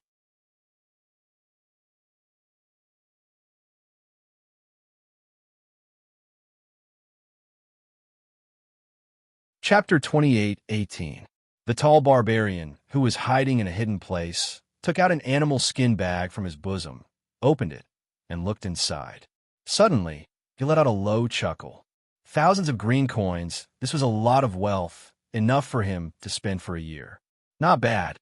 Suddenly, a person's voice came from behind him, startling the barbarian. He quickly turned around and stared vigilantly at the person who had just spoken. However, the moment their eyes met, the barbarian felt a wave of guilt wash over him. He recognized that this person was the owner of the money bag. In Snow Frost City, There were not many barbarians as thin and weak as him. It could be said that he was the only one. However, even though he recognized him, the barbarian did not intend to admit it. Putting on a fierce look, he asked, "What's the matter?" Xianxia was suddenly amused. "You stole my money bag and can still pretend that nothing happened. I have to say, your existence has subverted my understanding of the barbarian race." "What do you mean by your money bag?" "The one you were stuffing into your bosom." Xianxia looked at the barbarian's movements coldly. "I don't understand what you're talking about." The barbarian put away the money bag as if nothing had happened and said impatiently, "If there's nothing else, I'm leaving. Don't follow me." Xianxia was shocked and cursed angrily. "Shameful thief! How dare you be so arrogant? Do you believe that I won't call the guards of the Snow Frost tribe to deal with you?" The barbarian looked at Xianxia disdainfully and sneered.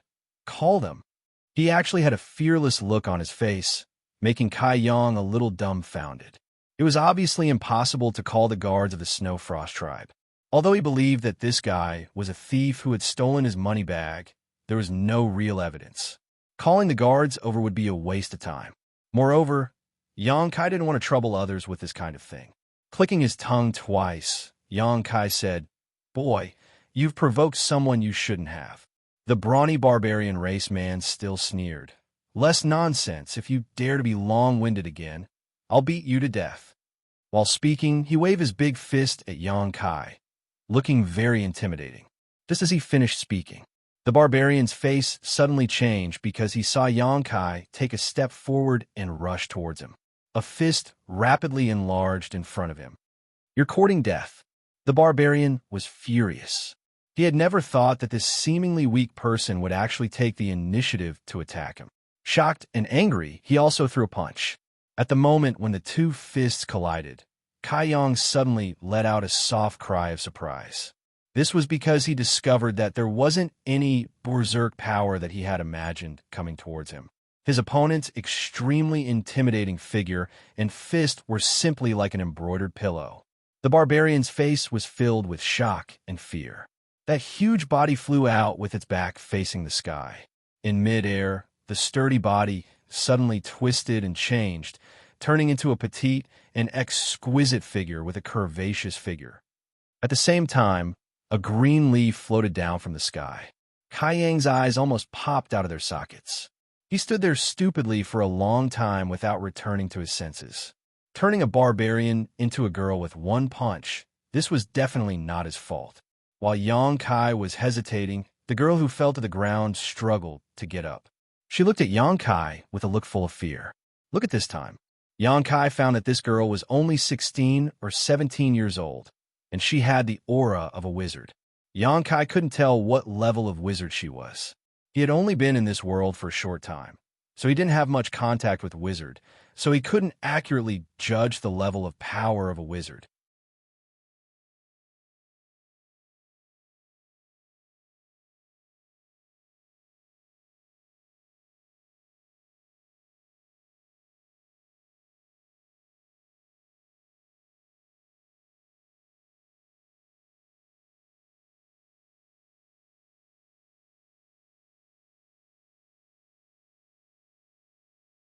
Although they didn't feel any pressure to pay for a healing medicine worth 10 green coins, they wouldn't buy it without a limit. Under normal circumstances, everyone should keep a spare copy on them. When it was consumed, they would buy a new one. Therefore, the more time passed, the more the purchasing power of the barbarians in Snow Frost City decreased.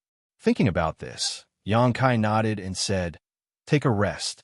You can sell it tomorrow." Butterfly naturally had no objection. After getting along with Xianxia for more than a month, she had gradually become familiar with him. She no longer had the vigilance and fear of him before, so she turned around and left.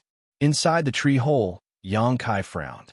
Since the market was saturated, then it would be harder and harder to sell the healing medicine he had concocted. If the potions were hard to sell, he wouldn't have enough green coins to buy the Nadens, which would inevitably delay his cultivation plan.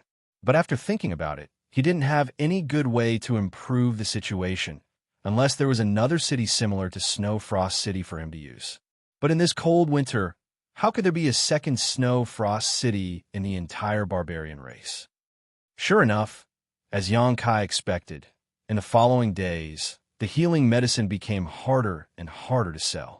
The amount that Xianxia refined every day, even if Butterfly spent a day, she might not be able to sell 1/3 of it. Moreover, it was shrinking day by day. The number of nadins he could buy every day was getting smaller and smaller. Although the wizard realm was close at hand, without enough nadins to support it, he could only sigh. In this situation, he could only take one step at a time. First, he would consume all the nadins in his hand, and then make plans. On this day, while Xianxia was cultivating, he suddenly felt something strange. There seemed to be a pair of eyes staring at him. This made him feel extremely uncomfortable. At a critical moment in his cultivation, Xianxia didn't want to complicate things. He thought it was just an illusion, but the feeling of being stared was getting more and more obvious. Hurriedly opening his eyes, Xianxia narrowed his eyes and looked at a figure standing not far away. This person was an old man, but he didn't have the usual burly body of the barbarians. He looked like he was about to die, and his hair and beard were all white. He stood there quietly with a smile on his face, looking at Xianxia with interest. Xianxia was calm on the surface, but in his heart, alarm bells were ringing. How was this possible? The place he lived in was the tree hole of the evergreen divine tree. With the protection of the evergreen divine tree, it was impossible for anyone as powerful as a shaman king or a shaman saint to enter without his permission. However, this old man had appeared before him without a sound. How is this possible? However, since the other party didn't show any malice, Xianxia didn't make too much of a fuss.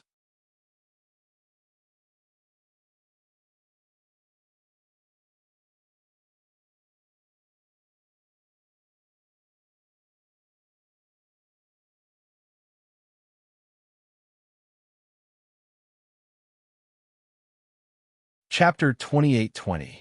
Xianxia's expression turned cold. Although this move looked simple, it also showed the old man's perfect control over his strength. He thought that by teaming up with Dai, even if they could not defeat the old man, they could at least create some trouble for him. But now it seemed that he was wrong. This old man's strength was simply unfathomable. If he really had malicious intentions, even if he teamed up with Dai, he was afraid they would not be enough to deal with him. At this moment, the old man was obviously very interested in the potion refined by Xianxia. After sniffing it for a while, he wasn't satisfied and actually put a little bit of it in his mouth to taste it. Immediately, his eyebrows rose, and he turned to look at Xianxia. "Did you refine this potion?" Xianxia nodded and said, "Yes. It's a good healing medicine." The old man was not stingy with his praise, but it can't be used too often. If you use it too much, I'm afraid it will cause some damage to your foundation. He could see the drawbacks of this healing medicine at a glance. After all, Xianxia's medicine was only made with very common herbs. Logically speaking, it should not have such a strong healing effect. However, it could stimulate the vitality of the barbarian's blood, making their self-healing speed faster. The same principle applied to the bloodlust technique. Using it once or twice was fine, but if it was used too often, it would damage one's foundation and cause them to age faster. However, this was not a big problem. After all, it was a wound medicine, so it was impossible for people to use it too often. I didn't expect the pharmacists of today to be so powerful. The old man was obviously interested in the healing medicine. Holding the stone jar, he began to identify the herbs used. Taking advantage of this opportunity, Kaiyong pulled Dai to the side and quietly asked, "This old man, who is he?" Dai smiled and said, "Didn't Grandpa Qing tell you?" Xianxia shook his head. Dai said, "Since Grandpa Qing didn't say, I can't say." Xianxia stretched out his hand and said, "Hurry up and give me back the green coins you earned during this time." Dai was shocked and jumped back vigilantly. "Don't even think about it, it's mine." Xianxia sneered. "It seems you want to let everyone know your little secret." Butterfly couldn't help but grit her teeth as she looked at Xianxia with disdain. "Despicable, despicable. Shameless." Xianxia sneered. "Try something new. Young man, you already have a guess in your heart. Why make things difficult for a little girl?" At this moment, the old man put down the stone jar in his hand and turned his head with a smile. Xianxia frowned. Taking a deep breath, he couldn't hide the shock in his eyes as he slowly said, "Although I have a guess, I can't be sure." The old man smiled and said, "Whatever you think is the truth." Xianxia was shocked. He looked at the old man in shock and asked in a low voice, "Old sir, are you really the evergreen divine tree?" This old man had mysteriously appeared in his tree hole, and Dai called him Grandpa Qing. With Xianxia's meticulous mind, it would be strange if he couldn't connect the dots. Although he had some ideas, he didn't dare to believe them. The old man waved his hand slightly. "Divine tree or whatever, it's just an exaggeration the Snow Frost tribe gave me. Many years ago, I was just an ordinary evergreen tree." Many years. It could be traced back to thousands or even tens of thousands of years ago. Seeing the old man admit it, Xianxia was relieved. Thinking about it, it was rumored that even the wizard king wizard saint couldn't enter the evergreen divine tree's tree hole. For the old man to suddenly appear in his tree hole, besides the evergreen divine tree itself, who else in this world could do it? Because of this, Xianxia had nothing to worry about.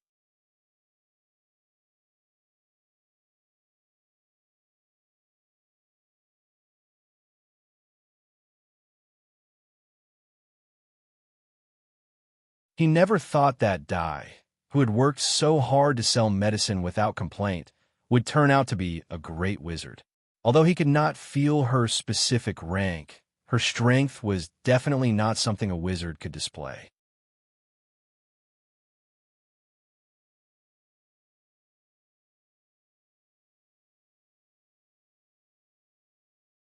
Chapter 28-21. As soon as Butterfly made her move, she displayed her extraordinary cultivation and strength. 3 streaks of air pierced through the air, accompanied by 3 soft sounds. 3 plump monster beasts slithering over were immediately split into 2. Pale yellow juice splashed out, and the air was instantly filled with a nauseating smell. More monster insects pounced over, spitting out highly corrosive venom from their mouths. Butterfly nimbly dodged, not letting the venom touch her body. When she found an opportunity, she would use her powerful wizard technique, killing and injuring the monster insects. On the other side, Xianxia had also charged into the swarm of monster insects. He swung his fists, looking just like a real barbarian race warrior. His fighting style was the complete opposite of Butterfly's elegance, but the speed at which he killed these insects was not inferior to his opponents. Not only that, his body was not stained with dust, and all the venom and sap that splashed in front of him was blocked by his witch shield. In less than an hour, the nest of monster insects was cleaned up. The 2 of them did not say a word and began to search for monster cores among the corpses. However, after obtaining the monster cores, Xianxia found that the monster cores of these monster insects were somewhat shrunken. They were not as round and full as the monster beast's monster cores outside. Instead, they were all crooked. Not only were they large, but the energy contained inside was also pitifully low. This was probably due to the environment of this place. These monster insects parasitize the evergreen god tree and live by absorbing the energy of the evergreen god tree. Although they could grow quickly, their foundation was definitely not as solid as the monster beast outside. Even the quality of their monster cores was somewhat lacking. However, it did not matter. There were a lot of monster insects. If the quality was not good, they could make up for it with quantity. Since coming to this ancient world, Xianxia's appetite was very good. He had refined and swallowed at least 800 monster beasts' monster cores. As long as it could help him quickly advance to the wizard realm, he would not miss any of the monster cores. After collecting all the monster cores, Butterfly raised her head and said, "Grandpa Qing, next place." As soon as she finished speaking, the place where the 2 of them were standing suddenly cracked open, leading directly to the next demonic insect nest. After passing through several places, Xianxia and Dai joined forces. The monster insects didn't even have the strength to fight back and were all killed. Xianxia suddenly realized a problem. Since Senior Qing can feel the existence of these monster insects, why doesn't he remove them himself? Instead, you want to rely on others? Although he didn't have much experience with Azure strength, He had some guesses. The parasitic, demonic insects in his body were not something powerful. In the end, it was just a disease. If he really wanted to, he could easily solve it himself. But in reality, he had been asking Butterfly for help. Butterfly replied, "Grandpa Qing never kills." The corner of Yang Kai's mouth twitched. He was speechless. Although Yang Kai could not agree with Qing's way of life, he could more or less understand his way of thinking, considering that this was a tree of blessing. Without another word, he and Butterfly focused on cleaning up the demonic insects inside the tree. 3 days passed in a row. Yang Kai and Butterfly didn't know how many demonic insect nests they had visited. Although the quality of the dawn they harvested was still low, the quantity was endless. After 3 days of continuous fighting, Butterfly was slightly panting, but Yang Kai was still full of energy. Butterfly was amazed by him. "It's about time you two little guys come back." Qing's voice suddenly sounded in their ears.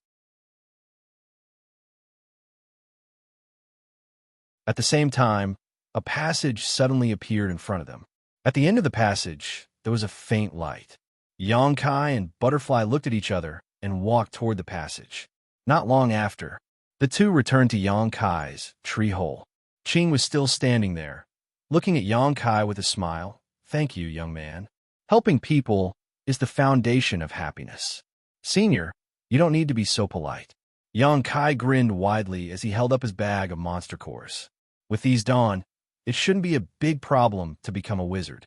On the other side, Butterfly said apologetically, "Grandpa Qing, wait until I become stronger. I will definitely help you get rid of that insect king." Yang Kai was surprised, looking up. "There's still an insect king?" Butterfly said, "Why else do you think those insects are endless? Every time Grandpa Qing wakes up, I have to kill them, but the second time I go, there's still a lot of them." "Senior, you should have said so earlier." Yang Kai immediately put down his bag and said excitedly, "Open a passage. I will go and meet that insect king." Butterfly looked at him like he was crazy. Qing smiled. "You are not strong enough. You are still not its opponent." Butterfly also said, "That is an existence comparable to the Wizard King. Be careful it doesn't swallow you in one bite." As for how strong a Shaman King was, Yang Kai had never personally experienced it. This world's classification of strength was very different from his previous lives, but in this ancient world, a Shaman King was already a hero who presided over a region. If converted to the realm of his previous life, a Shaman King was definitely at the Emperor realm. For example, Butterfly was probably around the Dao Source realm. After being mocked by Butterfly, Yang Kai was about to refute when he heard Qing say, "You have a guest. She has been waiting for you for 2 days. You should meet her first." Yang Kai frowned, poked his head out of the hole suspiciously, and looked down, only to see a familiar figure walking anxiously down below. Feather. Yang Kai didn't expect that the guest Qing was talking about was actually her.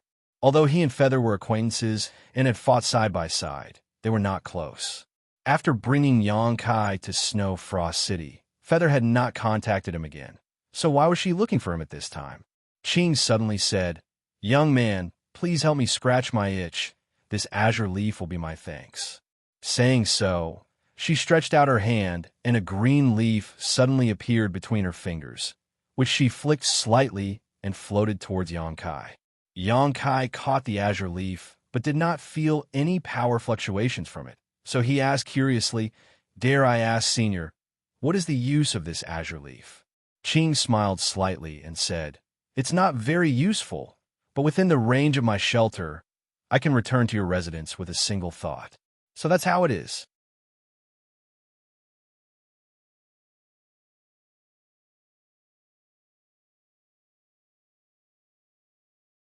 In any case, it didn't take much effort to make those healing medicines, so it didn't matter if he cultivated while refining them. Seeing him agree, Feather was overjoyed and said, "Thank you very much. Barbarians are a family." Yang Kai laughed. After leaving the tree hole, under Feather's lead, the two walked all the way to the most magnificent palace. In the ancient world, such a palace was very rare. The places where the barbarians lived had always been simple and crude. Only those with high status could live in such a palace. The palace complex in Snowfrost City was the royal palace of the Snow Frost tribe, where the wizard king of the Snow Frost tribe lived. The great wizard called Che also lived in this palace. However, with Yang Kai's current status, it was already an honor for him to come in contact with a great wizard. It was impossible for him to see the wizard king of the Snow Frost tribe.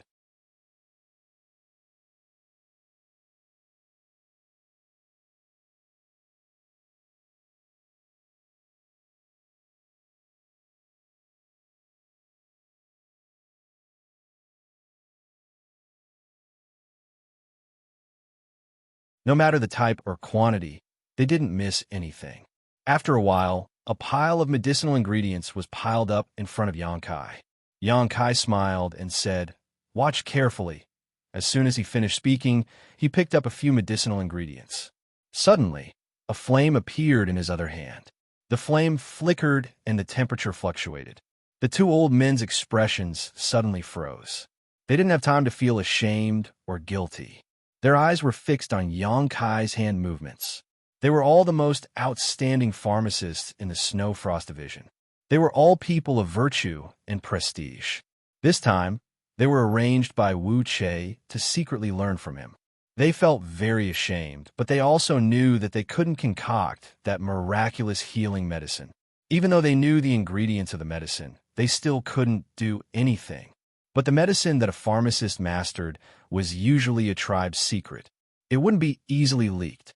If they wanted to know how to make the healing medicine, they could only cooperate with the wizard Neo and help the wizard Neo in the name of his assistant. Then, they could secretly learn from him.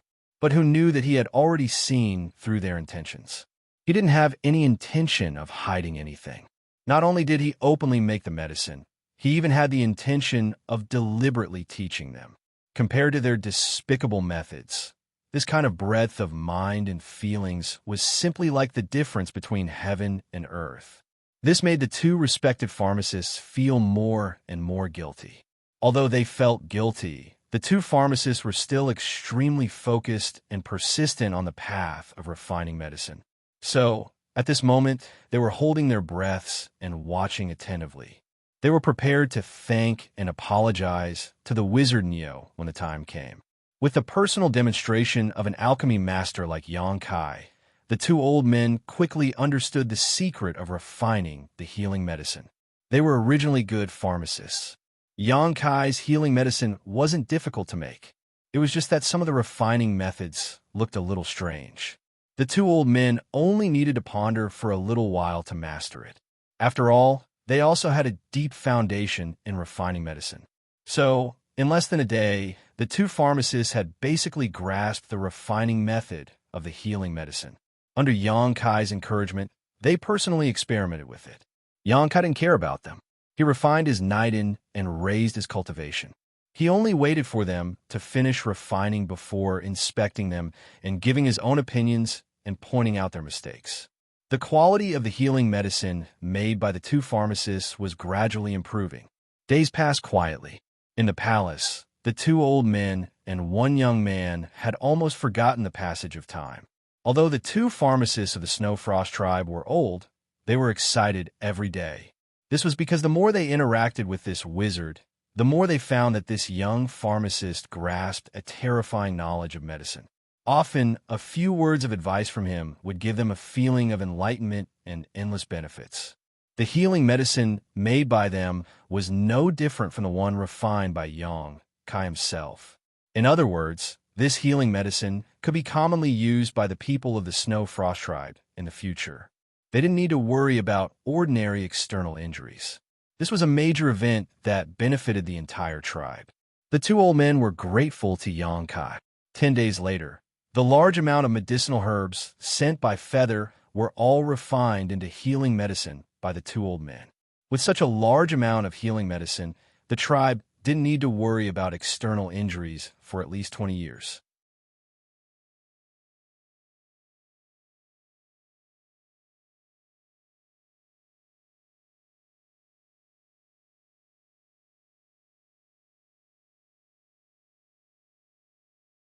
Chapter 28-23. In the palace, the wizard Che was holding a small bottle of sticky healing medicine. After a long silence, he raised his head and asked, "Did you refine these?" In front of him, the white-haired old man and the white-haired old man looked at each other. The former replied, "Strictly speaking, we refined them under the guidance of Master Nyo." The wizard Che asked, "Did you learn?" The two old men nodded. The white-haired old man said with some shame, "He didn't hide anything. He was very willing to teach us how to make these healing medicines, so we learned quickly." "Very good." The wizard Che smiled and said, "What do you think of this wizard Nyo?" The white-haired old man said, "He's broad-minded."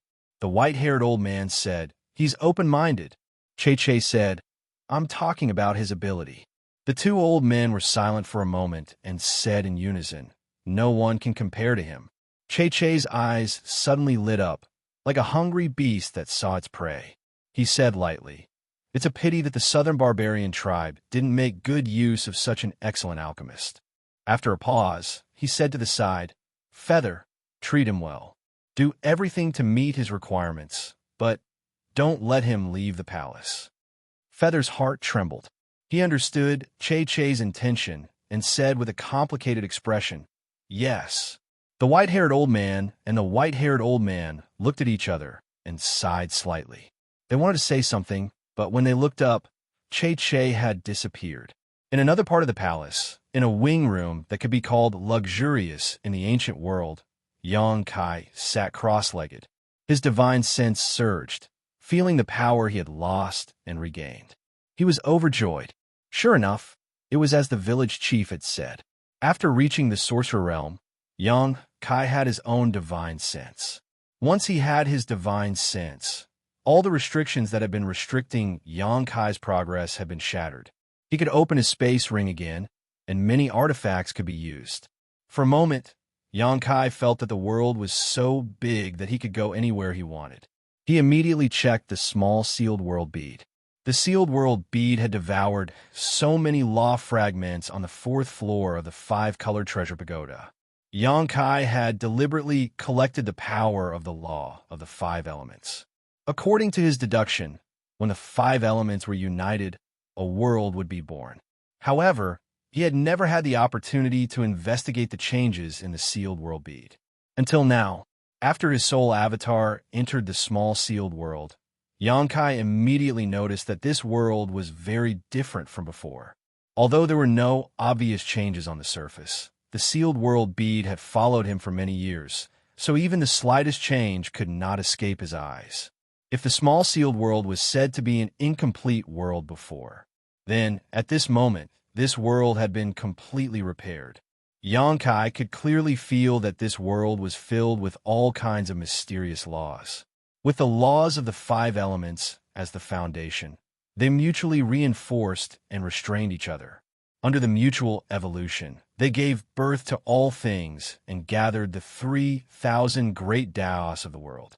This was the real world, a world without any flaws.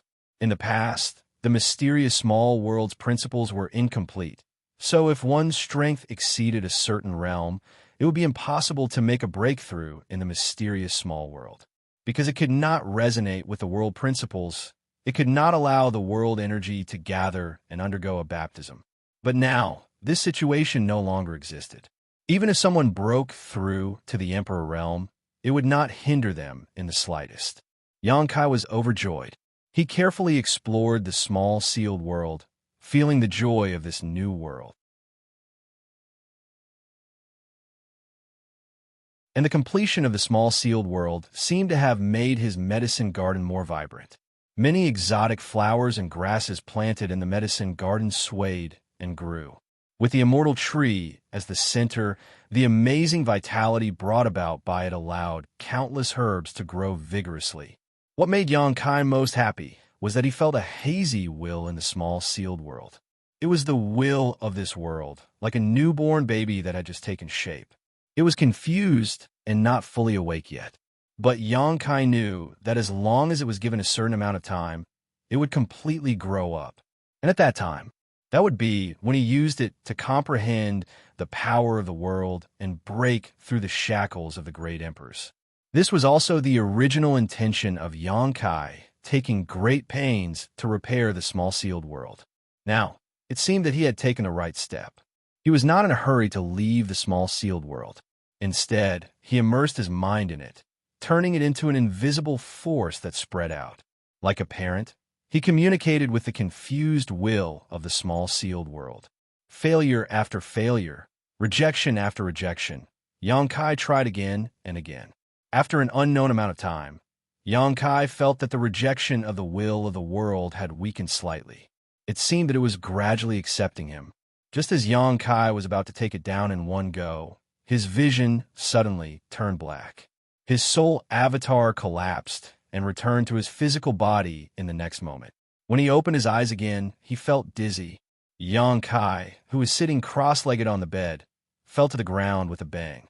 His head hurt like it was splitting. Xianxia's face was dark. He knew that this was because he had overused his spiritual energy. Although he was now a wizard and had opened his divine sense, he was still far from his peak. Using his soul avatar like this without restraint was extremely taxing on his body. If he was at his peak, this would not be a problem at all. But now it was a big problem. The sound of him falling to the ground alarmed the people guarding outside the door. Feather rushed in immediately. When she saw Xianxia's pale face and bleeding from his 7 orifices, her face changed.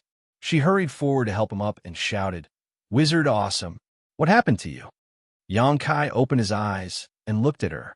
After seeing her appearance, he waved his hand, indicating that he was fine.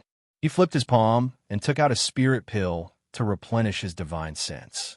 He took it without a trace and then sat cross-legged on the bed. Although Feather was worried, seeing Xianxia's calm appearance, she was also a little affected. She stood next to him and paid close attention to him. What shocked her the most, though, was that after a short while, Xianxia's face lit up, causing her eyes to almost pop out of their sockets. Feather could more or less see the situation just now. It was obvious that this wizard Awesome had something wrong in the process of cultivation. This was a matter of life and death. How could he be safe and sound in such a short time? Just when she was in a daze, Xianxia asked, "How long has it been?" Feather was startled, but still answered, 5 days. It had been 5 days since Xianxia entered this room. Feather had also come to check once before. Seeing that Xianxia was cultivating, she did not want to disturb him. So she had been waiting outside the door. "It's been so long," Kai Yang said as he jumped off the bed. After straightening his body, a series of crackling sounds could be heard. Stretching his body, he said, "Now that I've finished my business, I should go back." Feather was shocked and quickly stopped him. "You can't leave yet." "Why?" Xianxia tilted his head and looked at her. Feather thought quickly and finally came up with a good excuse. "The carriage master wants to see you." Xianxia frowned. Although he felt that it was a little troublesome, he still said patiently, "Then take me to see the carriage master now." Feather said with a stiff expression, "The carriage master is out and has not returned. I don't know when he will come back." Xianxia looked at her and saw that Feather was avoiding his gaze, as if she didn't dare to look him in the eye. He couldn't help but smile. Barbarians are naturally not good at lying. The image of a thief suddenly appeared in his mind, and he added, "Most of them are. The carriage master wants to keep me in the Snow Frost tribe." After being exposed by Xianxia, Feather panicked and did not know how to explain. Xianxia patted her shoulder and said, "I have already taught you how to make the medicine. Go back and tell the carriage master that I don't like him. Although I have no intention of making an enemy out of the Snow Frost tribe, if they want to restrict my freedom, I'm afraid that the Snow Frost tribe will have to pay a price." Although his tone was light, it made Feather feel cold. At that moment, she felt that she was not facing a high-rank wizard, but a wizard king, a wizard saint. Xianxia walked past her, but Feather felt that her body was stiff. She could not even turn around. In her shock, she realized that she could not control her body. What kind of wizard spell was this? How could it have such a miraculous effect? After a few muffled thuds, the sound of something heavy falling to the ground came from outside the door. It seemed that the soldiers guarding the door had been taken down. Feather sighed slightly. Although she felt that it was a pity, she also felt relieved. She could understand why the carriage master wanted to keep this wizard bull in the Snowfrost tribe. An apothecary who could make that kind of medicine was a huge asset. If they could keep him in the Snowfrost tribe to serve the tribe, it would be greatly beneficial to the tribe. Unfortunately, before the carriage master could explain to him in detail, the wizard bull had already forced his way out. Now that things had escalated to this point, she did not know how to deal with it. In any case, there was no room for her to interfere in this matter. In the White Mountains, she owed the wizard bull a favor. She did not want to use this kind of method to trick him, so she felt a lot more at ease. In the palace, wherever Xianxia passed by, the barbarian warriors would silently fall down. When he was about to walk out of the palace, a tall, great wizard suddenly appeared in front of him. His aura was as strong as thunder. If it was not Carriage, who else could it be? As the great wizard of the Snow Frost tribe and one of the commanders of the palace, Xianxia had taken down so many people along the way. If he did not realize it, then he would really be derelict in his duties. Looking at the seemingly weak tribesmen in front of him, Carriage could not hide the admiration and surprise in his eyes. As a pharmacist with outstanding abilities, it was already extremely rare. Who would have thought that Wuxio's strength was also so tyrannical? No wonder he dared to travel alone in the Luo by mountain in the cold winter snow. Previously, when he heard Feathers report that he single-handedly killed 6 bone corroding wolves and 1 wolf king, Chase still couldn't believe it. But now, it seemed that it was probably true. How could such a person not be from the Snowfrost tribe? However, it was not too late now. As long as he could convince him to join the Snowfrost tribe, it would be fine. A powerful wizard joining another tribe was not a strange thing in this world, and the best way to win someone over was to cater to their interests.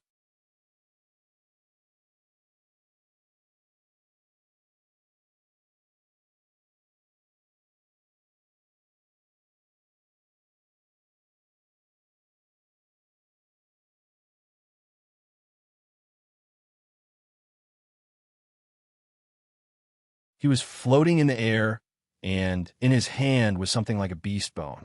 It was unknown what kind of beast the bone belonged to, but it showed a purple light, and on the beast bone, there were frequent flashes of lightning.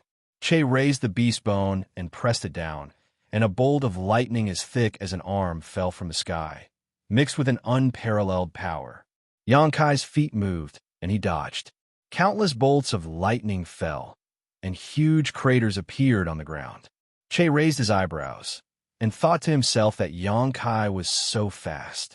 Although they had just exchanged blows, he could already see that this wizard was not to be underestimated.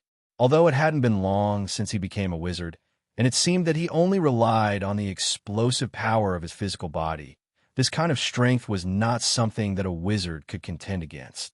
Unfortunately, he was a great wizard. He was a whole realm higher than him. With a wave of his hand, an electric python flew out from the beast bone.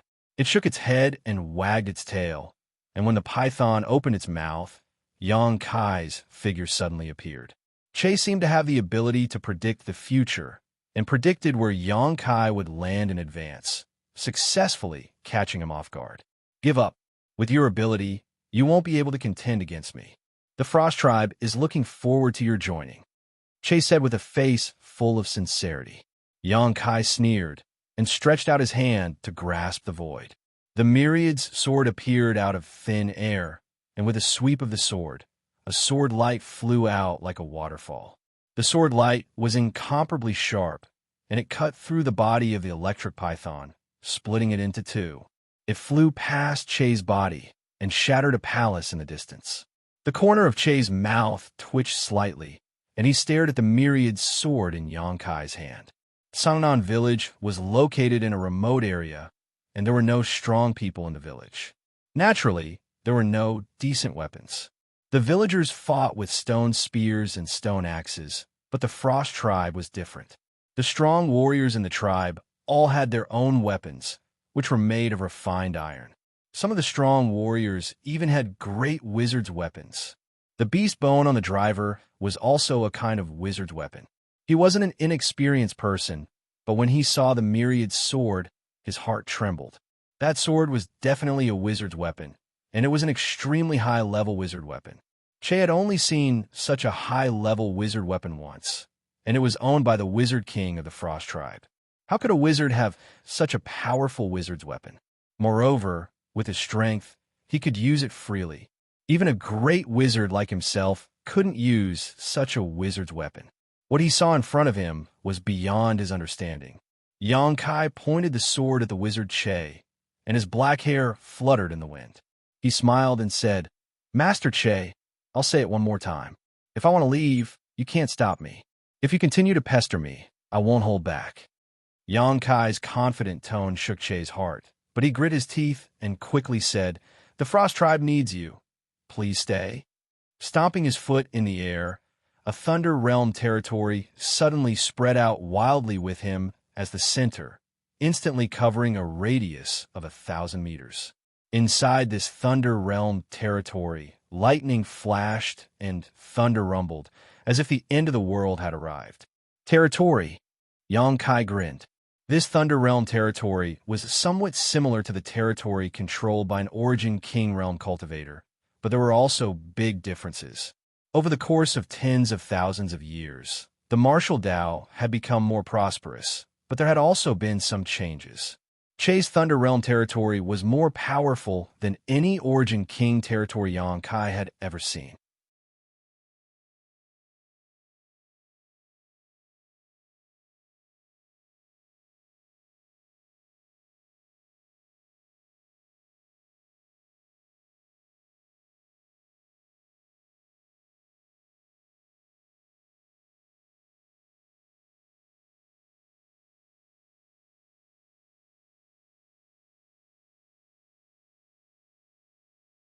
He did things very clearly. If he wanted to live in a tree hole, he had to first water it with a monster beast's blood. When Xianxia scratched his itch, he rewarded him with a green leaf. Perhaps it had something to do with him being the tree of protection. He protected the entire Snow Frost tribe. If he had to give everyone what they wanted, he would have been a lamp that had run out of oil long ago. Therefore, although he was happy, Xianxia still asked vigilantly. Green smiled. "There is indeed a small matter that I need your help with." "Tell me about it." Xianxia waited solemnly. Green said, "If I told you that my lifespan is coming to an end, what would you think?" Xianxia was startled, thinking that this topic had changed so quickly that his thoughts could not keep up. He looked at Green from head to toe, and the corner of his mouth twitched. "Senior, stop fooling around." Green laughed and did not continue on this topic. Instead, he said, "You are a very strange person. I have lived for so many years, but I have only seen one person like you. Therefore, I have something that I want to entrust to you." "What is it?" Green did not say anything else, but reached out his hand and pointed at Xianxia. Xianxia was startled, but he knew that Green did not have any ill intentions, so he did not put up any defenses. When the finger touched his forehead, Xianxia felt as if he had been hit by a mountain. He was dizzy for a moment, and mysterious words appeared in his mind. But in his current state, he could not see what those words were. His vision turned black, and he fainted on the ground. Before he fainted, Green's voice faintly sounded in his ears.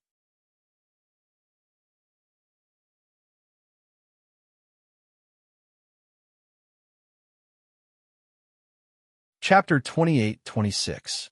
When Xianxia woke up, he was no longer in the tree hole, but in the wilderness. The pain in his head still lingered, and Xianxia couldn't help but feel a lingering fear. Although he had just reached the realm of wizard and opened his own divine sense, his foundation was far from comparable to that of a wizard. Qing's finger had shaken his divine sense. Obviously, an incomparably huge message had been transmitted, which he couldn't bear at all and fainted. Xianxia didn't have the time to carefully investigate what message Qing had transmitted. When he turned his head and looked around, he met a pair of clear and bright eyes. After being stunned for a while, Xianxia said, "Why are you here?" The petite girl shrugged her shoulders and said, Grandpa Qing asked me to go out with you. He said that I have always lived in Snow Frost City and was too unfamiliar with the outside world. So this is what he entrusted. Yang Kai touched his chin and muttered to himself. Qing had said that he had a small favor to ask of him, and that he had entrusted something to him. Now, it seemed that Qing wanted to entrust Dai to him. 16 years ago, Dai was abandoned under the evergreen god tree. It was Qing who raised her, but Dai was different from Qing. It was impossible for her to live in Snow Frost City all the time. However, Dai's identity was too sensitive. It was not necessarily safe for her to go out alone, and she might be targeted. However, it would be different if Yang Kai took care of her. Before he fainted, Qing's words also seemed to mention Dai. Thinking about this, Yang Kai felt relieved. Anyway, Dai was also a great wizard. She shouldn't be much inferior to him now. Even if he wanted to take care of her, he probably couldn't. Qing asked her to come out with him. He probably just wanted her to see more. Where are we? Yang Kai got up and looked around and asked blankly. Dai said, Grandpa Qing sent us out with his avatar. This place is 500 miles away from Snow Frost City, east of the city. While speaking, Dai pointed to the side. Yang Kai turned his head and saw an evergreen tree as tall as a person standing on the side of the road. It exuded an aura of the same origin as Qing. Yang Kai's brow furrowed as he stared at the evergreen tree with great interest. Butterfly said from the side, Don't worry. The people of Snow Frost Tribe still don't know that you've left. They probably still think that you're still in the tree hole. Senior Qing, that's a good move, Yang Kai praised. Butterfly smiled and said, That's Grandpa Qing. Her words clearly showed her respect for Grandpa Qing. She turned to look at Yang Kai and asked, Where are we going? Let me take a look. As Yang Kai spoke, he took out the map given to him by the village chief. After looking at it for a while, he found his current location on the map. After comparing it to the map, he confirmed the direction of his journey. When they left the village in winter, he had told the village chief that he would return when spring came. Now that spring was not far away, he had already achieved his goal of going out to cultivate, so it was naturally time for him to return. Sangnan village was located in a remote area with few people. It was a good place to cultivate in seclusion. It wouldn't be too late to explore this world when he regained his peak strength. Do you know how to fly? Yang Kai put away the map and glanced at Butterfly. Butterfly sneered and chanted an incantation. At the same time, a pair of colorful wings suddenly appeared on her back. The young girl seemed to have really transformed into a beautiful butterfly, dancing gracefully and gracefully. With a flap of her wings, Butterfly flew into the air and looked down at Yang Kai. She waved her hand and said, Let's go, what are you waiting for? Yang Kai put away the amazement in his eyes, and his figure flickered as he led the way. This was Butterfly's first time leaving Snow Frost City, so she was very curious about the outside world. Her beautiful eyes were constantly looking around with a happy expression on her pretty face, as if everything in this world was new to her. However, she didn't disturb Yang Kai and just enjoyed the scenery along the way, exclaiming from time to time. Yang Kai digested the information that Qing had instilled into him as they hurried along. At first, he thought it was just a cultivation technique, but the more he looked at it, the more shocked he became because this information was not something that could be summarized by a cultivation technique. This huge amount of information almost contained the essence of Qing's life. Although Qing was a tree demon who guarded Snow Frost City all year round and never moved out, his lifespan was tens of thousands of years or even tens of thousands of years. In this long flowing time, Great Emperor, the sea changed into mulberry fields, and only Qing stood tall. He had seen all kinds of people experience the changes of time and the surging of trends. The knowledge he had mastered was profound and vast. He had the epitome of the entire ancient era. The information that he instilled in Yang Kai was all of his knowledge and experience. Cultivation techniques and wizard skills were only secondary. The most important thing was the essence that had been precipitated from his endless lifespan. What the hell? Yang Kai didn't think that a small favor was enough for Qing to give him such a precious gift.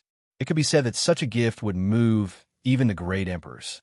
It would be of great benefit to his future cultivation. As long as he could digest this knowledge, Yang Kai's future cultivation would be smooth. Yang Kai was sure that this was the biggest benefit he had obtained from this trip to the secret realm. There was no other thing that could compare to it. It was also thanks to the village chief's tireless teaching that he was familiar with these ancient characters. Otherwise, he wouldn't have been able to absorb this knowledge at all. He secretly rejoiced. Sure enough, having an old man at home was like having a treasure. If the village chief hadn't insisted, Yang Kai probably wouldn't have learned the ancient characters. Along the way, Yang Kai didn't notice the passage of time at all. He wished he could find a place to go into seclusion and digest the knowledge that Qing had instilled. But no matter how long the journey was, there would always be an end. Moreover, he was just returning to Xianxia village. Previously, he wasn't strong enough to fly, so it took him a long time. Now that he had flown all the way back, it took him less than 5 days to arrive at his destination. Yang Kai restrained his thoughts and couldn't help but feel like returning home with honor. He couldn't help but laugh in his heart. Butterfly was also a little nervous. Will the people in your village hate me? Will they chase me away?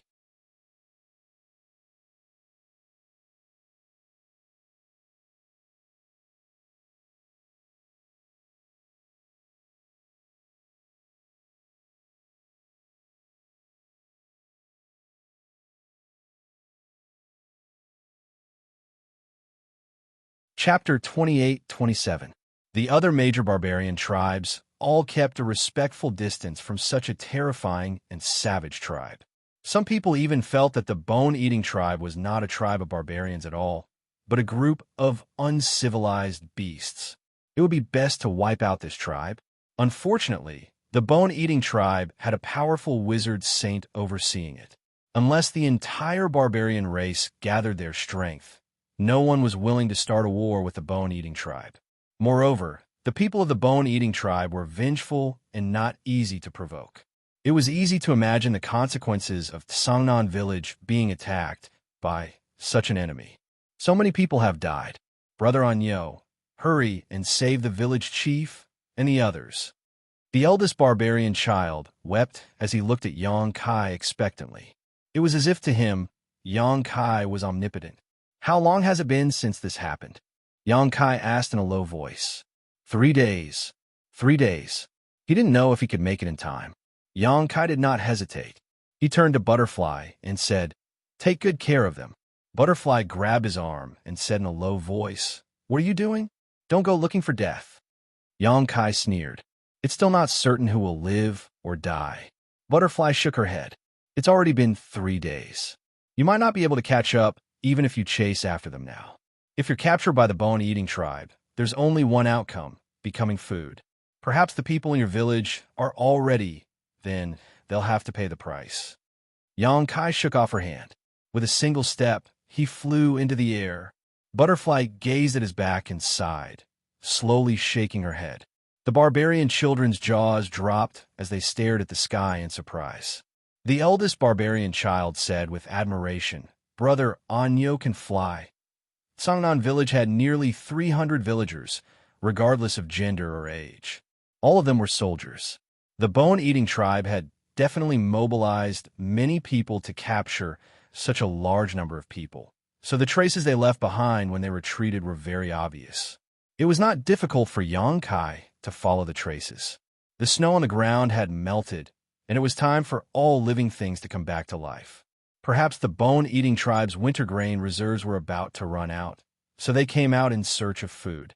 Then, they accidentally discovered the remote Xianxia village. He had become the target of their attacks. According to Yang Kai's knowledge, although the bone-eating tribe had no taboos and would even eat their own clansmen, they were still humans. Thus, they preferred to eat fresh food. In other words, they would not kill all the captives at once. They would only kill their prey when necessary. This gave Yang Kai some time to save people. As long as he could intercept them or find their lair before the situation developed to the point of no return, everything would be fine. When the sky turned dark, Yang Kai came to a stone castle. The stone castle was built against the mountain. Behind it was a cliff that was as smooth as a mirror. It occupied a large area. Inside the stone castle, there were many tall and sturdy figures. The savage-looking barbarians walked back and forth with all kinds of weapons in their hands. With a green face and fangs, it looked no different from a malicious spirit. There seemed to be something hanging around the stone walls of the stone castle.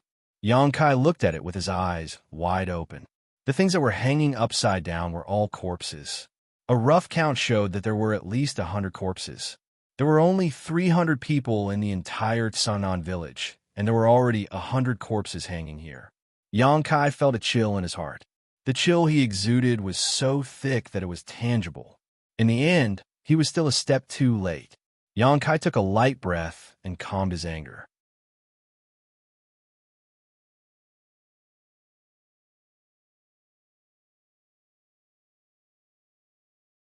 You was stunned for a moment, then showed a look of understanding. It seems that your village was attacked too. Why were you attacked too? You said with a sullen face, I brought some people to look for food outside, but when I came back, the villagers were all taken away. I followed the traces and followed them here. Then we have the same goal. Xianxia grinned, revealing a mouthful of snow-white fangs, which looked extremely gloomy under the moonlight. He was shocked and changed the topic. You are alone. I am the only one left in the village who can fight. You showed a look of admiration. If he was the only one left in the village, you might not have the courage to follow all the way here.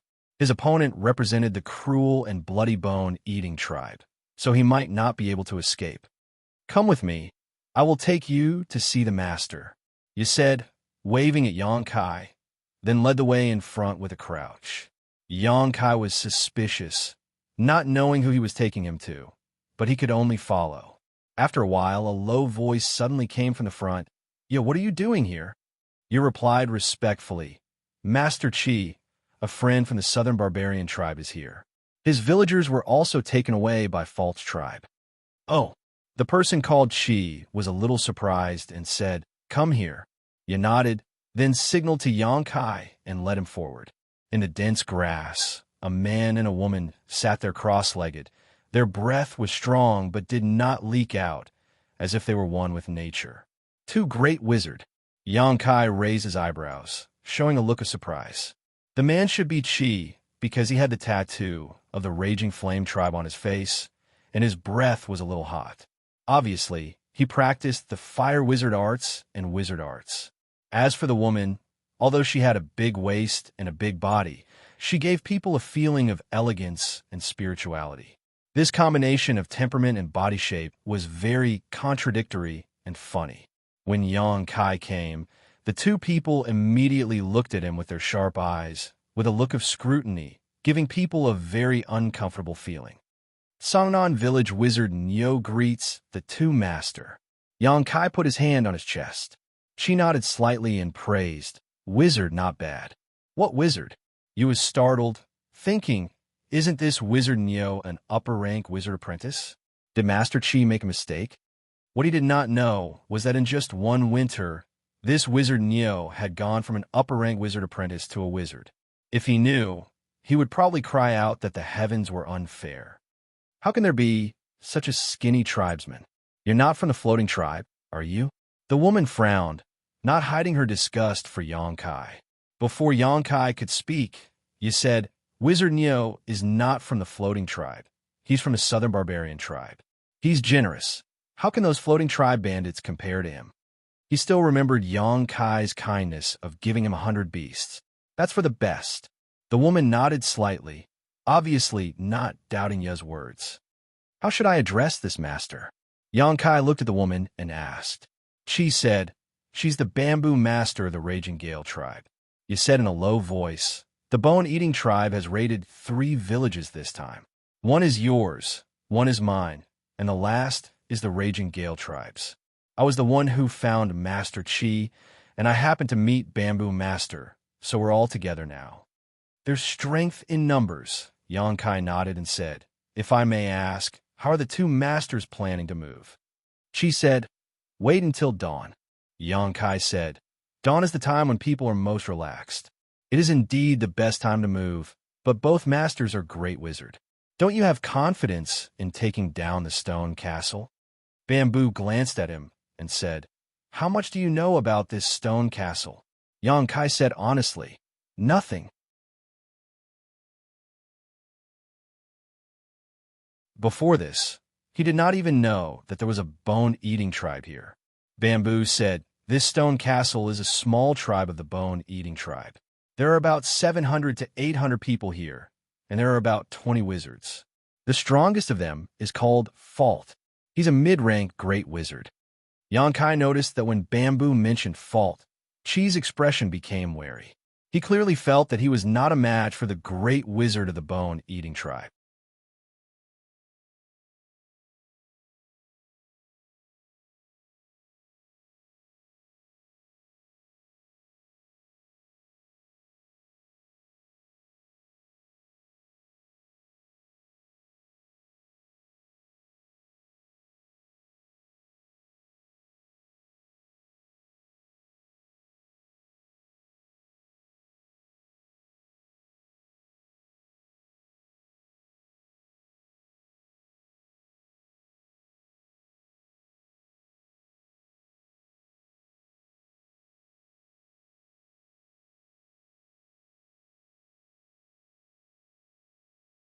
Their voices were filled with excitement and joy. Xianxia walked forward and placed his hand on the cell door. Wizard energy surged, and with a sudden jolt, the sturdy cell door instantly shattered. The villagers of Xiangnan village swarmed out. There was no need to say anything else. They spread out and went to rescue the captives in the other cells. Xianxia looked at them and found that apart from being a little weak, there were no other problems. However, he soon frowned and asked, "Where's the village chief?" He didn't see the figure of that benevolent old man here. The moment he said this, the expressions of the Xiangnan village villagers around Xianxia dimmed. Xianxia looked at Ahu with a sharp gaze. Ahu lowered his head and said, "When those bastards brought us back, the village chief could not bear the torture and died on the way back." Xianxia did not say a word, but his aura became bone-chilling. Ahu raised his head and said with bloodshot eyes, "Anyo, I want revenge. Revenge for the village chief." The villagers of Xiangnan village gritted their teeth and growled. Xianxia raised his head and saw the burning flames of revenge in the eyes of the villagers. He nodded slightly. At this moment, the captives in the other cells were also rescued. One person from the Furious Flame tribe and the Fierce Gale tribe walked out. They seemed to be their leaders. However, before they could speak, Xianxia turned his head and said, "Master Chi and Master Bamboo have brought people here. Right now, the people of your two tribes are fighting the bone-eating tribe. They need your strength." "Master Chi is here? Master Bamboo is here too." When the people of the two tribes heard this, they were overjoyed. These two people were great wizard-level existences. With them here, the people of the two tribes were much more confident. "Ahu, take everyone and fight with them. Don't let anyone of the bone-eating tribe go." Xianxia turned his head and ordered, "Okay, today we'll kill every last one of the bone-eating tribe. Kill every last one of them." Everyone shouted. Facing a common enemy, the several hundred people seemed to unite as one. Their combined aura soared into the sky. Xianxia chanted an incantation. Exquisite wizard spells appeared in his hands one after another, transforming into a mysterious power that increased the strength of the three tribes. The several hundred people were shocked. This was especially so for Ahu and the others. They all felt that this was inconceivable. Even though Anyo was a wizard, they had never seen anyone use so many wizard spells on hundreds of people before. Moreover, they felt that the wizard spells that Anyo used were much more profound and effective than the ones that the village chief had given them. At the very least, the bloodlust spell gave them a different feeling. His originally weak body was now rolling with endless power. Even if a tiger or a leopard stood in front of him, he would probably be able to tear them apart with his bare hands. Anyo, how strong was he now? The great battle was imminent. There was no time to ask. Xianxia waved his hand and said, "Go." Ahu nodded at Xianxia. Together with the leaders of the other two tribes, they led the several hundred tribesmen outside. Xianxia stood where he was without moving. He gently closed his eyes and his divine sense surged and expanded like a tide. He instantly locked onto the wizard Fault, who was fighting two people on the clouds by himself. The next moment, he raised his sword and pointed it at the sky. His figure flickered, and he turned into a spinning top. Wherever the tip of his sword passed, the ground above his head would crack, revealing a deep passage. With a crash, Xianxia broke out of the ground. His body was wrapped in sword light as he soared into the clouds. At the same time, the wizard Fault, who was not at a disadvantage even though he was fighting two people by himself and even had a slight advantage, suddenly felt a sense of danger.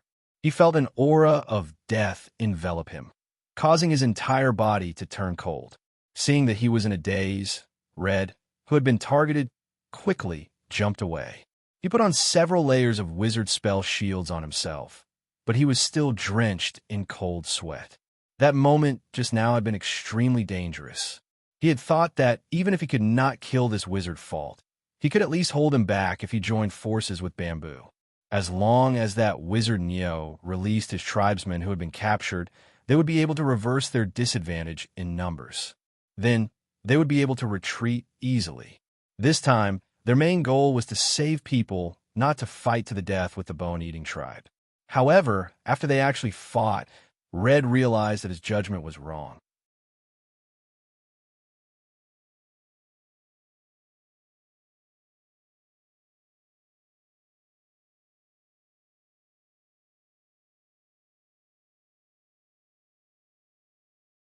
He could not believe that this strong helper who suddenly appeared was the wizard from the southern barbarian tribe. Is he still a wizard? How can he be so powerful? Even Bamboo's eyes were trembling, clearly unable to accept what she was seeing. Wizard? Fault frowned. He thought that the person who came was at least an upper-tier great wizard, but after taking a closer look, he realized that the other party was only a wizard. But soon, Fault revealed a look of realization. His gaze lingered on Myriad's sword for a moment. He could tell that the reason why this wizard was able to display strength that far exceeded his own was because of that sword. It was definitely a wizard artifact that not even a wizard king or a wizard saint could ignore. After figuring this out, Fault could not help but laugh. The most powerful thing about his Sea of Blood was its ability to corrode wizard artifacts. No matter how powerful a wizard artifact was, as long as it came into contact with blood, it would lose most of its spirituality. Using the power of a wizard artifact to fight him was the most unwise thing to do. As long as he could corrode the sword's spirituality, he could do whatever he wanted in this sea of blood. It did not matter if there were 2 or 3 enemies. He did not care. But the next moment, Fault's body trembled as he looked in front of him in shock. That was because Xianxia only shook slightly, and the blood on Myriad's sword disappeared, revealing a bright and wide blade. There was no trace of corrosion at all. How was this possible? While he was in a daze, Xianxia had turned into a bolt of lightning and pounced on him again. Be careful! She was shocked. Although Xianxia's stunning attack just now had shocked him, this guy was still just a wizard. How could there be a good end for him if he rushed towards the enemy so rashly? Fault laughed loudly and looked at Xianxia as if he was looking at a dead man. He raised his hand, and the sea of blood separated. The tsunami-like blood came crashing down on Xianxia, instantly making him disappear. Crimson's mouth was wide open, and his face was full of annoyance. He secretly scolded that southern barbarian shaman for not being able to do anything right. Fault's blood sea was already difficult to deal with, and now that it had corroded him, it would be even more powerful with his power replenishment. Retreat immediately. Only then would they have a chance of survival. Otherwise, when Fault reacted, neither he nor Bamboo would be able to escape. As for his tribesmen, he would let them escape as much as they could. In the current situation, he could not care about others. Thoughts flashed through Red's mind, but he did not take action. This was because he saw that there was something wrong with Fault's expression. Logically speaking, Fault should be happy that he had just gotten rid of a powerful enemy. However, there was no joy on his face. Instead, he looked shocked. Could there be some changes? Before he could finish his thoughts, a figure broke through the air from the sea of blood. His beast-skin clothes had been completely corroded, revealing a body that was considered weak by the barbarians. However, that seemingly weak body was not injured at all. He moved like the wind and appeared in front of Fault in an instant. He raised his extremely wide and sharp sword high up and slashed down fiercely. That slash scared Fault out of his wits. He realized that although the slash seemed simple, he could not dodge it no matter how hard he tried. It was as if he had been locked in place. In a hurry, he spat out a mouthful of blood essence and forcefully twisted his body. Chi! With a soft sound, Fault's left arm was severed.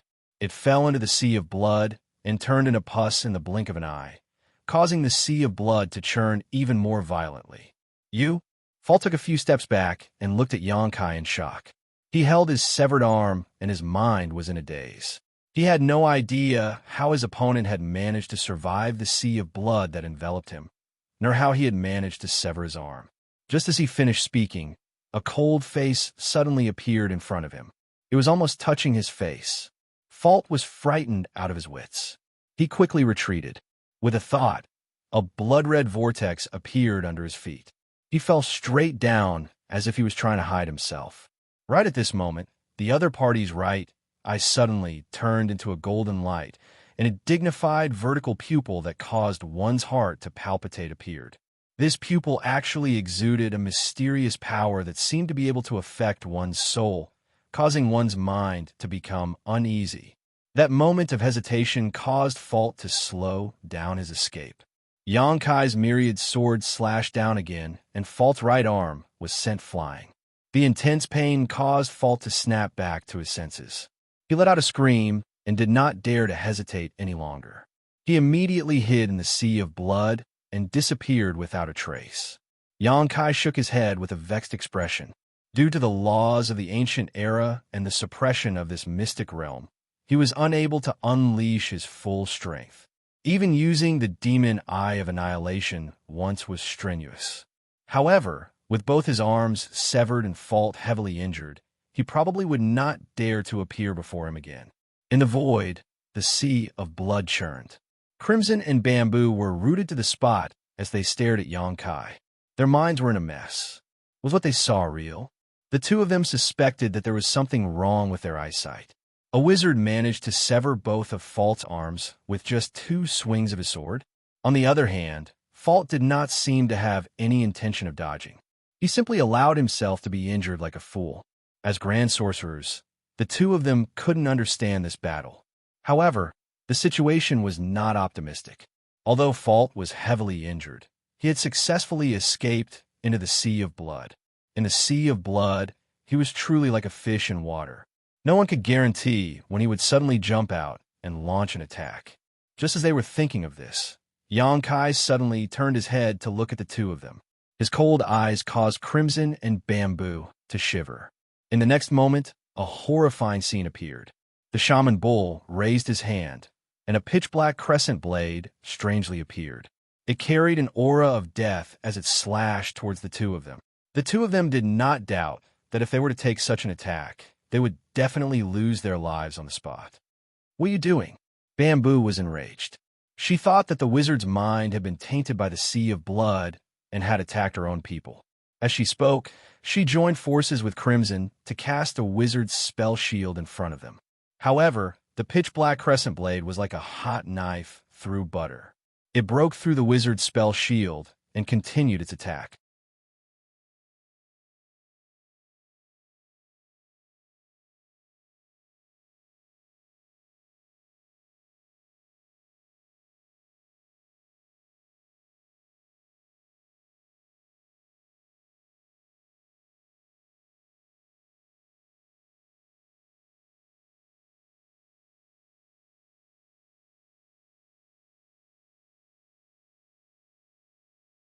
When the last bone-eating tribesman died, the stone castle was covered in blood and corpses. The tribesmen of the 3 tribes roamed the battlefield. They did not care whether the bone-eating tribesmen were dead or alive. They would deal with them later. Afterwards, they began to gather the corpses of their tribesmen. When night fell, a simple ceremony was held outside the stone castle. The corpses of the tribesmen of the 3 tribes were piled together, and Crimson presided over the cremation. The barbarians believed that the scorching flames could allow their tribesmen to return to the embrace of the barbarian god after death.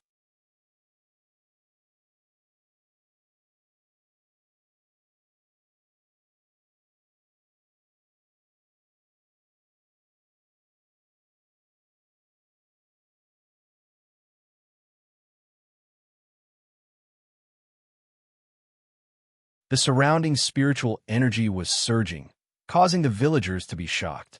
They did not know what was going on. However, Dai Mao Lu, who was teaching the children cultivation, saw some clues and stopped Ah Hu and the others from rushing into the wooden house. Dai integrated into the village very quickly. She had helped a lot during the 5 days of reconstruction. To the simple and honest villagers of Sangnan village, she was already a member of the village. Moreover, everyone knew that she was a powerful wizard like Anyo. Naturally, no one dared to disobey her words. This strange phenomenon lasted for a full day before the movement from Yonkai's wooden house gradually subsided. In the wooden house, Yonkai's round stomach became flat again. A rank 9 monster core had been refined by him using the wizard technique and integrated into his body, turning into his own powerful capital. His sorcerer realm had increased by quite a bit. Without hesitation, Yonkai once again took out a rank 9 monster core and swallowed it. The sounds of movement and waves of air that shocked the villagers once again came out from the wooden house. A month passed in the blink of an eye. During this month, the villagers of Sangnan village had almost gotten used to the various strange movements coming from Anyo's wooden house. From the initial curiosity to the current calmness, they had experienced this many times. In the beginning, this kind of movement only happened once a day and slowly subsided. However, as time went on, the frequency of this movement increased and it subsided faster and faster. Dai said that Anyo was cultivating. The villagers didn't understand the wizard technique, but they felt that this kind of cultivation was different from what the village chief used to do. The village chief had also cultivated before, but there wouldn't be such a big movement. However, since Dai said that it was, then it was. For a whole month, Anyo didn't show his face again. The villagers were even worried that he would starve to death in the house. I and the others tried to send food several times, but were stopped by Dai. Now, I looked at Dai with resentment. Strictly speaking, Anyo was very irresponsible. In the past, when a village chief was leading everyone, he would guide everyone on what to do. However, ever since Anyo became the village's new leader, other than being busy for 5 days to rebuild the village, there was no trace of him after that. Ahu and the others could only act according to their discretion. If there was no other way, they would ask Dai. Although Dai wasn't very experienced, she could still control the affairs of a small village and help the villagers a lot. Now, although Dai's prestige in the village wasn't as high as Yonkai's, it was only below Yonkai's. On this day, the quiet village was suddenly alarmed by a sharp whistle. The villagers rushed out of their wooden houses one after another. Ahu and the other young adults all had solemn expressions on their faces, as if they were ready for a big battle at any time. This was because the whistling sound came from the fence wall. It was a warning sound. This sound meant that an outsider had come to the village. "What's the matter?" Ahu rushed up the fence and looked at the archers patrolling the wall. "A great wizard is coming." The archer pointed forward, and Ahu looked over. Sure enough, he saw a person flying towards them from the sky. A wizard, and a very powerful wizard. Only a wizard of the wizard level could break free from the pull of the earth and fly in the air like a bird. Ahu's eyes suddenly sank. "He's injured." Dai's voice suddenly came from beside him. Ahu didn't know when she came, but after more than a month of contact, Ahu and the others understood that Dai was also a very powerful great wizard. Since she said so, it was definitely not wrong. "Injured?" Ahu frowned.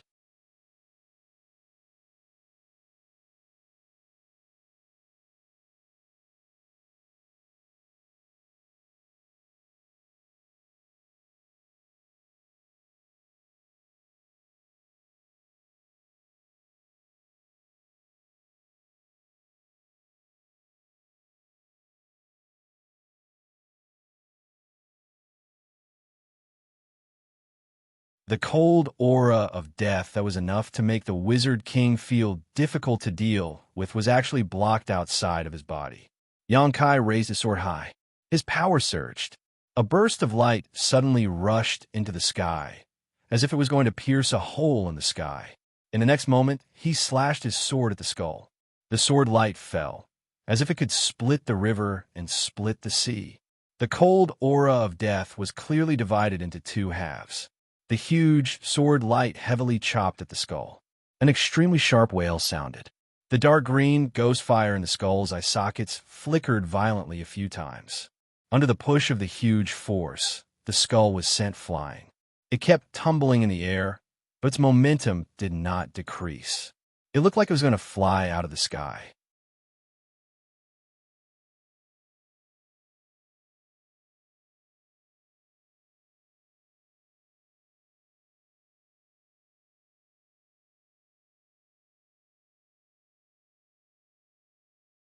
Wizard Qi sneered in his heart, silently waiting for the scene of Xianxia being killed.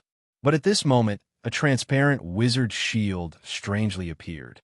At the same time that the wizard shield appeared, a translucent ghost crashed into the wizard shield. It let out a miserable howl. Xianxia did not even look at it.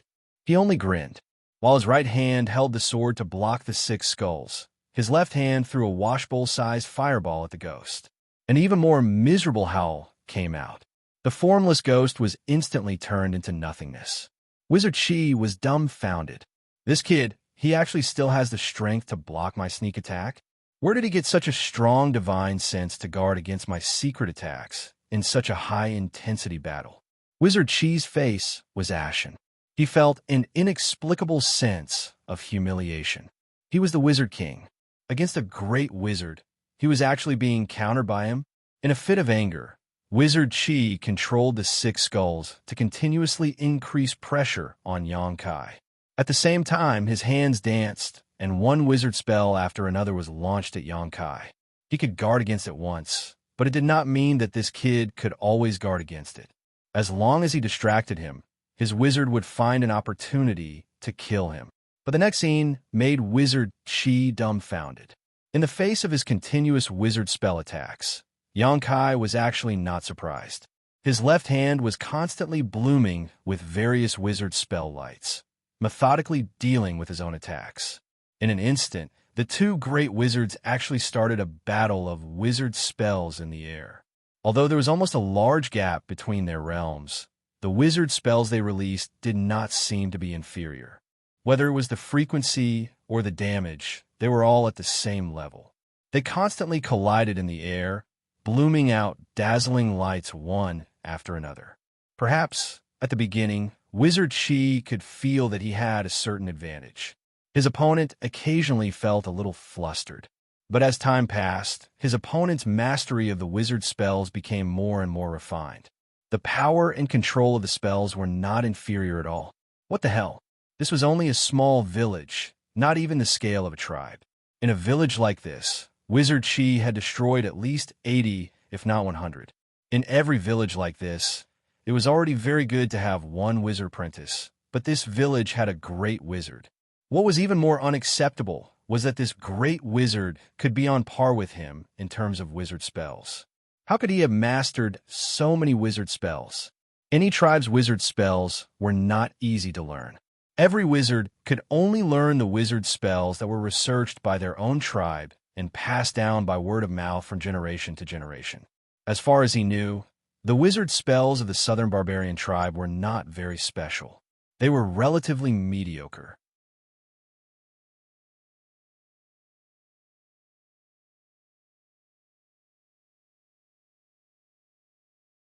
He gradually lost the initiative and broke through his own wizard's interception.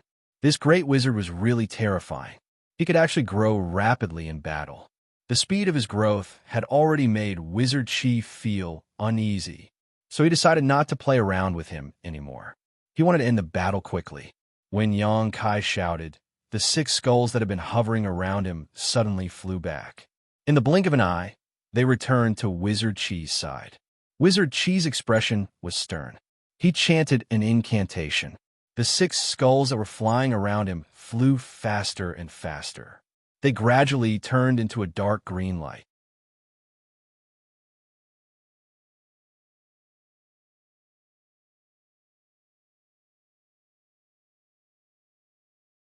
Chapter 28:35. When the light dissipated, the wizard pool and the 6 skulls disappeared at the same time. In their place was a monster that was about 5 meters tall. The monster had a green face and fangs. Its hair was disheveled, and its face was ferocious. At first glance, it looked like a legendary evil spirit that could reap souls. On the evil spirit's body, translucent human faces floated up and down. They struggled and wriggled, revealing all sorts of tragic expressions. The wails that came from their mouths were chilling. Xianxia stood with his sword in hand. His expression was cold as he said, "You really deserve to die." The human faces that appeared on the evil spirit's body were clearly souls. Where did the souls come from? They were clearly the people that the wizard pool had killed and eaten. Those people that the wizard pool had killed had not only suffered great terror and torture before their deaths, but even their souls had not been able to escape.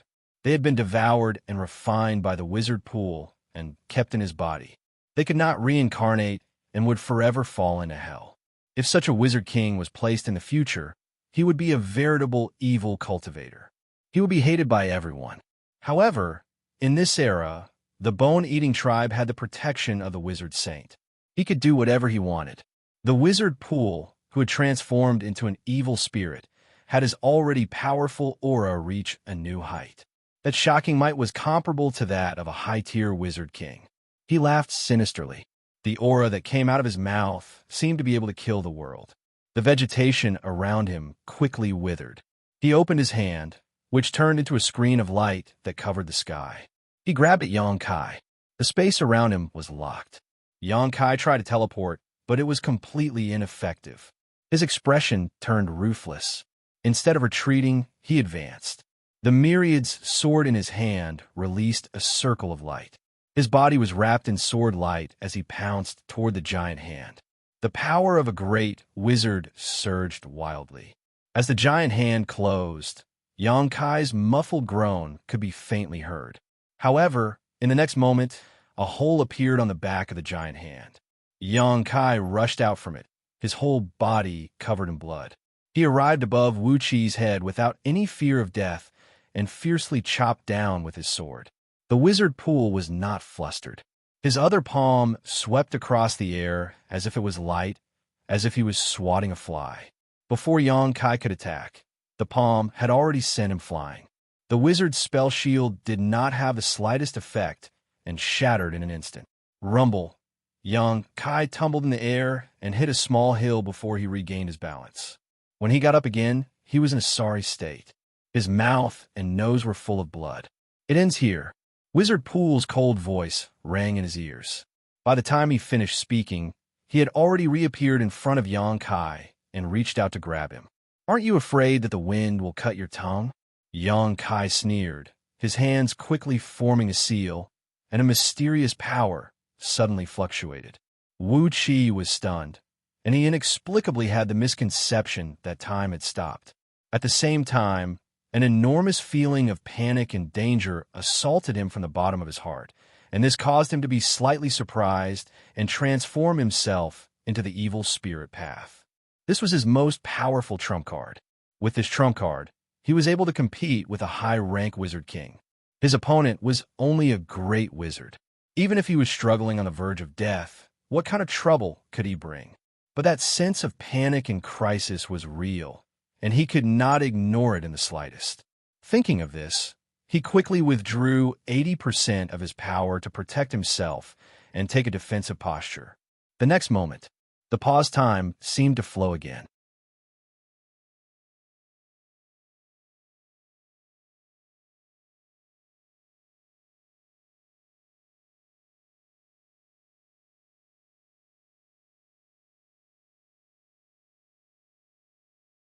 The other party's divine soul, wrapped in the sword light, was like a hot knife through butter. It was unstoppable, and in the blink of an eye, it was in front of him. The wizard Pool turned pale with fright. His surging divine sense fiercely surged and fiercely defended, not daring to let the other party come half a step closer. The result made him feel aghast. His Wizard King-level divine sense seal was actually unable to block the other party's attack. When his mind hurt, the other party had already broken through his divine soul's defense. The divine soul's divine soul, along with the sword light, rushed into his knowledge sea. The wizard pool groaned. Although he had encountered a great change, he did not panic much. His body fell rapidly, and at the same time, he closed his eyes and transformed his divine soul's divine soul into his knowledge sea, quietly hiding to the side. In the purgatory-like knowledge sea, there were evil spirits everywhere. The surroundings were full of ghostly shadows and ghostly wails. If he had not seen it with his own eyes, Xianxia would not have dared to believe that there was someone in this world with a knowledge sea like this.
The owner of the Black Shadow looked down at Xianxia and asked with a rumbling voice. The discussions in the surroundings immediately quieted down. Many great wizards cast their gazes in this direction, watching with great interest. To be honest, when everyone had gathered here, there were already quite a few people who were curiously sizing up Kai Yang. Kai Yang's physique was really a bit out of place here, as if he was a mountain goat that had suddenly appeared in a group of tigers. It was a bit out of place. It was difficult for such an unconventional person to not attract attention. There were very few berserkers with such a body type among the berserkers. Even the old village chief of Tsangnan village, Wu Li, might have been old before he died, but it was not difficult to deduce how tall and sturdy he used to be based on his physique. However, Xianxia did emit the aura of a great wizard. Although others were curious, they did not pay too much attention until someone questioned Xianxia face to face. Ever since he came to this ancient world, it had become a habit to raise his head when talking to people. It seemed that everyone had to look up at him, which made Xianxia feel very uncomfortable. This time, he simply stared at the black hair on the man's chest, nodded and said, "Yes." "Huh." The man laughed. "Boy, I'm talking to you. Raise your head and look at me. My neck is sore. Why don't you squat down and talk to me?" Xianxia shook his head with a serious face. In front of him, the burly great wizard's aura suddenly became heavy. Beside him, someone laughed. "Wizard 2, this guy's looking down on you. Hurry up and teach him an unforgettable lesson." The barbarians had a fiery temperament, so naturally, there was no lack of troublemakers. Anyway, everyone was bored staying here, so they could find some entertainment to pass the time. For a moment, everyone's eyes were focused on him with interest, as if they were waiting for a good show. "You don't need to talk nonsense." Wizard 2 turned his head and shouted at the person who spoke before. Then he turned his head and looked at Xianxia coldly. "What? You don't have the guts to look at me?" Xianxia still stared at the black hair and said, "I prefer people to lower their heads and talk to me." Wizard 2 was stunned, but soon understood Xianxia's meaning. He flew into a rage and said, "Boy, you're looking for a beating." When he finished speaking, his big fist was already smashing towards Xianxia's head. The onlookers were not shocked, but happy. Some of them even whistled, looking very interested. Anyway, The barbarians could take a beating, and everyone standing here was a great wizard. This punch would not kill anyone. At most, he would bleed, and bright red blood was something that the barbarians loved to see the most. Xianxia did not move at all, as if he did not feel the attack. When the fist came whistling, his hair was blown away. At this moment, the door of the palace that had been closed suddenly opened. A barbarian warrior with a steel sword at his waist walked out and shouted, "Wizard King, Master wants you to enter." The huge fist was only an inch away from Xianxia's head. Wizard 2's face twisted, and it took a lot of effort to suppress his desire to hit someone. He pulled back his fist and said, "You're lucky. If you dare to do this again, I'll teach you a lesson." After saying that, he turned around and left. He did not dare to ignore the Wizard King's order. Although he could hit that fist, if he angered the Wizard King, Master, then the loss would outweigh the gain.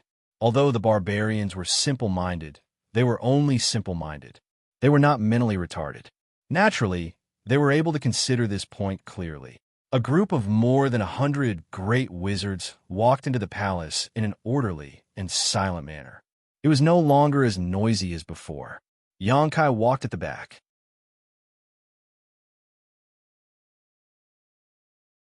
When he passed by the barbarian warrior, he intentionally or unintentionally glanced at him. This was because he felt that the blood in this barbarian warrior's body was unreasonably strong. Tiger and the others simply could not stand in front of him. Faintly, Xianxia felt that this barbarian warrior was not someone to be trifled with. Even if an ordinary great wizard went up against him, he might not have a good ending. However, Xianxia did not detect any fluctuations of wizard power from him. In other words, this guy was purely cultivating his body. Sure enough, there were 3,000 ways, and each of them was connected to the heavens.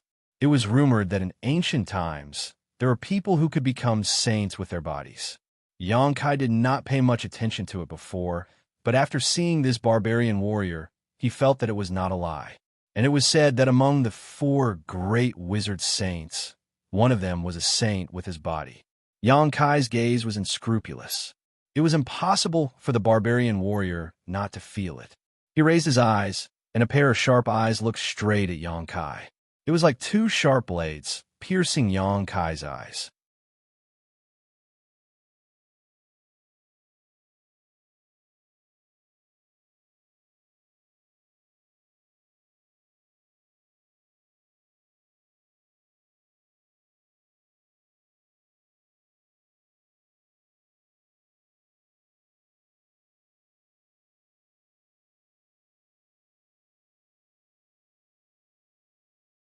The wizard Dang said, "What do you want to ask?"